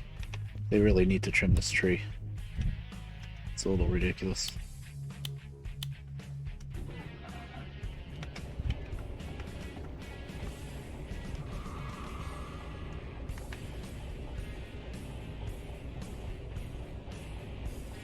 Where's the irrigation? There it is. Wow. Yeah, I haven't run this in a while.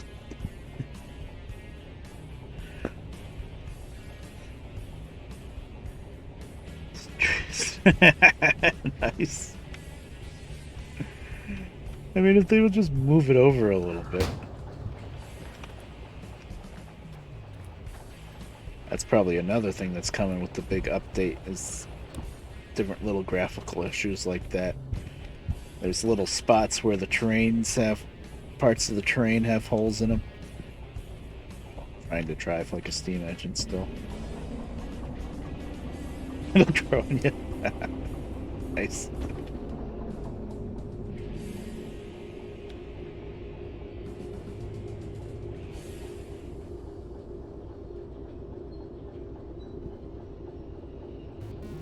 Do I need two engines? Each 400 tons. Each set is 400 tons.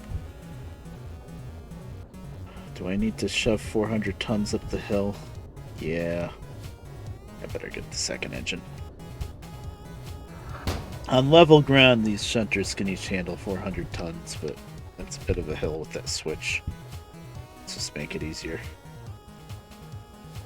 Oh, wait a minute. I want it.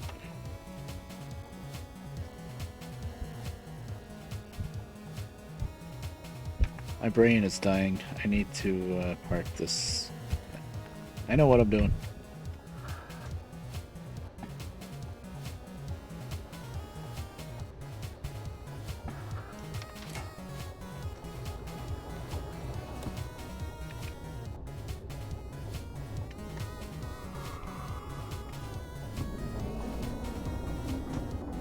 You know what? No, I'm only doing 2 little moves with this. I don't need to. I was gonna part this here and then spin the other one around so that they're both facing out. You know, but it doesn't matter for this little bit of switching that I'm gonna do. It doesn't matter. I'll just run them both the same way. Oh, what'd you buy? You could at least give me a hint. You gotta give me a hint then. Let's see, is it video game related?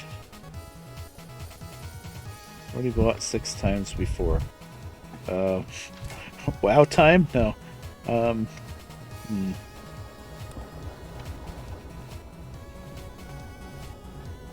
See, I don't know what you play besides WoW usually.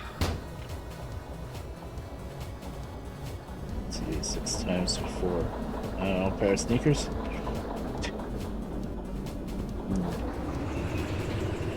I should know this. Oh, yes! Skirm.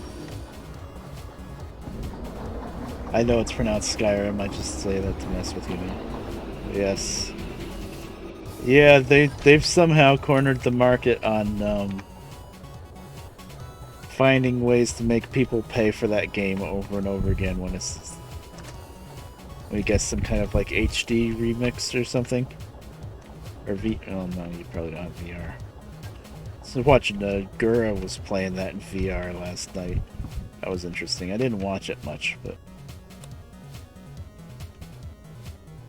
yeah. Yep. So is that Todd Howard? Cod Howard, the Cod father. No, listen.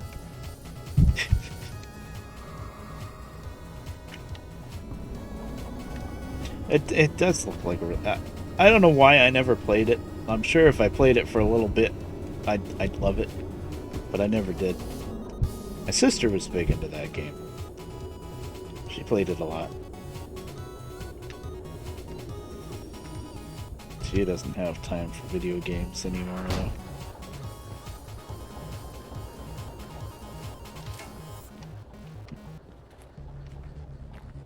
It's funny, she finally got herself like a nice, relatively fancy computer. You know, gaming computer. And then she never really used it much because she got really busy with stuff. Her son uses it more than she does, I think. Yeah.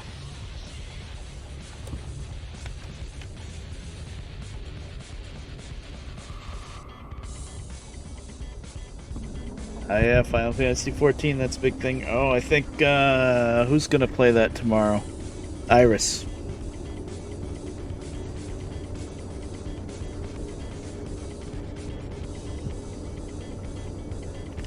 Wow. Yeah, it's supposed to be pretty good, Final Fantasy 14. I'm not gonna play it because I know once I start it, it's gonna be like WoW, except it'll be a new to me game anyway, so I won't get tired of it, and it just bleed my life away. Yeah, apparently they're all getting into it. That's gonna be a tough game for them to stream though, because they're gonna take all these precautions and they're still gonna have fans bothering them like crazy, probably.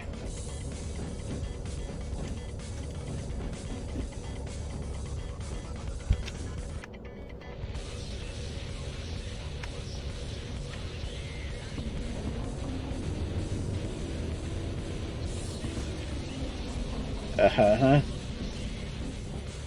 Yeah, I think most of them are probably going to mostly play it off stream. Although Iris is going to play it tomorrow. Yeah, Kiara did WoW Classic, that was great.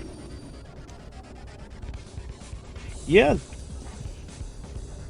The fans that found her were actually pretty good. I was pleasantly surprised that they weren't horrible. And she made it real funny too, because she was like, "Okay, kill this guy for me. Why aren't you killing the? Don't let me die." It's like, okay, she went from not wanting anybody there to be like, okay, peons, do my work for me. I was like, ah, yes, perfect.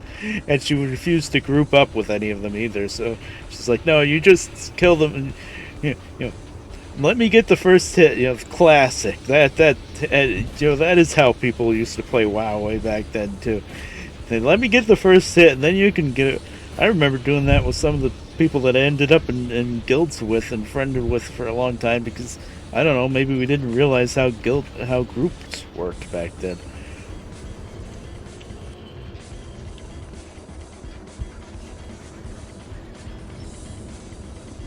Yeah, yeah, she comes from a gaming family.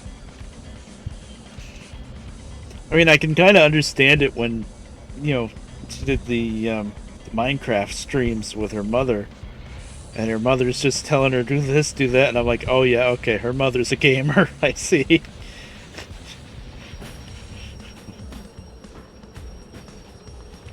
Okay, I've thought about it before, and I know you can start it for almost free too. I think. Uh,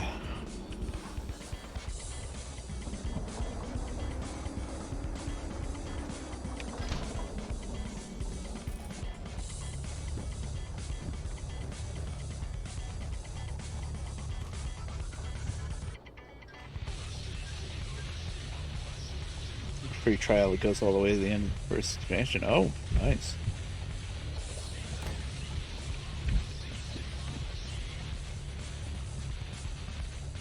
Nice.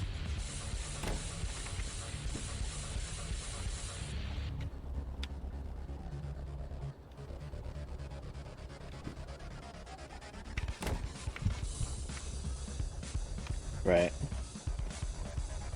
I'm sure there's all sorts of other stuff to do. Why are you not in the drawer? Stuff in the drawers is falling out more often now. It's kind of annoying. You go in there.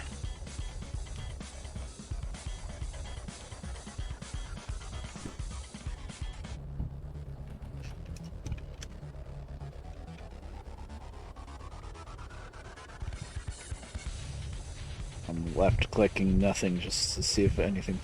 Ooh, this stuff stayed in the drawer. Maybe the answer was to have two things in there.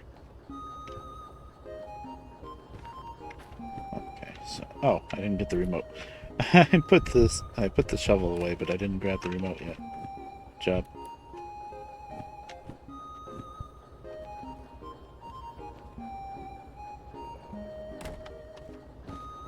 So I'll start up the second engine, I guess.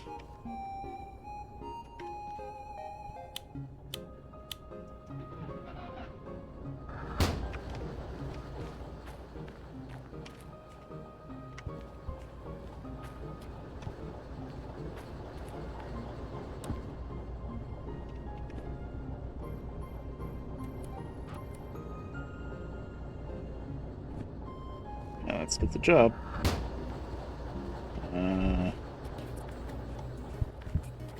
I'll pick up both of them, but this one is a Su-54.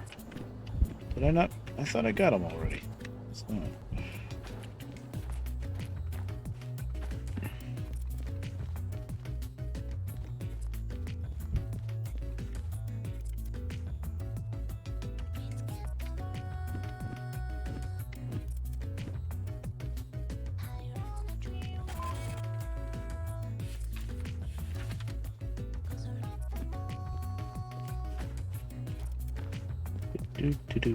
Oh, look. That's totally a Half-Life 2 barrel. I don't know why they're in my train simulator game, but it's a Half-Life 2 barrel.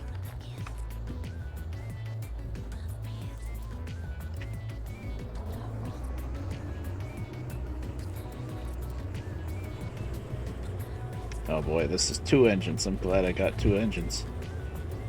I didn't set a handbrake, right? Pretty sure I never set a handbrake. Oh, I'm hearing screeching. Oh, I set the handbrake on this caboose, didn't I? Oops.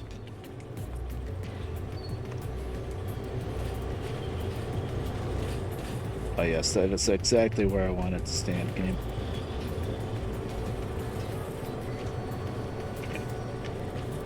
Okay, no brakes anymore.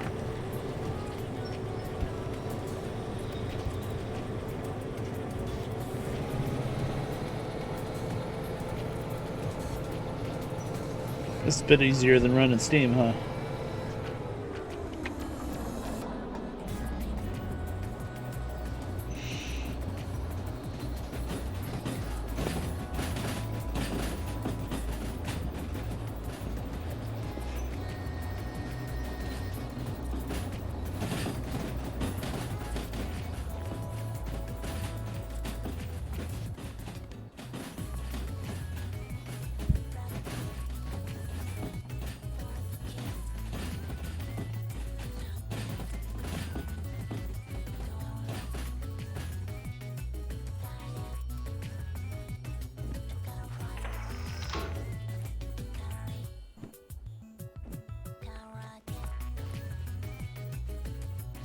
What I like about running diesel with the remote is, yeah, it's easier, but also I get to like hang out on the freight cars and do it like this, which is like kind of what my job was IRL when I worked on the railroad. You know, I was never an engineer or anything like that, but I was a conductor trainee, so I got to I was coupling and uncoupling the cars and stuff like that. So a lot of times you'd ride on the car. See, I can kind of stand on the ladder this way. Kind of, sort of. You would give hand signals back to the engineer. But that's what the remote is for. Well, if they ever figure out multiplayer on this game, it's going to be hard to beat.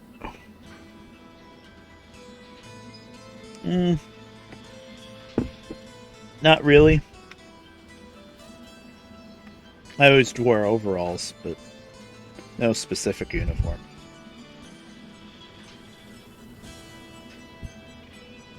Overalls are great, though. Your pants can't fall down when they've got straps going over your shoulders. You can put as much weight in the pockets. They have a lot of pockets and stuff. So, yeah, I always wore overalls. Yes. Yeah, even after I worked on the railroad, I was like, man, I like these overalls. I'm going to keep wearing them. Actually, I had 2 pairs of overalls that I wore when I was working. That was 2006. And I just got rid of them maybe last year because the crotches ripped out.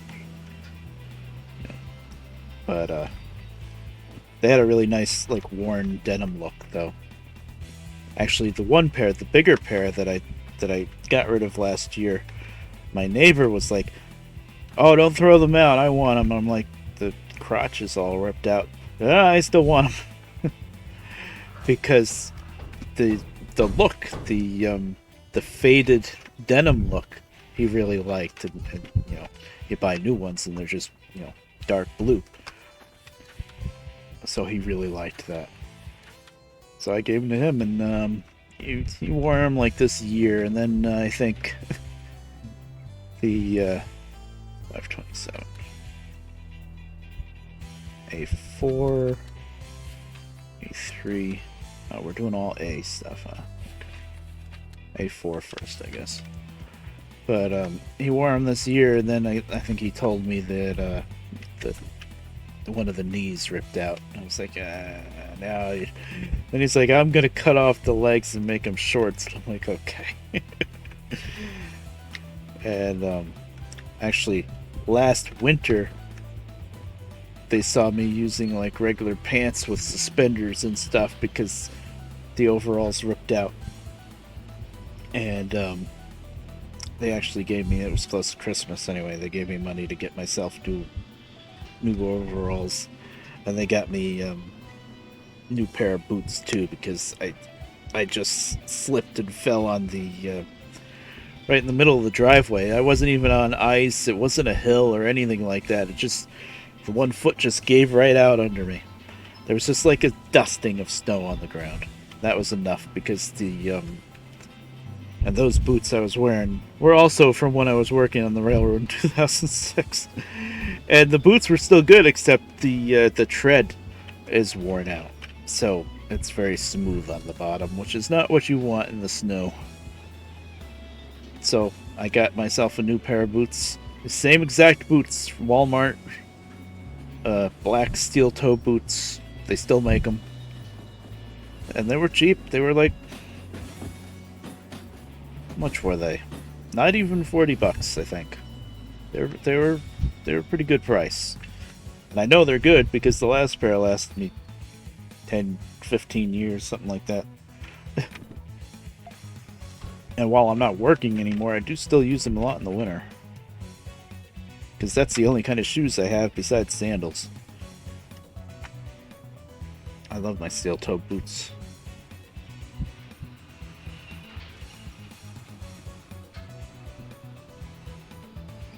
I actually had a newer, higher pair of steel-toe boots that I also got from Walmart. But those ones, the soles of the boots just split right off from the rest of the boot. And they were only like maybe 5 years old or so. So I went back to wearing the real old ones.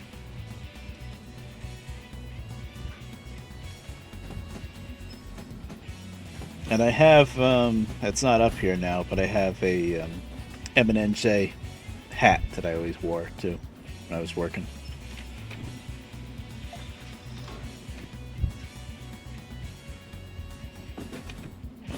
Four.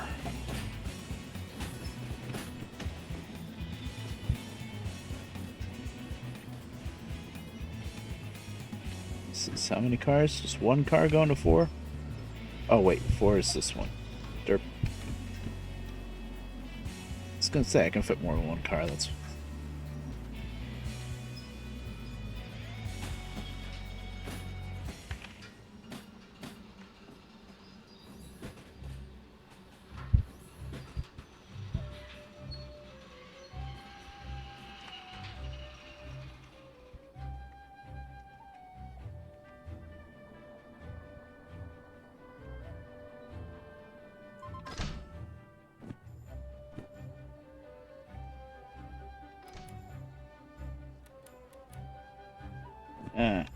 See, with this coupler mod, yeah, you always have to manually do the hoses now, which is how it should work anyway. So I don't mind it. We all air it up here? Yes. Okay. Just gotta come back one car. Yeah.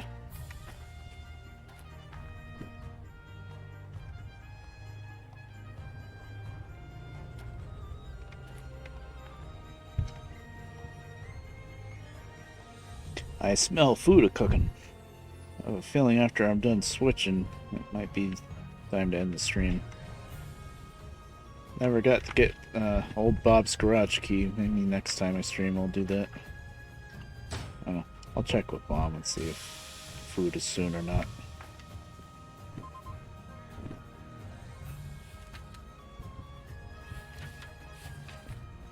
So it goes to A3.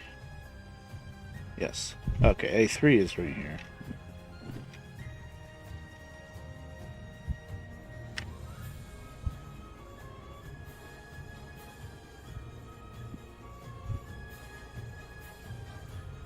Yeah, I wouldn't want to do this with Steam. It'd be a pain in the ass. You could do it, but it's just take forever. Because you really need to work this end of the train is the thing.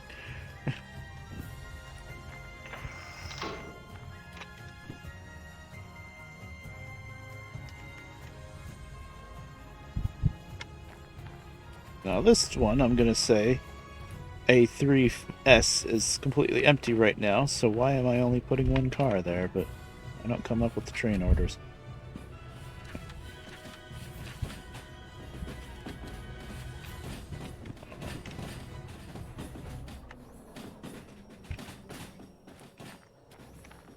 Wait, where's the rest of them go then?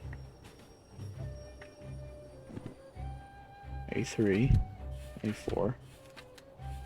Okay. A5. And yes. It's 108. I'm blind.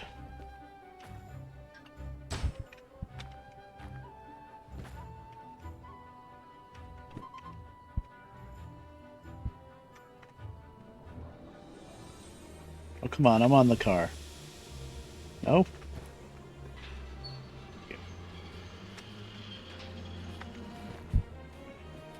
wish they would make the ladders and grab irons actually work.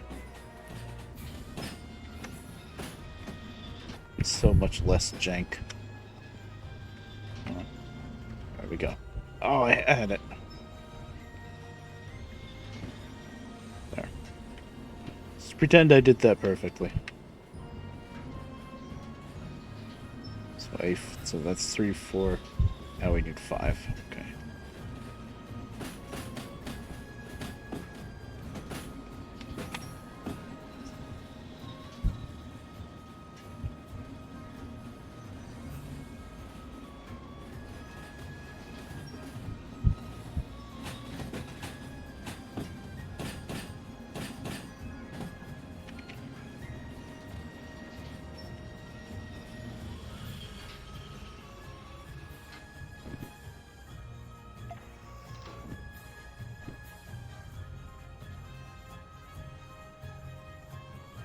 Did I set my watch? I don't think I did. Nope. They matter.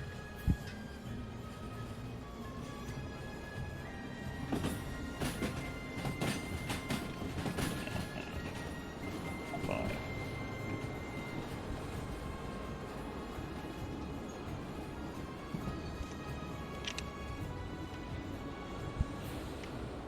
What is floating? Oh.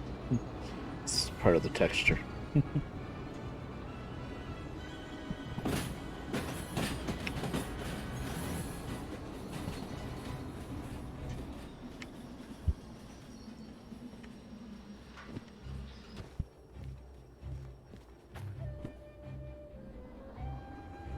Hit the brakes a little too hard. Hard to judge. I should have hopped off there at the sign. Well.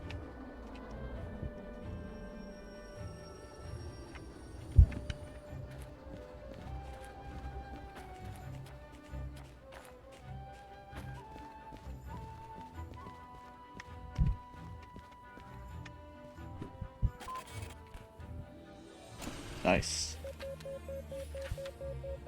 Hey, almost 8,000. Good. Make up for the mess of a load that I brought in from coal mine. Man, that went so smoothly until I missed the turn at the switch. Then it all went down. Okay, the other set is still on 3i.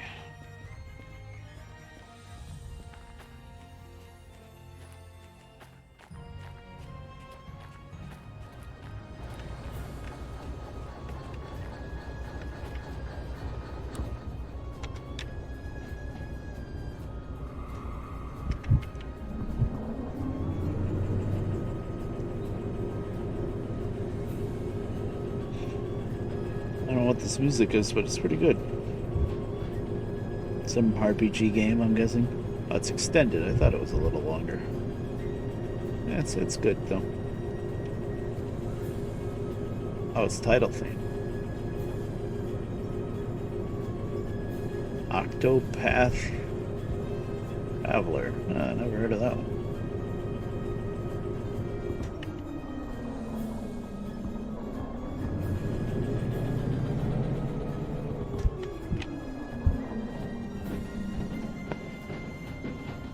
I figured it was an RPG. Okay, cool.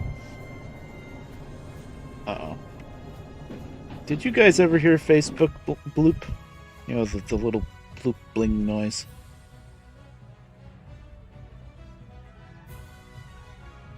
Making green beans and rice. Have chicken still. Okay. I did not hear that. Yeah.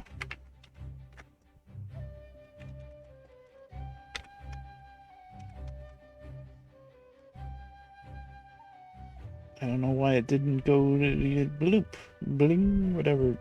Yeah. I didn't turn down like system sounds or Google Chrome or anything like that. I don't think so. Huh. Weird. There it is. That time it worked.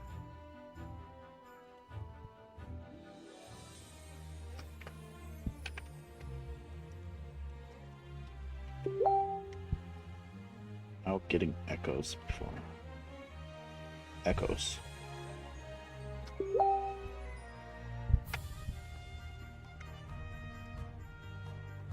I'm afraid to ask what echoes are. Tacos? No.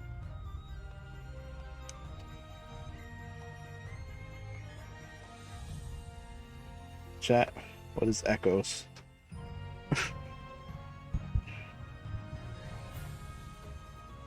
At least I mentioned it first.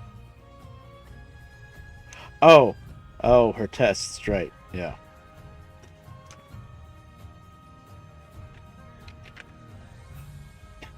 Echocardiogram. She had tests done on her heart, Doppler cardioid, and echocardiogram. Okay.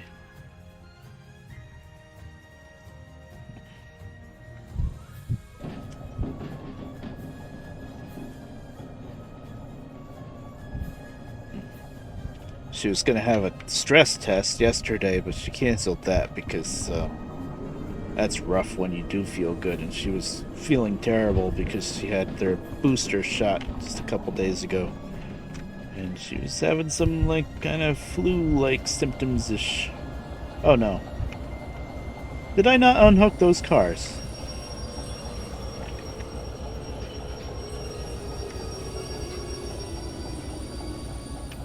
Game. Oh, I never did unhook them, you're right. It's because I was in a rush to turn in... Did I set the handbrake? I don't think I did. Anyway. Good job, me. Okay, let's place these cars again. So I gotta stop and eat dinner. But I want to finish this job first. I'm not going to pick up the other switching job, I guess. I can do that off screen. It's just unload and place a couple of cars. Why am I not on the car?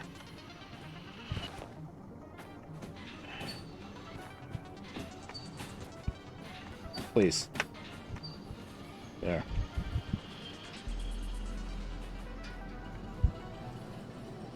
Yeah, the other unloading job is just going to be lather, rinse, repeat pretty much. So I can do that off camera.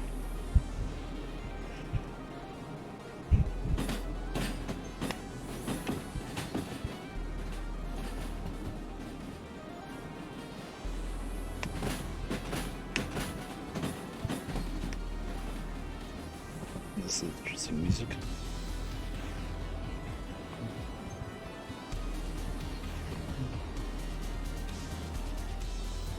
Wisp.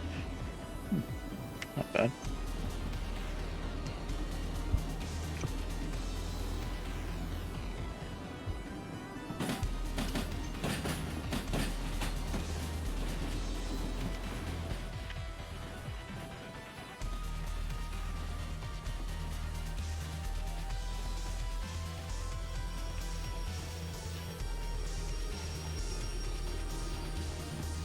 This time we're gonna uncouple the cars. Crazy idea, right? There we go. Let's make sure.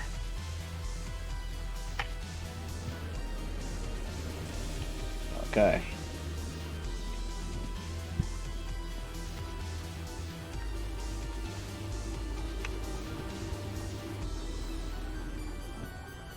Okay. Now, it's time to stop the stream.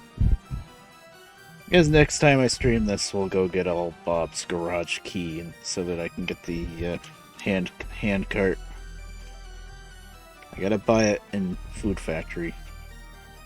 Man, I should have just, when I went the wrong way with this coal run, I should have just gone down into the Food Factory. I mean, oh well.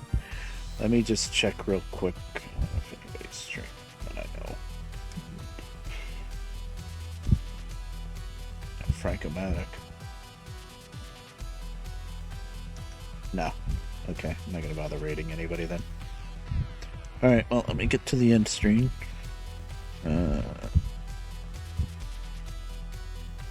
Nope.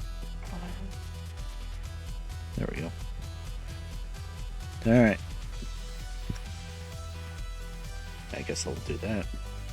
Alright, well, thanks everybody for coming. Hope you had fun and all that. It was good streaming again, trying to get myself into streaming more, and I ended up streaming for a while.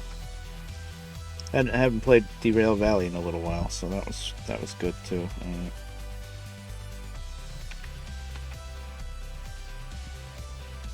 That's pretty much it. I'll see you guys around later. Bye.